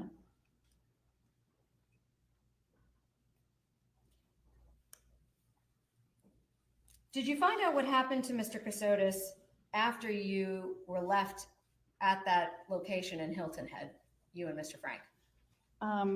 In February, we were notified by his security team that he had been in a car accident and wasn't in very good shape. And we asked if we would be allowed to come and see him. And were you allowed to? No. Ultimately, was that communication over the phone, in person? That was an email communication. So you got an email notification from the security team that he had been in a terrible car accident? Yes. Was there any follow-up communication from the security team concerning his condition? Yes, I believe it was several weeks later we were told that unfortunately he had died. Was that also by email? Yes, it was. So the security team, did you know what agency or what that was related to? Are you talking about who the email came from? No, I mean who the security team was specifically. I'm guessing he wrote these emails. Was that a government agency, a private agency? This dude's sick. No, we weren't told specifically. Okay. And when you received those emails, did they come to your email? Yes. Did you preserve them and save them? I did. And at that point, did you believe that Mr. Kassotis had passed away and died? I absolutely did. Okay. Did you have communications with any of their friends and family concerning his death? Or was it with them? Sorry. One sec, let me rephrase that. Yes. Did you speak to Probably anybody that told you knew about his passing? Not to. Contacting him was dangerous, right? Cameron and her husband, and told them, his friend Cameron, that they were both in their wedding. Okay. And you told Cameron that Mr. Kassotis had died in the car accident? Yes. Okay. Did you also convey that to Miss Wynn, Angela Wynn? I believe so. Okay. And during the course of that, did you believe he was dead at that point? Yes. So we were already grieving for Mindy, and then we were grieving for him. So.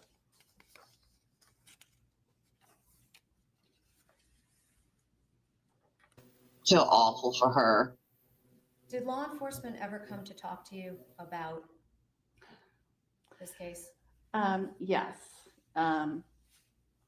It was in early May, I believe it was. And it was sometime after lunch, and I was going to walk over to Starbucks. It's a long con. And my friend Toby called me and asked me where I was and said, "Get back here. The GBI is here to see you." So I walked straight back to the office, and Mr. Sands and his partner came in the conference room, and we started talking about Mindy. Did you believe that Agent Sands was actually a member of the GBI? Yes, then I did. Somebody had actually called us, and I don't know if it was Agent Sands, but I checked, Googled him and stuff. I wanted to make sure that it wasn't a scam or something. Were you concerned considering all of the information that you had heard over the last couple of years? Yes. Did you doubt that he might be with the GBI? Not when he came to see me, but I did on the call, so, Okay, so you got a call first and then they came to see you? yes. Okay. Did you reach out to anybody when you first got the call to verify who Agent Sands was? I don't know who's sitting When I mean where, by email, did like you which side, communicate what with family is anybody on, concerning Agent Sands? or where the seating is. Not that I remember. Okay. It's a I'm long going to con. show you some exhibits, if I may, Your Honor. Counsel, I'm referring to 1.87, 1.88, This is very sad. 1.89, and 1.90. I mean, this is insane. This is on some like Yes, ma'am. delusional level. Like this dude needs help. Like Take a he moment is and just effed in his mind. I don't even know why they're there.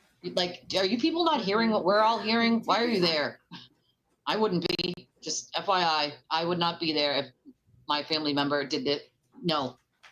Nope. You can sit there by yourself as the defendant, which you did to commit those crimes.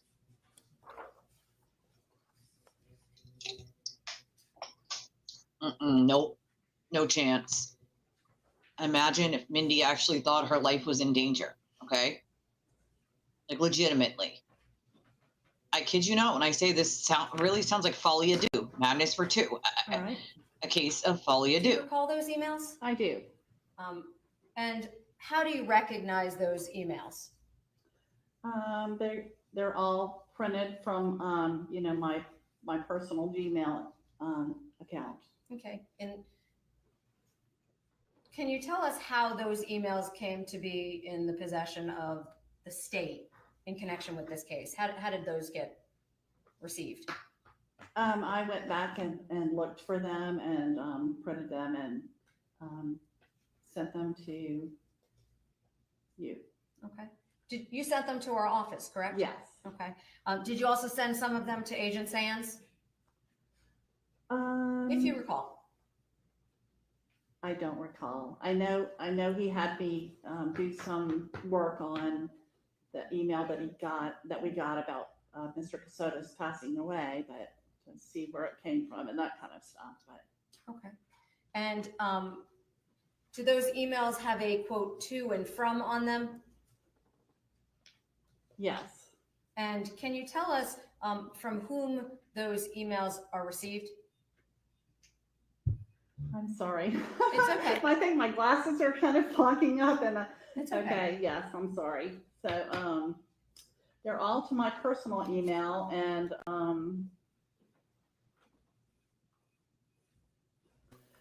it's like, Oh, like a company. I must have been Apis reading Limited, something or from trying to look somebody for at the Apis active Limited, shooter when that happened. And Okay. Apis Limited, which we assumed was, you know, security. And then one a Proton email, Okay. security, I guess. Okay. And did you know what Proton email was? No. Okay. And when you received those emails, are those a fair and accurate printout of what you Yes. sent? Okay. And Absolutely. are they modified in any way other than those red stickers on them? No, ma'am. Your Honor, at this time, I would seek to introduce those emails. That would be.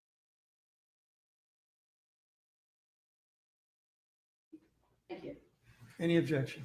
All right. Objection. At this time, I'd like to publish them if we can turn that on. Thank you.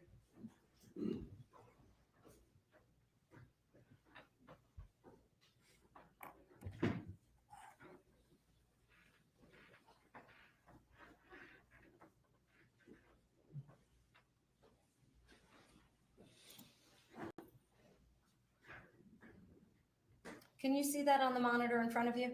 Yes. Okay. And in that subject line, it says no subject. Is that correct? Yes. And on the top right, does it have an email? Yes, it's my Gmail account. Okay. And is the body of that email the email that you received? Yes. And does it have a date there? February the 22nd. Of 2023? 2023, sorry. Okay. And that email, was that the one that you just indicated had the Apis Limited Is that what you're referring to? Yes, apislimited.com. Okay. Did you actually know Jones MJ personally? No, Did you ever met that person? no, Did you know who that was? no. And this email, what was this email in reference to? They were responding to our request to see. No, I have that written down We somewhere. wanted to see him, and we didn't care if he was in a coma. We would sit with him and hold his hand and talk to him. Is that after you had been informed he was in the car accident? Yes. Okay.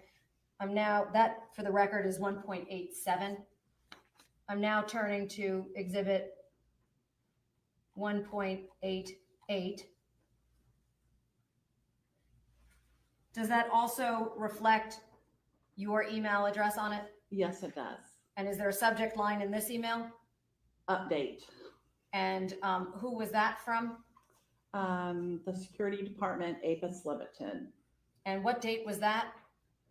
February 26th. And on that date, what was the notification that you received? They were sorry to inform us that Mr. Kassotis passed away. So you got a death notification by email? Yes. Did you ever speak to anybody in person about his passing? No. Did anybody come to see you and talk to you? No. Did anybody call you? No. Did you talk to his parents? No, I did not. I'm now turning your attention to 189, where it, pointing to the top half of this email. Do you have a date on that email? April 19, 2023.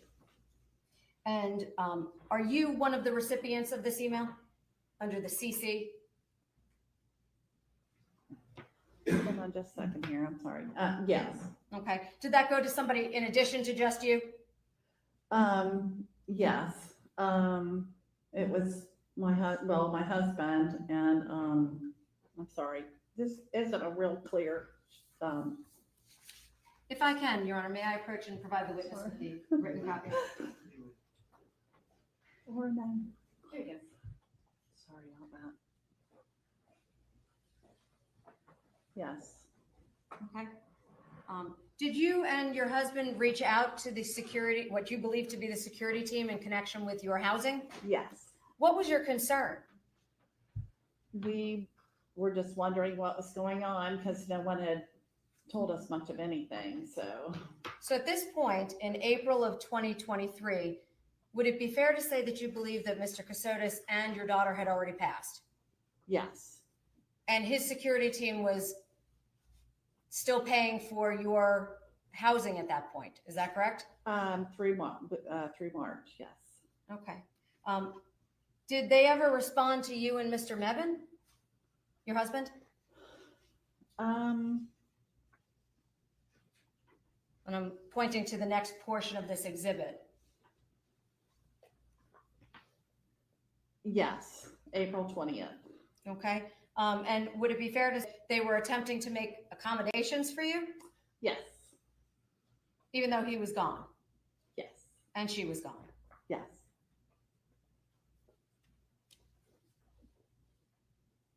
I'm now pointing to the lower portion of the next email, starting at the top of I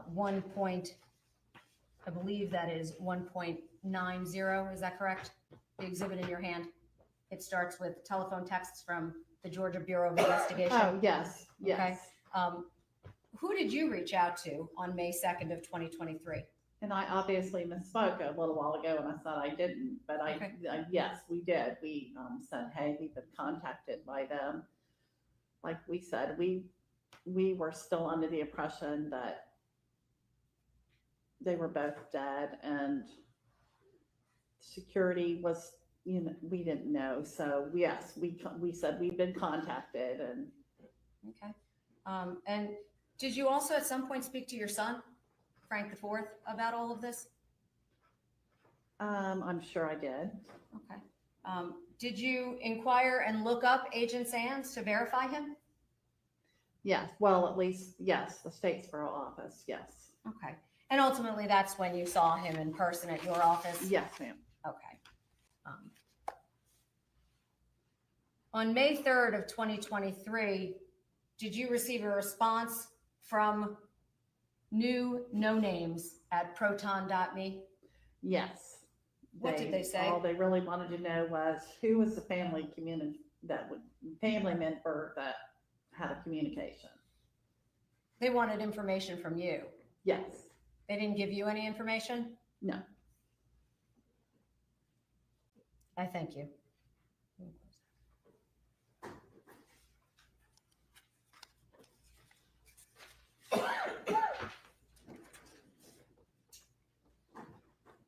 Did Mr.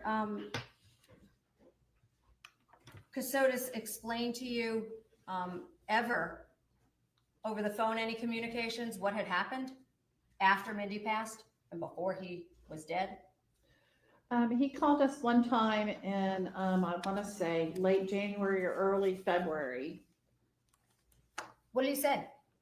We were just talking about different things. He had told us that he was going to meet his real mother, that, we were told that he was adopted or stolen or something. And so when we left him in December, he was going to meet his real mother. Okay. Did you expect to see him after speaking to him that one time? Yes, he said he would like to come to see one of Matthew's games. Okay. Did that ever happen? No.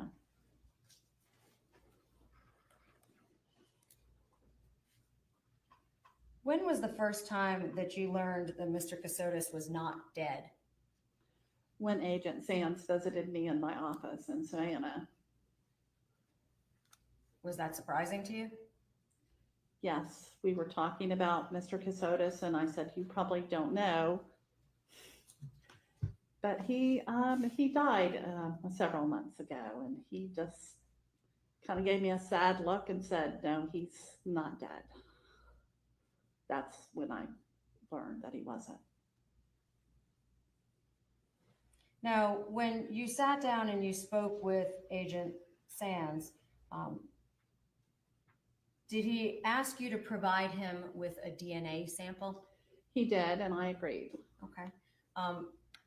Would it be fair to say that's just a Q-tip, basically, that Yes. swabs on the inside of your cheek? Yes, ma'am. And did you do that voluntarily? I did. And you provided that on the day he came to see you? Yes. Just so we're clear for the record, do you see Agent Sands here in the courtroom today? Yes, he's sitting beside of you. Okay, if the record can reflect, she's pointed to, or she's indicated him.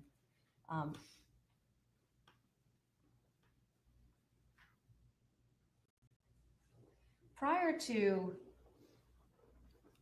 Agent Sands coming to see you, had you heard about the unidentified woman in Riceboro, Liberty County?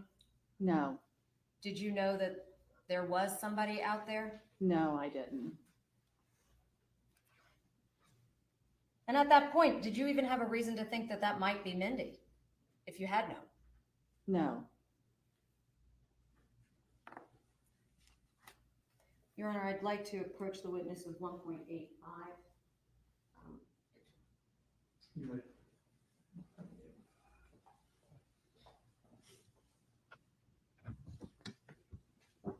Do you recognize what's depicted in that photograph? Yes, pictures of my daughter and then one picture of her with Mr. Kassotis. Are those all fair pictures of actually her and him? You recognize them? Yes. Your Honor, at this time I'd seek to introduce 1.85. Any objection? Okay. It's admitted.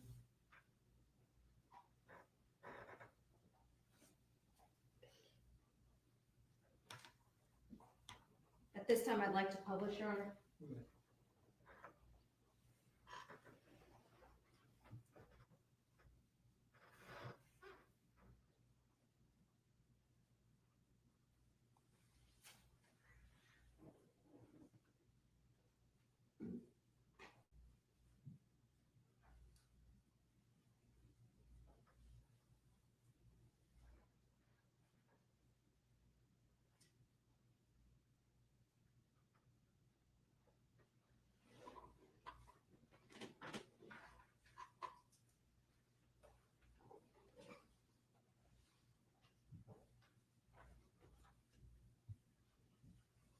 In all the time you knew Mr. Kassotis, did you ever know him to hunt?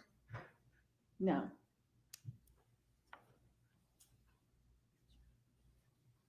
I have nothing further.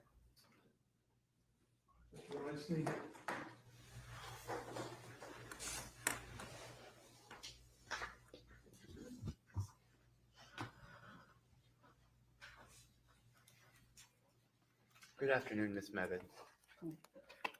My name is Doug Weinstein, and I'm representing Mr. Kassotis in this case.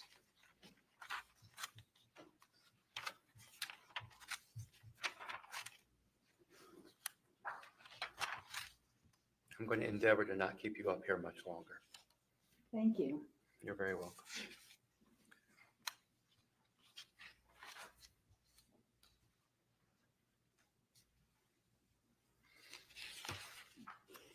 Let's talk a little bit about your daughter, Mindy. All right. Okay. So Mindy was quite accomplished, correct? I believe so, yes. And a very intelligent young woman. Absolutely. And you said that your relationship was very close, correct? Yes. And Mindy would have no reason to lie to you. Not that I'm aware of. And you said that Mindy was in genuine fear for her life, correct? Yes. They were moving all over the place, correct? From what I was told, yes. From what you were told by Mindy, correct? Yes. And Mindy had told you that she and Nick were in danger, correct? Yes. And as you said, you believed Mindy. I did. And you said Mindy is not a gullible woman, No. or was not, I'm sorry, a gullible woman.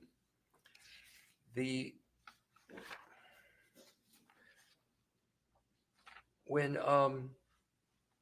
Nick and Mindy got the place in Savannah on, I believe, 65th Street, correct? Yes.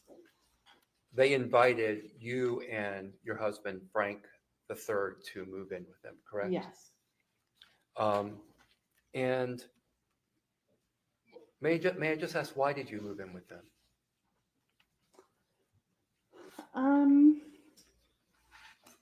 Well, we loved them for one thing, and we either needed to get our own place, which we were happy doing, or then when they said, you know, that they'd have room for us and they'd like us to, we said, okay. And you say that you loved them. Were you and your husband, Frank, close with Mindy and Nick? I feel like we were, yes. Regarding the claim that Mindy was pregnant, that was Mindy that had told you that, correct? I'm not sure exactly who told us, but I know Nick talked to us about it also. Nick also told you, but Mindy as well told you. They both had told you that she was I believe pregnant. so, yes. You say that you saw Mr. Kassotis doing computer work all the time, correct? Yes. Where would I know they moved in several places, and you saw him working in several places. So for these questions, let's focus on 65th Street. All right. Where would Mr. Kassotis do his work on 65th Street? He would sit on the couch in the living room just to the right of us as you came in the door. And when you say do his work, this was his work on his computer, Yes, correct? computer work. And as you said earlier, you never saw the work that he was doing on the screen. No, I did not. So you can't testify as to what was going on the screen while Nick was working, correct? Correct.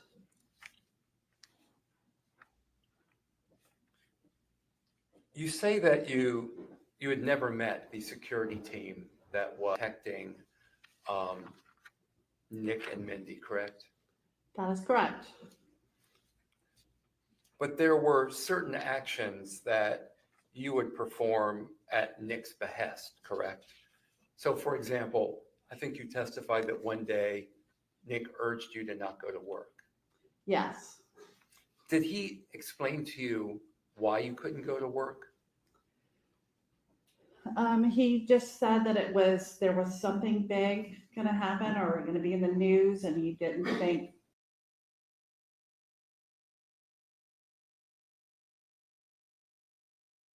he thought it might be dangerous for me to go to work then. Did it appear to you that he was concerned about your safety that day? Yes.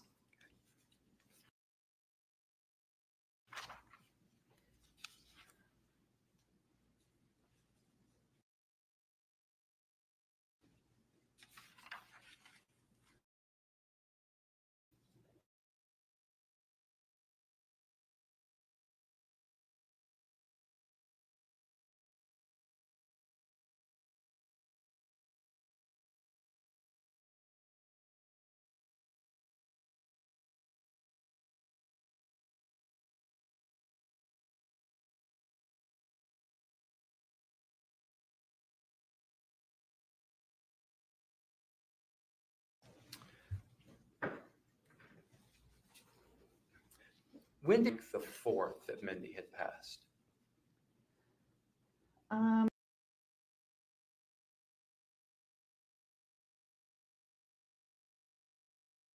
This buffering while I'm trying to keep up with the active shooter thing is killing me, dude. I believe it was When you said that you don't believe that Nick Kassotis was a hunter. Do you have hunters in your family? I believe it was When you said that you don't believe that Nick Kassotis was a hunter. Not do you just have us, hunters it's in them your buffering family? too. my son Matthew hunts some, but that's it. What kind of hunting, as far as you know, does Matthew do?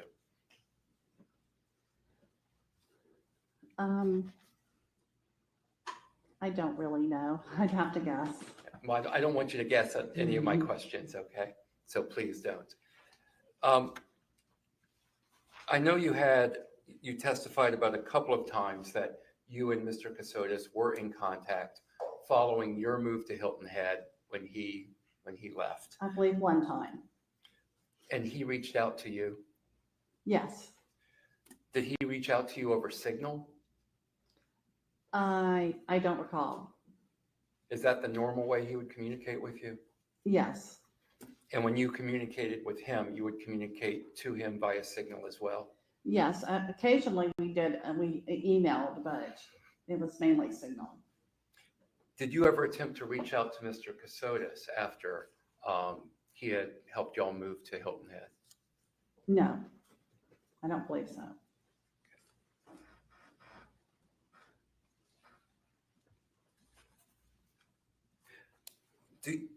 I don't know if you recall this, but let me ask. Do you recall if Mindy had ever told you that she and Nick were planning on leaving the area? Did Mindy tell me that? Did Mindy tell you that?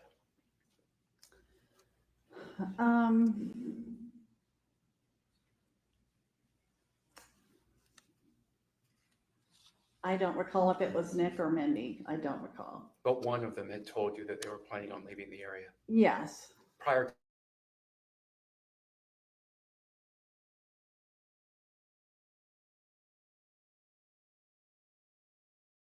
on changing their names due to security concerns. Yes, they did. Did she, when you say they, was it, I want to try to be more specific. Do you know which one or both?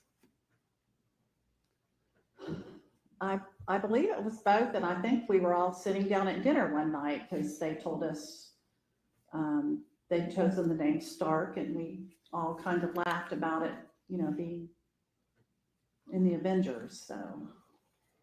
Okay. Thank you very much. I have no more questions. I'm very sorry for your loss. Just very briefly. You've referenced signal several times. Is Yes, that a ma'am. voice or a text? Text. So you didn't talk over the phone, you just texted back and forth? Yes. Okay. So every time that you've referenced the word signal, was that a physical text A message? physical text message. Okay. Yes. And when you spoke with Mr. Kassotis, you said the one time after Mindy had passed, was that a voice message, like talking to him on the phone? Yes, it was on the Okay. phone. So that was the one time it was on the phone? Yes. Okay. Just to be clear, how did they move when they needed to move their things? How did they move their belongings? They would just pack up and, I'm trying to think if they had a vehicle, but yes, I think they had a truck maybe or something like that. Were there baby items? Only maybe if like I had given them something or. Okay. I have nothing further. No further questions. Thank you, Mayor. It's Stephanie.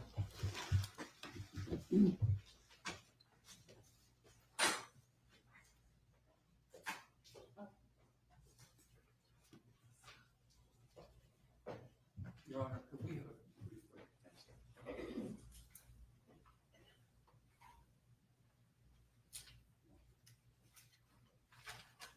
All right, there's been a request for a break, so we'll go ahead and take a brief recess. Ladies and gentlemen, you're excused for the moment.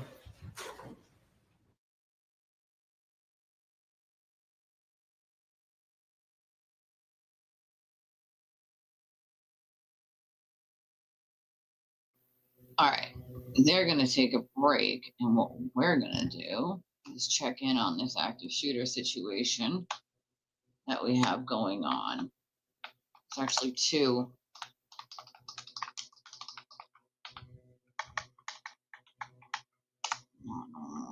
This is not freaking normal right now.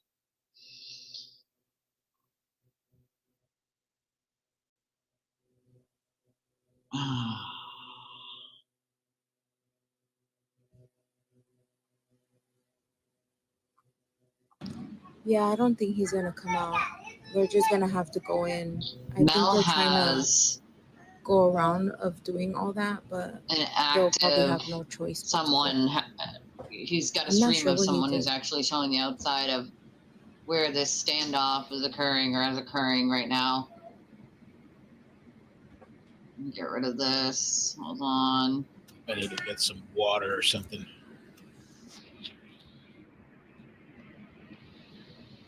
I mean, this is crazy. It's on Citizens App, the Ohio University shooting. So there's another one that was near Ohio University. No, it was not him. It was not him. Everybody's going crazy. Nobody's happy. Everybody's on medication. Get rid of this Everybody's here. breaking down. Explosion at a water plant in Indiana. I mean, the breaking news coming is just never good. There's never good, feel-good news. It's always shit, crap, horrible stuff. I know they going take on. forever to go in. Bad. For one I guy. obviously have my eye on the trial while they're on a break. County PQ 3 or 4. Go interview him.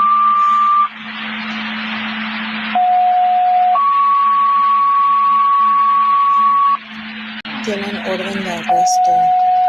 They have a search warrant. No sé por qué no entran. I don't know why they don't go in. Sí, aquí va a estar. Department 24, Greater Valley, and on Hasta around here at the officers for township. Directly in front of 29876, Route 220 for a bicyclist struck in the roadway. Struck in the roadway. Not good. Yeah, I think he has a pew pew. Yeah, that's why when they keep calling him in the intercom, they say, "Come out with your hands up, with nothing in your hands." Beeping is freaking loud. Yeah, I'm thinking that's what it is. Off active shooter in No, Pennsylvania. no es inmigración, es Trying to LAPD, find es la policía nomás.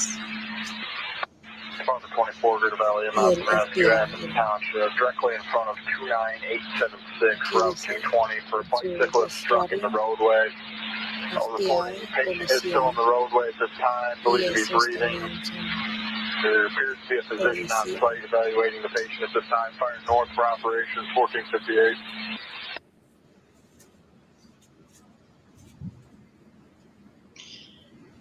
This looks like it was an ambush. Border station It's freaking 1458. hot out here, guys. The officers, it looks like it was an ambush. Thompson 12. Today, 2 Pennsylvania state troopers were shot. Just trying to figure out if it's going to be them or number 4 is going to be remaining on scene, like you talked to me about. Responding to a call in Susquehanna County. Both troopers were transported to local hospitals and have communicated with Colonel Paris. I'm on my way to join them. This is from the Governor, Josh Shapiro. Lori and I are praying for these great troopers, and our thoughts are with their families, friends, and every member of the state police. The investigation is ongoing, and the Esperar Pennsylvania hasta State que Police salga o hasta que entre. Es el que no follow the lo directions of law enforcement and state police.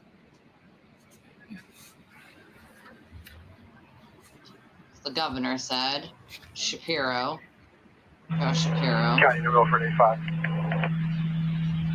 New Milford 5. There's just so We're much clear of the going scene. on Advised we're right now. closer back to our local. Let's see 10 for New Milford 5. what else we can see here.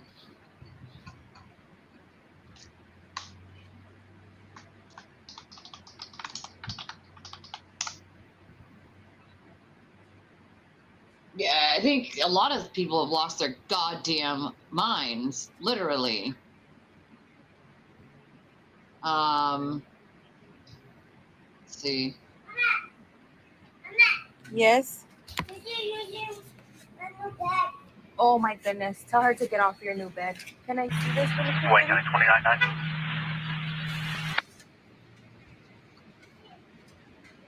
At DMC 1500.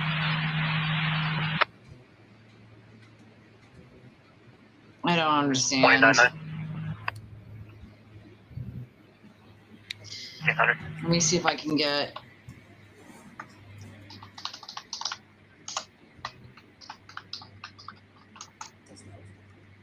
Oh.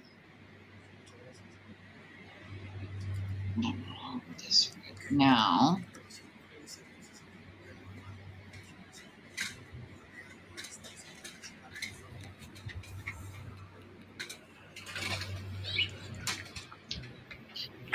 Live on patrol. County Thompson. 12 or 13.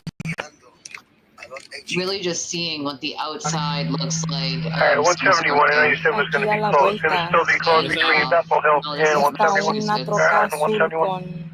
con cabina como blanca. Started on it's nothing Still gonna on any be of closed. the mainstream media. They don't cover all the shootings anymore because there's too many. Everybody's gone. Oh, no, people stay here. Okay, cool. It's that simple. It's weird, but they don't. Thompson A1. Crawling County. Disregard. Yeah, Boring outside right now. what it's gonna sound like, unfortunately, because it gets scanners running. Looks like they're having some sort of standoff. We don't really know.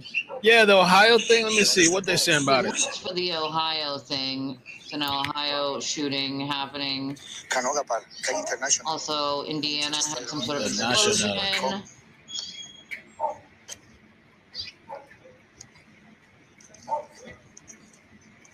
Somebody has at least a live stream of outside their house. This is outside of someone's house in California. Some sort of standoff happening.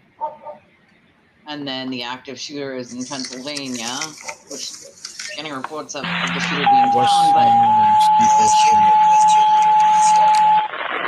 that beeping drives me nuts.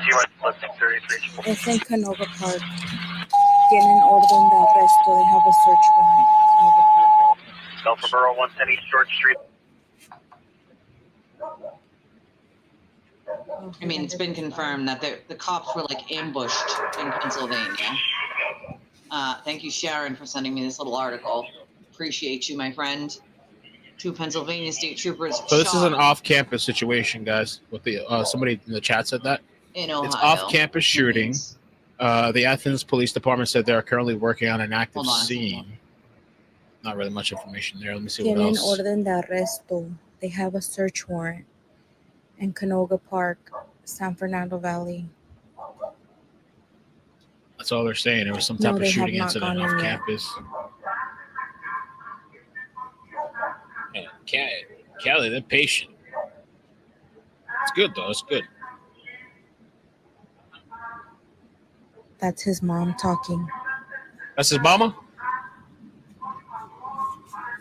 Oh yeah, it's his mother. Dusty. That was his mother talking on the intercom. Ese era su mamá hablando.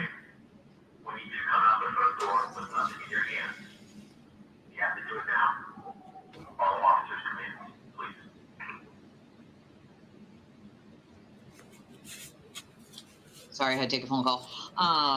Yeah, it is extremely loud, and I apologize. There's nothing I can really do. They got his Like, mama there. she That's a is good on strategy. TikTok. Get mama out there. You gotta get mama out there. Like, I mean, Hey there's Dusty, how you doing? a bunch of different things going on here, you know? I'm stuck anyway. I can't go out anywhere with the brain like this. So, No. I got this article, thankfully. Thank you, Sharon. Yeah, I saw that one. I'm still keeping an eye on the trial. She's we haven't telling heard him a to lot of really please crazy come stuff in out, that trial, not to make this difficult. Or telling the suspect. Almost there. You gotta not come make out, it man. difficult. Come outside. Turn yourself in. To Love. please come out of the house, not to make this a big ordeal. He's making it a big ordeal. Yeah, His feet it is could be loud. scat or scat man.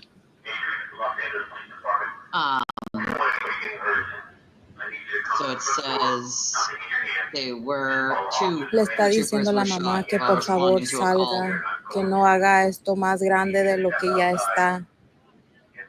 Seems like it was sort of like an ambush almost. Located on Route 171, avoid the area. Approximately 5 miles north of the town of Thompson, Pennsylvania. Scene remains very active. Josh Shapiro broke the news during an event in Bucks County. As far as the Pennsylvania thing, I'm not seeing anything new yet. It's kind of. Oh, what happened to her? She paused it. Maybe she got a call. Sometimes on TikTok, if they're streaming, they get like a call or a text or something. Yeah. And it will interrupt the stream. No, it's not ice. No, it's yellow. No, it's That's yellow. not It's not ice. It's No, you would know LAPD if it serving was a ice. search warrant. They're asking him to please come out, and his mother is asking him to please come out on the intercom. Mama's love. The troopers were transported to local hospitals. An update on their condition will be provided once available. There's not a ton of information mother on this speaks active Spanish. shooter in No, no es Pennsylvania. nieve. It's not ice. It's LAPD. Manager Brandon Blackstock, the ex-husband of singer Kelly Clarkson and father of her 2 children, has died at 48 after a long battle with cancer. They're serving a search warrant. Tienen orden de arresto. Y están pidiendo que salga. Y la mamá igual le pide que salga. Pero no sale el muchacho. They're asking him to come out. She's doing a pretty good job. She's speaking English and Spanish and His translating. mom was home and she came out. Then, like 5 minutes Came later, out, they I'm guessing she knew it took was the going to turn 80. into a dangerous situation.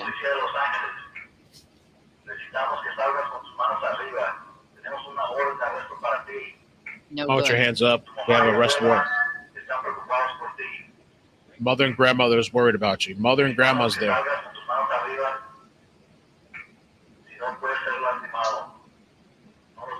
Brother? I don't know what he did. I'm not sure what he did. Just said. No sé qué pasó, solo sé que tienen orden de arresto. So recap. Hermano means brother. This morning at about 10:20, I was parking my car because it's street cleaning on that side. Brother. Can't quite hear what he's saying. When I was parking all these vehicles the way that they're parked, that's how they She's not even parked. inside. She's outside on So I was like, what the hell? What the hell? Go inside, girl. If there's a Then I got shot- off my car, I locked it, and I started walking. And one of the officers, at the time, I didn't know it was an officer. Did you get the hell I in thought house? it was ICE. And they said, come over here. And I was like, no, I'm not going. And they're like, come here. And I was like, no, I'm going to my house. So I kept walking. And then I came home and then realized that it's LAPD just trying to serve a search warrant for the guy who lives here. Even if it Really, was Denise? ICE, why not just talk to A them las for a second? 10:20 de la mañana estaba yo parqueando mi carro porque es día que pasa la barredora. Y cuando yo estaba parqueando, lista para bajarme, llegaron todos estos carros, así como están, así llegaron. Entonces dije yo, oh, what the hell. A lo mejor es inmigración. Me bajé y uno de Everybody's los afraid of agentes me dijo, immigration, ven yeah. para acá. Y le dije, no, yo no voy a ir. Y me dijo, ven para acá. Y le dije, no, yo me voy a ir para mi casa. Ya fue que me vine yo a mi casa. I'm almost wondering if we start a new stream for the standoff over it, because so I the can't- Pennsylvania situation, there's no updates that I can see coming out. Can't hear So maybe we'll just pivot to the standoff.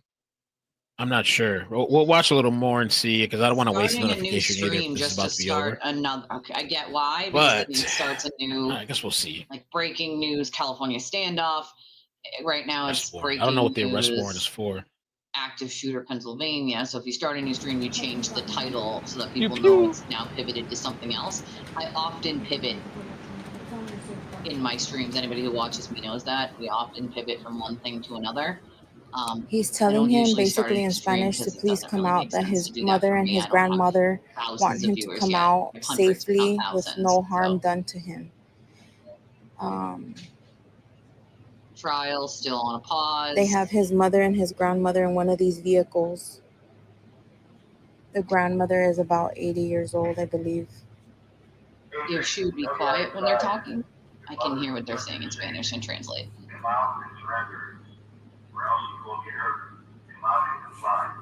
Out of surrender. So nobody Maybe gets we will hurt. pivot.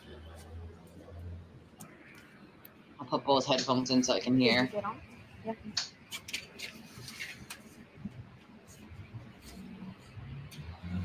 Thank you for the gifts, guys. Oh, she's on TikTok, so people are probably sending virtual. It's like donations here on TikTok. I've thought about restarting up my TikTok, to be honest. Running them at the same time because it does not allow me to.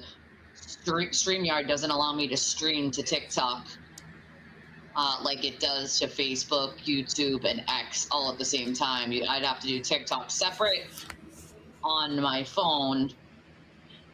It's weird.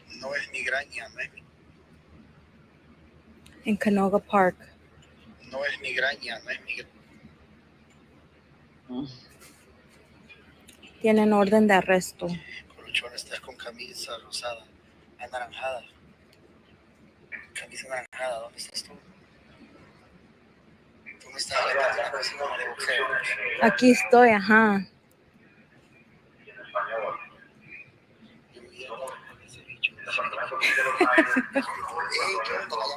La China, permitime, China, saluda, que aquí te está viendo toda la audiencia, China. I can't hear what the cops China, are volver a saying. saludar, China. Hi. Eso. Eso, allá no saludó la China. ¿Quién está viendo la China? All right, guys, shut up so I can hear what the cops are saying.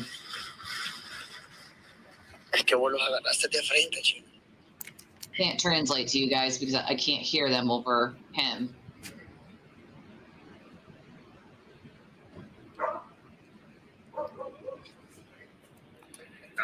Scorpio, can you hear better at all? What they're saying? We're getting ready. Or is it the same as me, where you can't hear what they're saying in Spanish to translate because these people are too loud? ¿Y cuántos años tiene él, China? Más o menos, ¿vos que los has visto? You can hear better than I can? I can hear this guy. I can't hear the cops. What they're saying in Spanish to translate back to those of you who don't speak Spanish because they're talking over every time the cops use the loudspeaker. Barricade. I know you're the only other person I think that could translate right now, besides me. I want to transfer you guys on YouTube to the new stream, just to separate it a little bit, because right now we don't know what's going. The Pennsylvania thing, no That's not updates. my dog, guys. I don't have pets. Just sit right there. It's going to That's my transfer. If you're neighbor's watching dog. anywhere else, I'm just going to leave it as is, so don't worry Zoom about to the it. roof for what? There's nothing on the roof. YouTube, we're going to pivot a little bit. Just move it over. It does that? I don't know what. He's obviously not using StreamYard. Maybe not. I might have to move over to like Restream Oh, or it's too soon. OBS.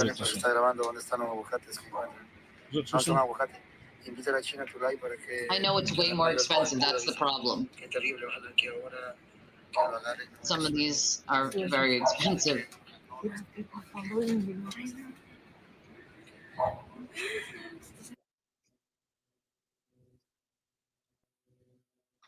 Trial still on a pause. Going back to the trial. You ready?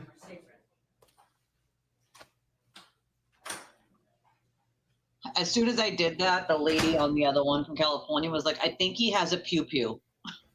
That's what my little calls she calls it a pew pew. Pew pew. That's what we used to go into, his little pew pew. Pew pew. Pew pew pew pew. You have to be careful on TikTok because they'll shut you down for violence if you say certain words. So you have to get crafty. Pew pew. Yeah, the grandmother and the mother. That's all I could hear. And then I heard them say something about a brother. I heard him, I don't know if they were calling him brother or talking about his brother. I couldn't hear. It's the last thing I could hear before we were talking over the cops and the loudspeakers there.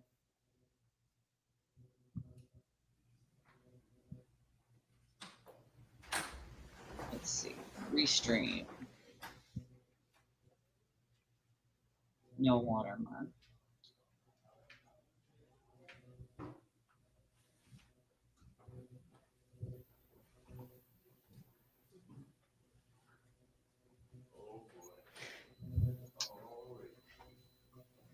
Talking about his brother. Yeah, that's what I thought. I couldn't hear anything other than brother, and then they were talking. So, All right, everyone, please be seated.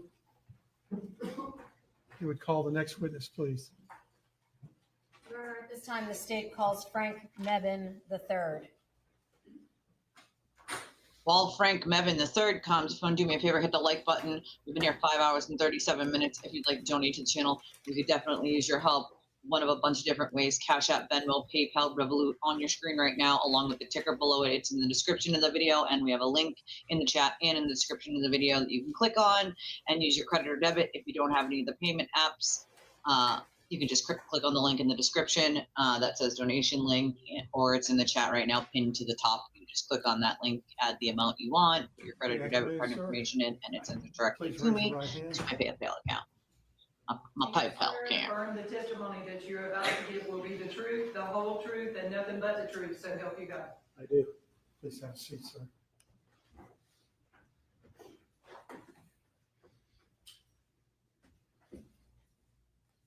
Thank you, Your Honor. Good afternoon. There's a microphone right in front of you, so if you could try to, as best as you can, speak to that microphone. Okay. Okay. Can you please tell us your full name and how you spell it for the court reporter? Frank, F-R-A-N-K, Mebane, M-E-B-A-N-E, the third.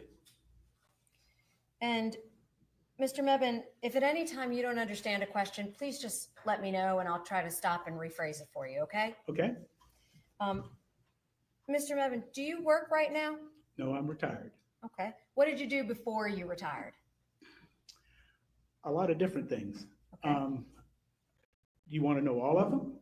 What was the last one? The last one. I was a financial advisor Okay. for 6 years. Okay. And before that? I was a minister for 22 years. Okay. And as a minister, was that in addition or was that your primary job? That was my primary job. Okay. And in those two professions, you've now stopped doing those, is that correct? Yes. Okay. As a full-time work is what I mean, correct? Yes. Okay. And are you currently married? Yes, I am. Who are you married to? Betsy, And how long were you two married, or have you been married? Uh-oh. 47 and a half years? Okay. Do you have children? Yes, we do. How many children? We have 3. What are their names? Mindy, Frank the Fourth, and Matthew. Okay. Oldest to youngest? Yes. Okay. And are you close to your kids? Yes, I am. Okay. Do any of them still live with you now, or have they moved out? They moved out. Okay. Matthew being the youngest, he's also already out of the household now? Yes, he is. Okay. Is there a time when you met Nicholas James Kassotis? Yes. Okay. Can you tell us how you met him? Our daughter, Mindy, introduced us to him. Okay. And did they ultimately get married? Yes, they did. Do you remember where they were living when they got married?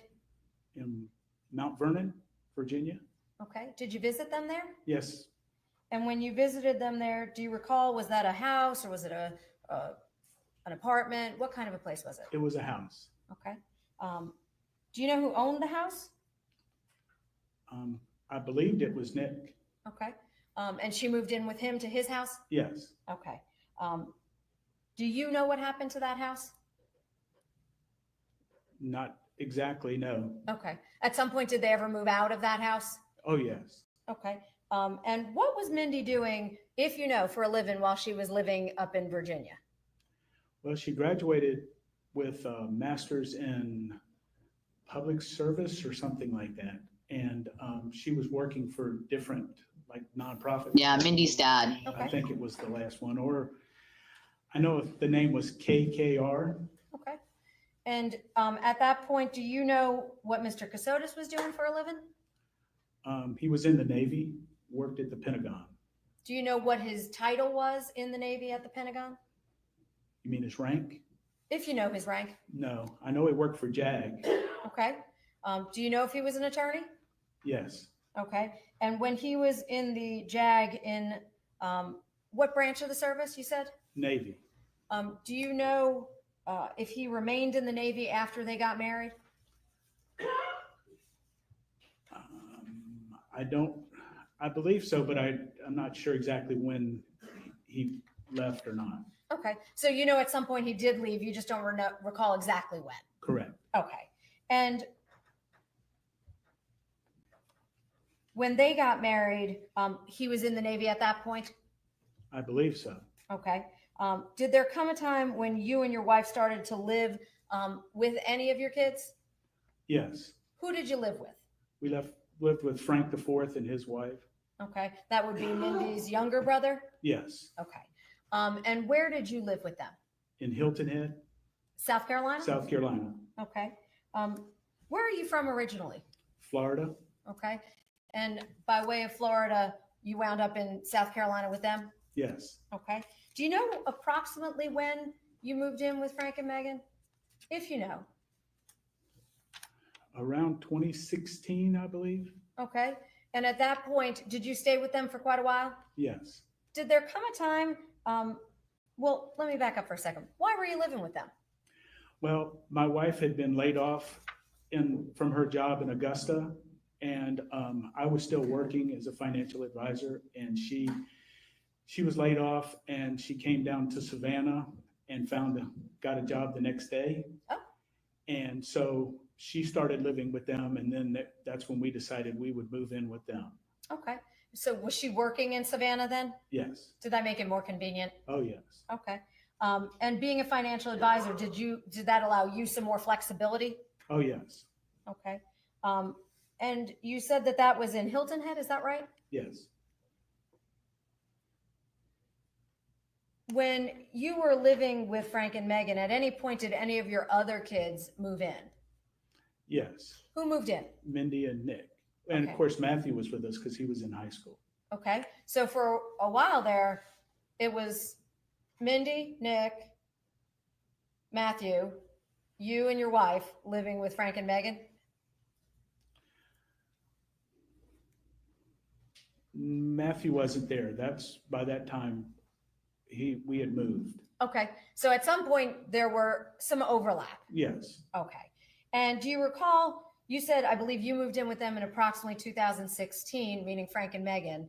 Do you Correct. recall when Mr. Kassotis and your daughter Mindy moved in with them? If you recall. it had to be 2022. Okay. And at some point, can you tell us, were you living there with Frank and Megan the whole time that Mr. Kassotis and Mindy were there? No. Okay. Was there a period of time that you moved out of that location? Yes, Matthew and I moved to Dublin, Georgia, Okay. Why did you go up to Dublin, Georgia? because he was going to be a senior in high school, and he played baseball. And with the COVID, they weren't going to play baseball in Hilton Head, but they were going to play in Dublin, Georgia. And Okay. so we moved to Dublin so he could play. Okay. When you say we, who moved up to Dublin? Matthew and I did. Okay. And where did Mrs. Betsy stay? She stayed with Frank IV and Megan at their house in Okay. Hilton Head. Okay. And do you recall how long you were up in Dublin with Matthew? I had a lease for at least a year, so I think it might have been 13 months. Okay. At some point, did you come back down from Dublin? Yes. And did Matthew join you? No, he was in, by that time, he had already started college, junior college. Okay. So Matthew heads off to college and you moved back down to Hilton Head. Is that right? Correct. Who was living with you when you got back down to Hilton Head after Matthew went off to college? Frank IV, his wife Megan, their little girl Harper, and Mindy and Nick. Okay. Was your wife there too? Yes. Oh, I'm sorry. Okay. So at that point, were there any pets in the house? Yes. What pets? They had Rusty. Mindy and Nick had Rusty. Okay. Did there come a time when you left that residence? Meaning the one in Hilton Head with Frank and Megan? You mean after I came back from Dublin? After you came back from Dublin, you said you stayed there for a while. Correct. Do you know how long that was approximately? With all of us there? Mm-hmm.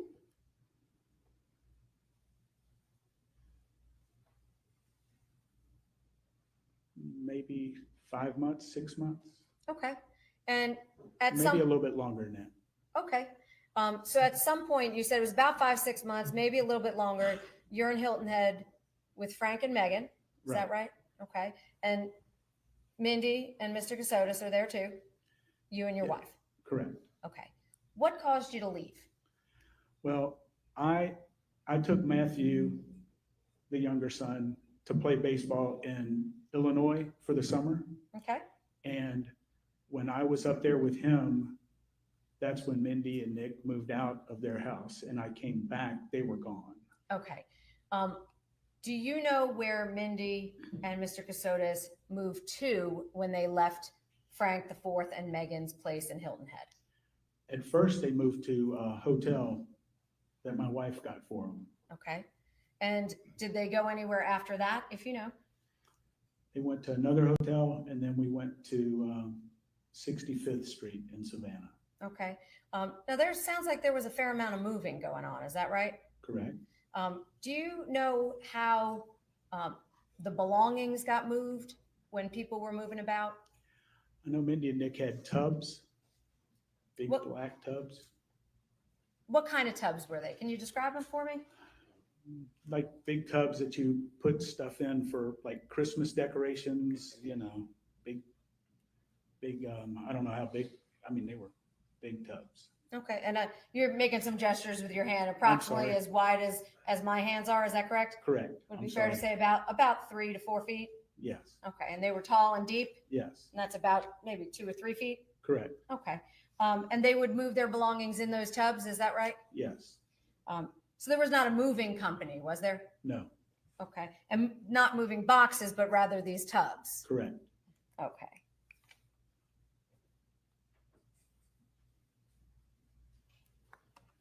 Now, when you moved from Hilton Head, you said down to Savannah, did there ever come a time when you left the hotels and wound up in a more permanent type of place? Yes, that was at a house on 65th Street. Okay. And how did you come to be at that location, the house? Mindy and Nick found it, and I went over and loaded them up from the hotel and moved them into the house. Did they have a car at the time? No, Okay. And you said you loaded them up. Did they have tubs at that time too? yes, And along with Rusty. I'm sorry. okay, so they didn't leave Rusty behind, right? No, no. Okay. So, do you know if Mr. Kassotis was working at that point? Yes, I thought he was. What did you think he was on doing? his computer, Okay. working long hours. Okay. Did he tell you what his work involved? Not exactly, no. Okay. We knew he was working on something that was secretive. Okay. Did he tell you that? Both Mindy and Nick did, yes. Okay. Did you ever see what was on his computer screen when he was working? No. Did you look? No, because I knew I wasn't supposed to. Okay. When you say you weren't supposed to, who told you that you weren't supposed to? I just knew that it was secretive, and maybe that's my background. I'm not inquisitive. Okay. And at that point, that was at the house in Savannah? Yes. Okay. Was Mindy working? No, Do you know why not? no. Health-wise, she couldn't work, but also that there was a way for her to work. I mean, she didn't have a computer, and she was at the house the whole time, so there really was no way to work. Okay. Had you ever heard any information concerning their safety being at risk, that being Mr. Kassotis and Mindy? Oh, yes, all the time. Tell us about that. What happened? Well, it was way back before they even moved out of Virginia. We were told that they had people who were after them, and that they had to be very careful what they were doing and where they were moving, and you had to be cognizant of everything that was around you at the time to make sure that nothing was, no one was following us or anything like that. Was Mindy afraid? Oh, yes. Did you believe she was afraid? Yes, very much. Okay. And when she was at the house in Savannah, did she go out much? I never saw her outside. Okay. What about Mr. Kassotis? Did he go out? He would go out at night or go out in the backyard to brush Rusty, but that was about it. Did he have friends over? No, Did you have any company that ever came over to the house? no. Now, did you ever hear reference to a security team? Oh, yes, all the time. Tell the jury what you heard. What was told to you? Well, they told us that there was a security team that was caring for them, but they would have to get everything approved by the security team before we could, if we had any questions about what was going on, they would have to ask the security team and come back with their answers. And then if we were moving, they would have to check with the security team to let us know if it was okay if I came back to the house. So it was all the time. Would that be daily? Oh, yes. Do you know where the money was coming from to pay for everything? I thought it was the security team. Okay. So you and your wife were not paying for it? Just like I said, when they first moved out of the house in Hilton Head, my wife paid for hotel for a while, and we would buy groceries and things like that. That was about it. Okay. And at that point, was your wife still working during the day? Oh, yes. Do you know where she was working? Hunter McLean Law Firm. Okay. And do you know what she did for them?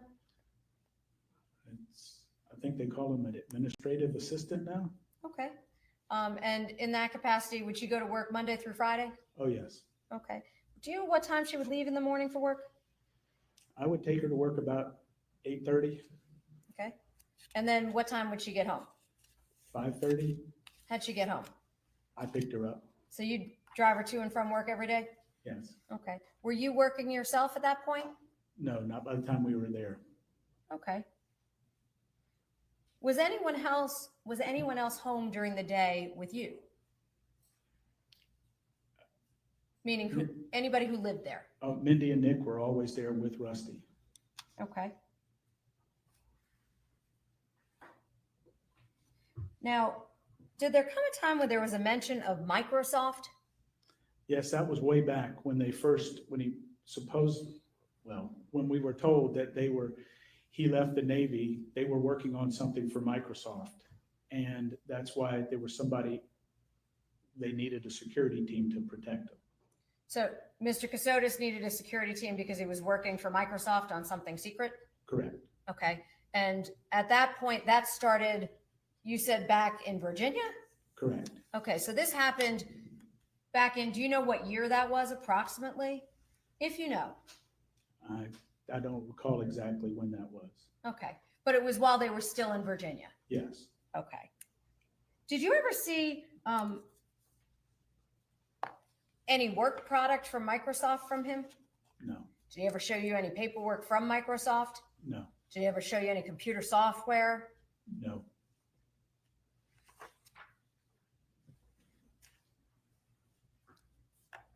So during the day while Mr. Kassotis worked from the house, what did you do? Well, after I took my wife to work, I was told I'd come back, take a shower, and then when I would leave for lunch, sometimes to go to lunch with her, other times to go just to lunch, but I couldn't come back until 3 o'clock or a little after, and I'd have to call and check and make sure that security was okay for me to come back. Who told you that you weren't allowed to be in the house? Mindy and Nick.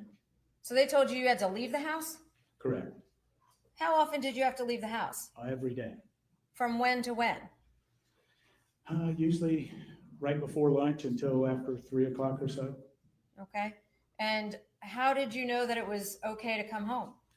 I would send a message on the Signal app and ask if it was okay if I could come home. And who would you send that message to? To Nick. I saw you just nod. Do you see him here today? Yes, right over there. If the record can reflect, he's pointed to the defendant.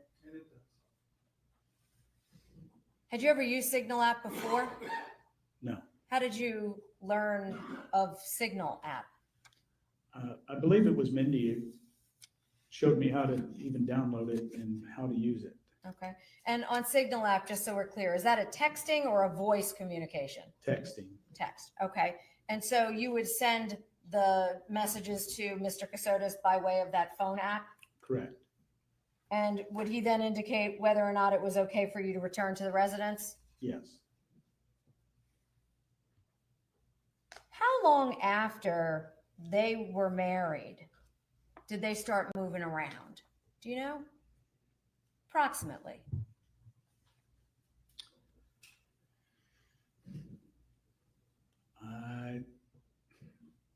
I couldn't tell you exactly, but it wasn't very long. Okay. But it was after they were married. Yes. Okay.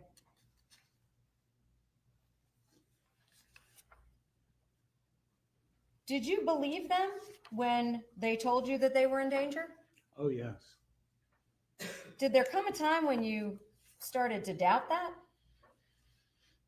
I always had questions. That's kind of like what I was saying before about the security team. And I would ask questions and, like what's going on with different things. And then they would come back and say, the security team said, we can't answer that. Okay.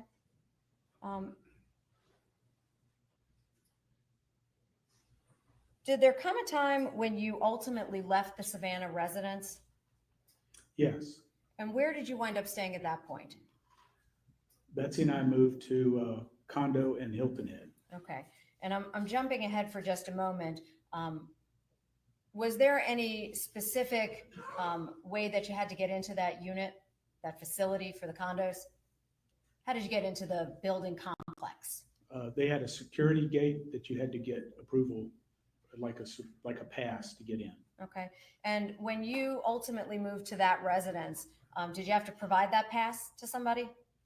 Yes, there was a security guard when you drove in. Okay. Did you ever have any visitors at that location? Matthew came and visited us. Did he have to get a parking pass also? Yes. What was the name that the residence was reserved under for the parking pass? Nicholas Kassotis? So at that point, did that give you suspicions? Yes, we had suspicions, but we were told that, we would get all the answers at some point in time. Okay, so let's go back. You're at the house in Savannah. Did Mr. Kassotis and your daughter ever talk to you about a change of name? Yes. What did she tell you specifically? She told us that his name was going to be changed to Nicholas Stark Did she tell you why? for security reasons. Okay, and that name Nicholas Stark, did he start using it? Yes, he even got like a bag, like a briefcase like thing that had Stark on it. Okay. I remember that. Did you ever receive any mail that said the name Nicholas Stark? I never saw any. Okay. What about Amazon packages? Did you ever receive any of those at the house? Yes, they got plenty of packages. Okay. And was there anything of note that was received in those packages to you? Anything that drew your attention? Well, they got some clothes for like Mindy that she really hadn't had any clothes in quite a long time. Okay. Like I said, the briefcase,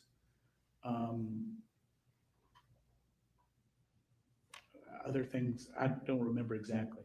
Okay. But you saw some things with the name Stark on them? Yes. Okay. Did you ever meet anyone from the security team? No. Did you ever meet any of his coworkers, Mr. Kassotis? Once he left the Navy, no. Did you ever meet any of his employers once he left the Navy? No. What about his father? Had you ever met his father? I met him at the wedding. Okay. And did there come a time when there was an incident while you were in Savannah concerning his father? Yes.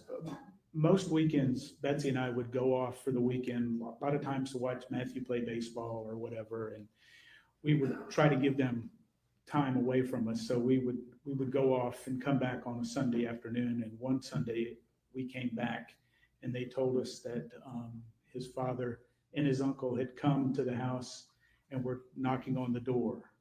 Okay. And they were really upset. Okay. Did he indicate to you what had happened as a result of that incident? Did Mindy tell you? Yes, she told me that he was crawling on the floor to the back of the house, so they couldn't see in the windows and couldn't see. Okay. Do you know if the police were contacted? I heard later that a police report was filed. Okay. Did you move after that? No. Did Mindy move? No. Did Mr. Kassotis move? No. Did they beef up security with people out front? No. Were cameras installed? Yes, there was a camera installed that was in the kitchen that would shoot down the driveway. Who put that camera in? Nick did. Did you ever see any footage off that camera? No.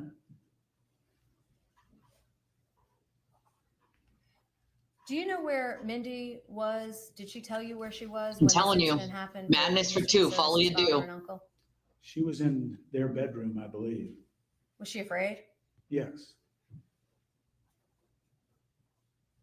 Now, once Mr. Kassotis advised you that, or rather, withdrawn.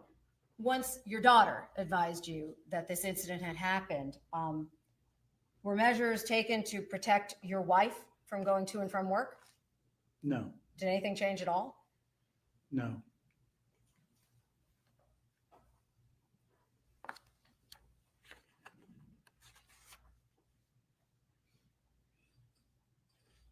Now, when you were at the house, how many bedrooms were there? 2 bedrooms. Okay. What type of a house is this? A 1-story or a 2-story? 1 story. Okay. Are there steps to get into the house? Yes. Are there railings to walk up to get into the house, up the steps, if you recall? I don't recall. Okay. I don't believe so. Okay.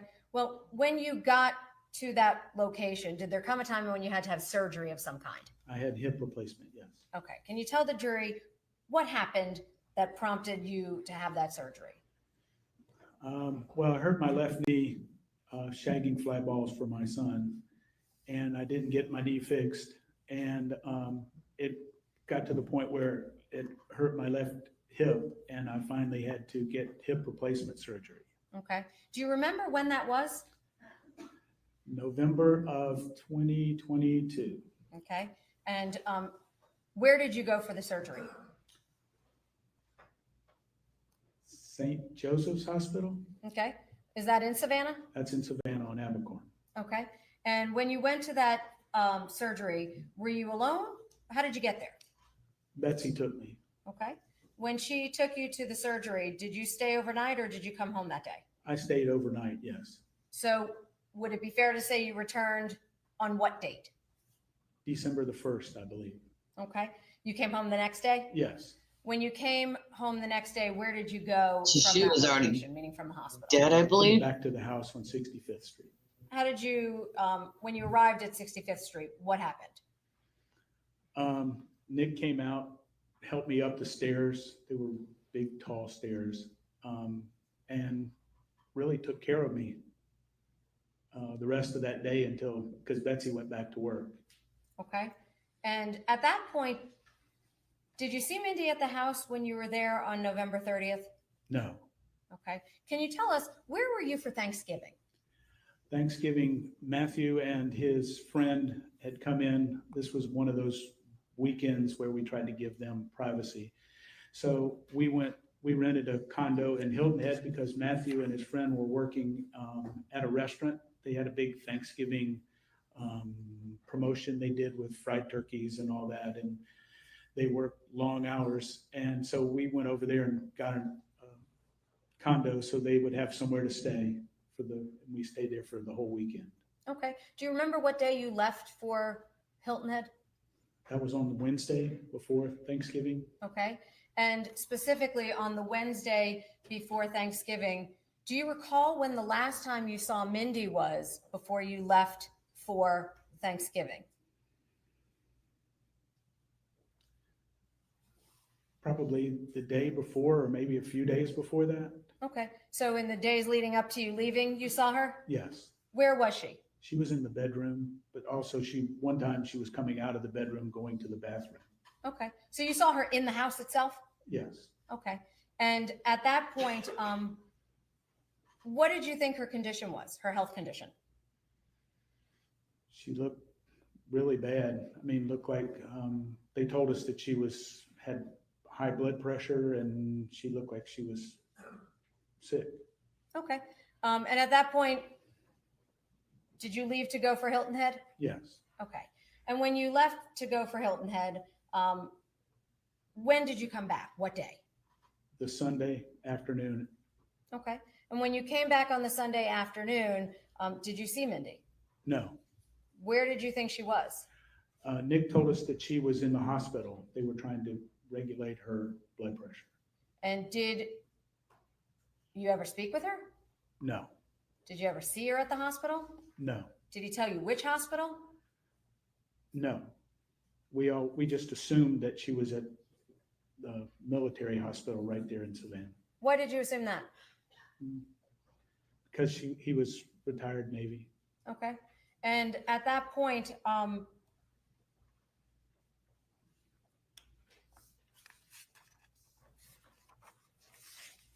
did you know whether or not they were expecting a child? Yes, they told us she was expecting. Okay. And did you have any belief as to whether or not it was Yeah, a boy Casey, or a that girl? sounds exactly right. Them telling us it was going to be a girl. Okay. And did you know when she was supposed to be due? If you knew. I believe it was January 8th. Okay. So would it be fair to say that the last time you saw her was at the time period right before you left for Thanksgiving, correct? Correct. Okay. At that point, did she appear to be pregnant to you? She could have been, yes. Okay. Without sounding unkind, had she put on some weight?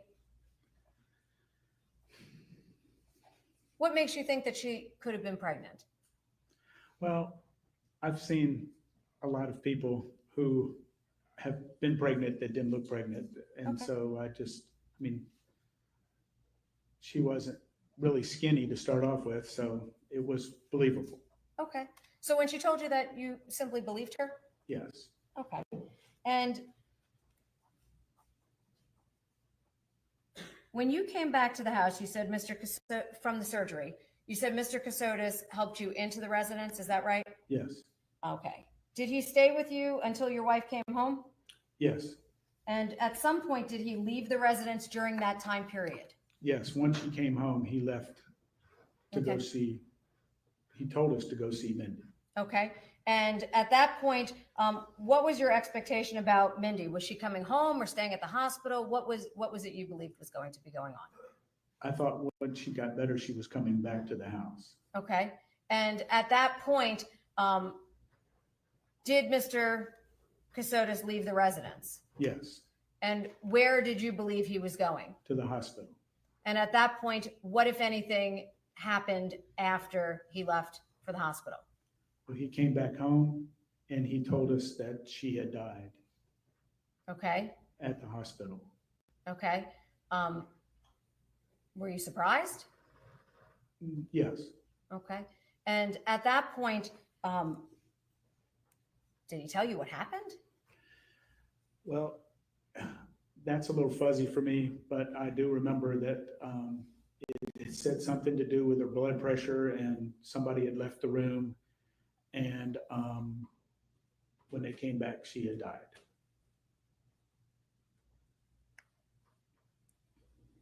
You indicated earlier that Mr. Kassotis was an attorney, correct? Correct. Did he discuss with you his concerns about her death at the hospital? No, he told us he was going to go back and find out what had happened. So when he first came home on the 1st, he didn't know what happened? All he knew was that she had died, and he was very upset. But he had no answers about what happened at that point? No. Did he have any paperwork at all concerning her death? No. Did he ever provide you with any paperwork concerning her death? No. Did he ever explain to you what actions, if any, he was taking against the hospital, given what he had described to you? No, he didn't.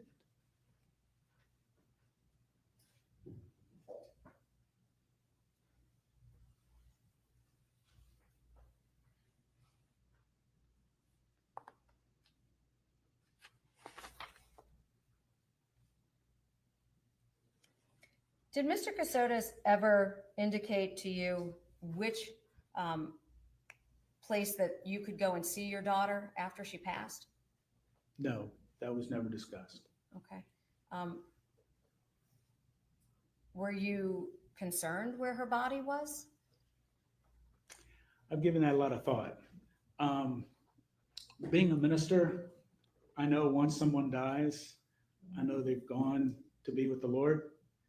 And I really didn't need to see her body. I wish I could have said goodbye. But after she was dead, it didn't, that wasn't her. So it was no reason for me to really clamor to go see her body.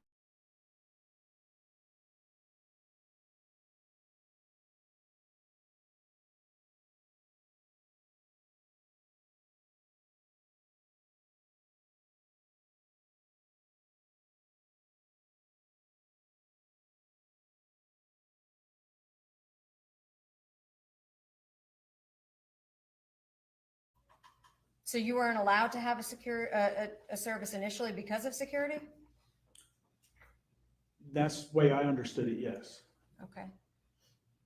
Did you ever have a service? No. Did Mr. Kassotis ever give you a doctor's name that was attending to her during her pregnancy? No. Did you ever have doctors come to the house to attend to her? No. Did you ever see her again after you left for Thanksgiving? No.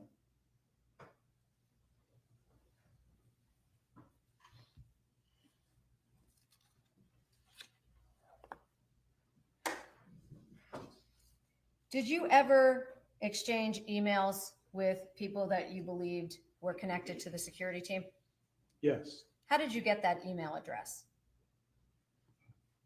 If I remember correctly, I think they sent emails to me and then I sent them back. So you replied basically? Correct. Okay. So you weren't the one that initiated it? No, I had no idea who to send it to until I got something. Did you use regular email to send those? Yes. What email did you use? My email address. Is that like a Yahoo or a Yahoo, Google or yes. which is it? Yahoo? Yes. Okay. So you used your regular Yahoo to communicate with the security detail? Correct.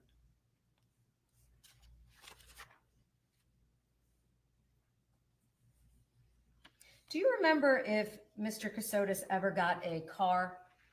Yes. At some point in time when we were at the house on 65th Street, he got a green Ford Explorer. Okay. And do you know how he paid for it?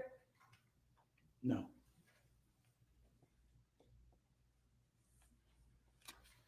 Did you ever see a death certificate for your daughter? No. Medical records of any sort? No. After Mindy passed away, can you tell the jury what happened in the days right after she passed? Well, a few days after, we had to leave the house on 65th Street, and we had to move to the condo that we went to in Hilton Head. We lived there for 3 months. So from approximately December to March? Yes. Okay. How were arrangements made for you to stay at that location? Nick made arrangements for us. Okay. Did Mr. Kassotis stay with you? No, he moved us. He helped move us over there because I just had the hip replacement, and we said goodbye, and he went back supposedly to the house in some 65th Street. Okay. Do you know if he actually went back to the house? No. Did you expect to speak with him again after he left? Oh yes. Did you expect to see him again? Yes. Did you ever see him again? No. Did you speak to him? Yes. How many times? We emailed or texted through Signal a lot, but we talked to him one time on the phone. So the only time you heard his voice was that one time on the actual phone? Correct. Okay. And when you got to the condo complex, what was it your understanding that Mr. Kassotis was going to be doing at that point in terms of living arrangements? Well, he told us that he was going to go actually to meet his real mother when he left us, and then that he would be closing up or finalizing some things, and he would be back down to Hilton Head. Okay.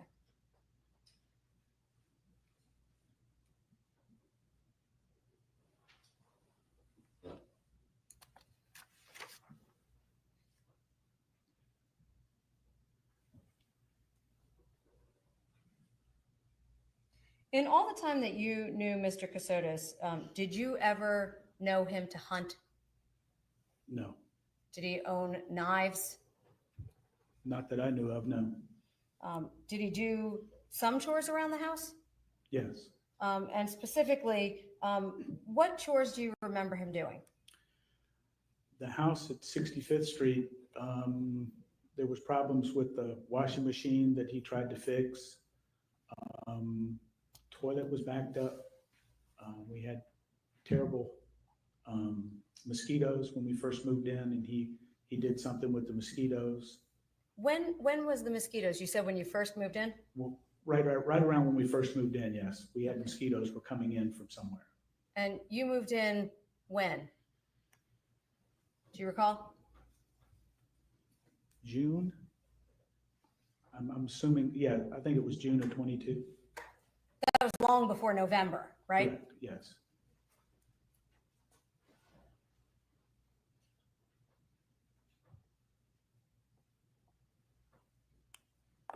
Prior to speaking to law enforcement, what did you think happened to Mr. Kassotis? We were told that he had an accident, that he was in the hospital.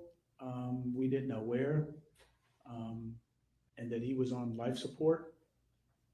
And we tried to go see him. And then we got another email a day or two later that said he had died.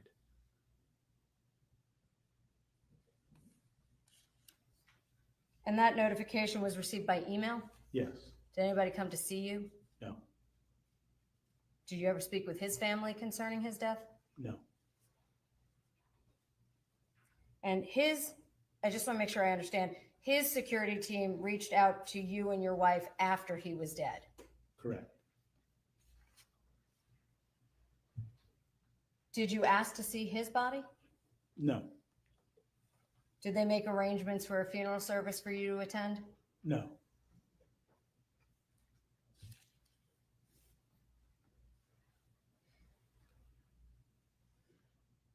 I can have just one moment. I have nothing further on. Mr. Weinstein? Thank you, Your Honor.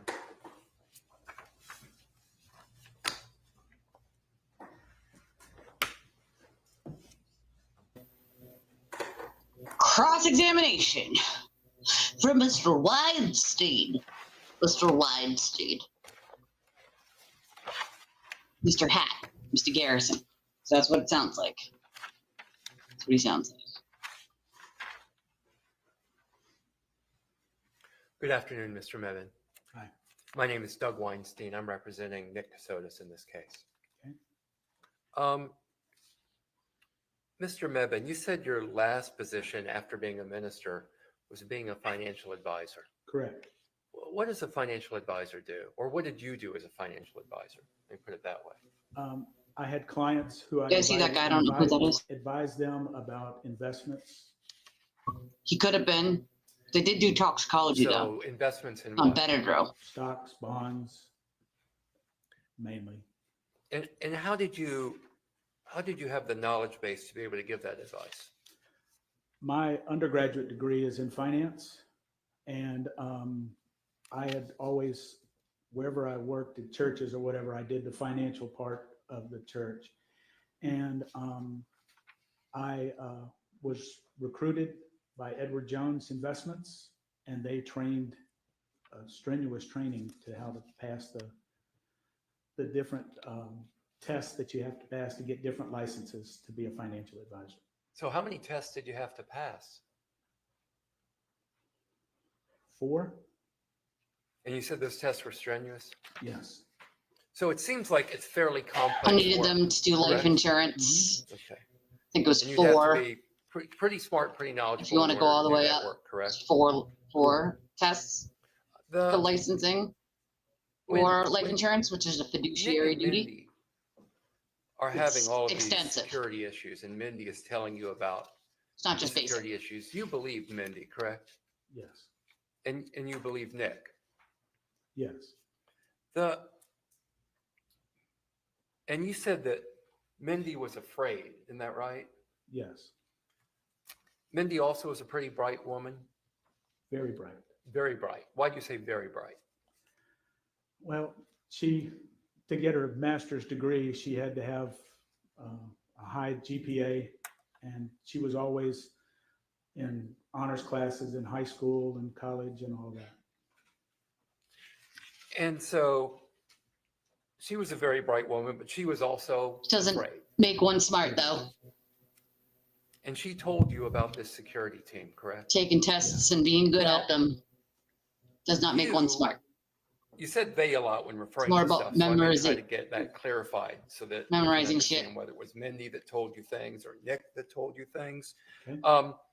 You were told by them that you had to be out of the house from before lunch until about 3 o'clock. Was that Mindy that told you that? I would say both of them told me that. Okay. So while you were living together, is it fair to say every weekday from Yes. noon to 3, roughly, you were out of the house? Yes. So if people came in and out of the house during that noon to 3 time frame, you wouldn't know about it, correct? No. So doctors could have visited noon to 3, you wouldn't know about that. No. If members of the security team came by from noon to 3, you wouldn't know about that either. No.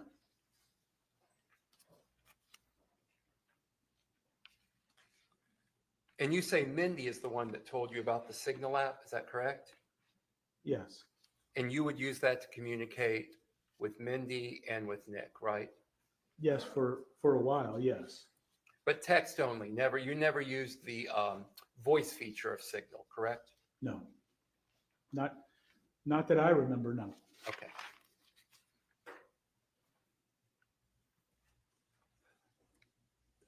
Mindy told you that they were changing their name to Start for security reasons, correct? Yes. Did she say what the security reasons were? Not that I recall, no. What did you believe it to be? I just thought it went along with everything else that we had been told for years, that they were in danger and that was going to protect them. Jumping ahead a little bit to when you got back from the hospital on December 1st from your hip replacement. Correct. I believe that you testified that Nick took care of you that afternoon.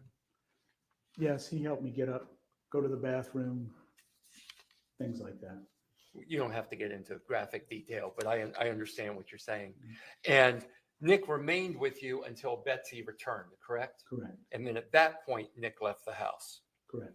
Now, you say you never saw any paperwork relating to Mindy's death, correct? Correct. Did you ask to see any paperwork of Nick about the time of Mindy's death? No.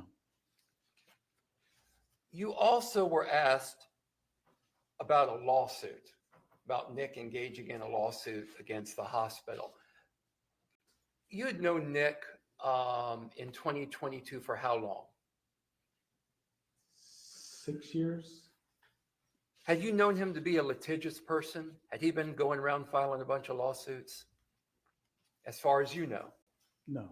Did he file any lawsuits prior to Mindy's death, as far as you know? No. Did you ask Nick, why aren't you suing that hospital? No.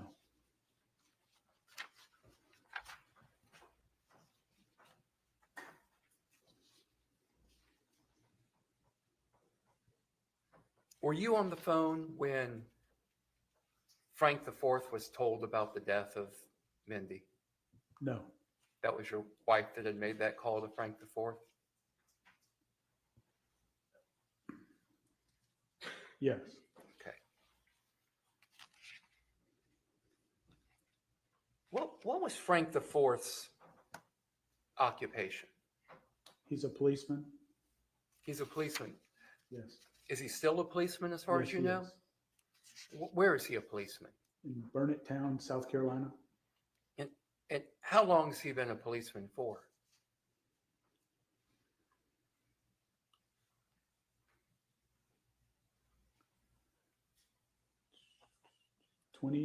Over 20 years. At one point, was Frank IV a policeman with, and I'm going to mangle this name, the Yemassee Police Department? That's correct. Am I saying that correctly? That's right, yes. And where is the Yemassee Police Department? Yemassee is kind of right off of I-95 in between Savannah and Florence. And was the chief of police at the Yemassee Police Department, was that Gregory Alexander? Yes. Who came to fame through the Murdaugh case? Yes. And he had worked for Chief Gregory Alexander, correct? Correct. He'd been fired from that position in 2007? Objection, Your Honor. This has no bearing on the case at hand. The state is making a lot out of the fact that my client Yeah, has relevance, prosecutorial and sir? legal experience. So does Frank IV. He's very familiar with law enforcement as well. It's irrelevant. The court's going to sustain the objection. He's I have no not further questions. a Thank you very much, defendant. sir. And I'm very sorry for your loss. No, you're not. Anything else on redirect? No, Your Honor. You're not sorry. Thank you, sir. You're excused. Fucker. It's being a douche nozzle, McDouche nozzle. douchey McDouche nozzle. Dear Diary of a Douchey McDouche Nozzle Weinstein. All right. Oh. Ladies and gentlemen, that concludes all of today's testimony. Once again, I ask that you please abide by the court's previous I mean, shit. instructions. They're regarding canoning this access shit to every day, huh? Media accounts in this trial. Have a good evening, and we will see you at 8:45 tomorrow morning. Thank you Jesus very much. Christ. They're canoning it every day. I'm sure the judge isn't going to appreciate this early release every day, though.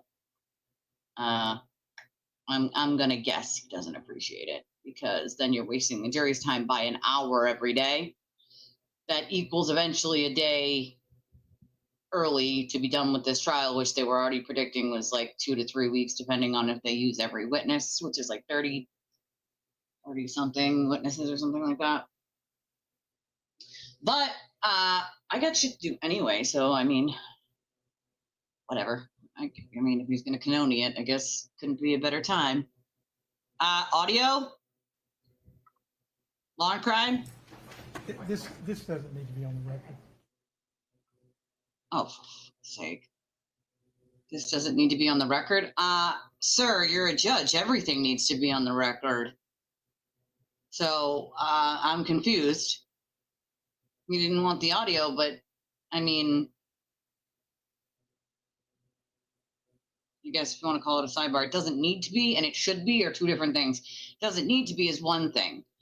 It's a public trial, sir. If it's not something that needs to be kept a secret, I think we should be allowed to hear it. This is my biggest problem with courts and judges and public trials, which is, if I lived there, I'd be allowed to walk into the courthouse and sit down and watch the trial. I'd be allowed to look at the jury, their faces, their, movements, their body language, all of that. I'd be able to see whatever's on the screen. Not giving that to the general public bothers me. And listen, some things like gory crime scene photos, I totally understand why they don't. Not arguing with that. But the rest should be shown to the public. It is a public trial for a reason. There's a reason why we have public trials. And they cannot accommodate all of the public. There is no law that says a public trial can only be as many people as will fit into the courthouse seats. That's not how it works. Anyone in the public, including if, 2,000 more people want to watch it than what there are seats for, have a right to, which is why it is streamed most of the time. But when it's streamed, we get limited views. We don't get to see the jury. It's a public trial. It's a public jury. I get it. I get it. They don't want people harassed. They don't want people this. They don't want people that. So they hide the jury's identities, what they look like. It's a public service. Okay? Being a juror is a public service. It's a public trial, and that includes the goddamn jury. The whole point of a jury rendering a verdict is that they have to do it in front of other people. That's literally the whole point of a jury rendering a verdict in the courtroom in front of the public. And that it doesn't become a verdict until they read it into the record in front of the public and in front of the judge. That's the whole point of a verdict. So when you hide the jury from the public, when you hide pieces of evidence that you don't want to show, even if it's not the gory crime scene photos, there's no real reason to do that other than a judge's discretion of, well, we don't need to say this on camera. We don't need the public to hear this. But don't we, though? Isn't that the whole entire purpose of a public trial? I just feel like someone's going to challenge this whole not putting the jury on and not seeing evidence in public trials that are streamed on TV or online, and they're going to lose miserably with the Supreme Court that we have right now, because that's the whole point of a public trial. So anyone who's anyone can sit there and watch the entirety of it, all the facets of it, including the jury. I'm not saying that I disagree with hiding the jury's identity sometimes, not all the time. But there's a damn good argument for why trials are not fully public anymore as they're supposed to be. Certain states don't even allow cameras into their courts, which I really honestly think is a violation of what a public trial is for. So they have finished for the day. That is it for today on the dismembered wife murder trial. Nicholas, this creepazoid here, who convinced, I don't know, an entire family and then some that he needed to run far, far away and their lives were all in danger, and faked his own death, apparently, with his fake security team, and killed his wife. And this whole thing is, like he said, you can't make it up, but you can, because it's literally something out of a movie somebody wrote. The insanity of all of this. And to think this guy was in the legal system. How many depraved things do you think he did? Sneaky, effed up things he did while he was part of the legal profession, while he was a teacher or a prosecutor, while he was representing someone. How many times do you think he broke the law? How many times do you think he did something he shouldn't have done, or did something that hurt someone he didn't like on purpose? Whether it was slipping in fake information, ignoring charges that shouldn't be there, taking cases to tank them on purpose. Like, I just feel like this guy's been doing sneaky stuff his entire life, and clearly his brain is fried with the amount of CIA conspiracy stories that he was telling, at least to the immediate family there. So I feel like this didn't just start with Mindy, okay? This started a long, long time ago, this depraved mind, and he must have done some shit. I mean, this isn't the first time he did some shit. This might be the first time he, someone, but I don't think this is the first time he did some shady shit, some insane shit. I think it'll come out later on that they looked into some of the stuff. I'm betting exactly that he's been lying his entire life and doing things creepily. Because, I mean, you don't get that cray-cray overnight, There are signs and symptoms of people like this, the shit they do ahead of time. I get it. It's not Minority Report, the movie. We don't have, cognitive abilities to guess before a crime happens and lock that person up. But there should be certain things that raise red flags to the point where, like, maybe you need to wear GPS monitoring if you're mentally unstable and you're threatening people with weapons and you own weapons and, you're not taking meds and you're making up lies about conspiracies that nobody understands. There are red flags that should have happened in this guy's life that should have raised scrutiny from people. I mean, the dude was in the military. That alone, you're going to tell me that there's not somebody shouldn't have been overseeing, like, psych evals for all, okay? This guy needed a psych eval like 100 years ago, just saying. I mean, really, before you get out of the military, you should have a psych eval. That's number one. And if you need that kind of help, it shouldn't be it shouldn't be optional. Well, that's the thing. We know someone like that can't remember the lies that they told, and they have to keep telling the lies. And so they oftentimes will slip up and not remember which lie they told to who and how many times they told a different lie to their audience. So they just, change the lie a little bit. Can't remember. We know someone like that. Sewer turtle does that. Gets caught all the time. Why? Because you have to remember every lie you told and when and what it was about. Good luck with that. Those of us who don't have to do that don't have to worry about lying. So there's that. What a life that would be to constantly have to figure out who you lied to and what lie you told and why, when, where, who.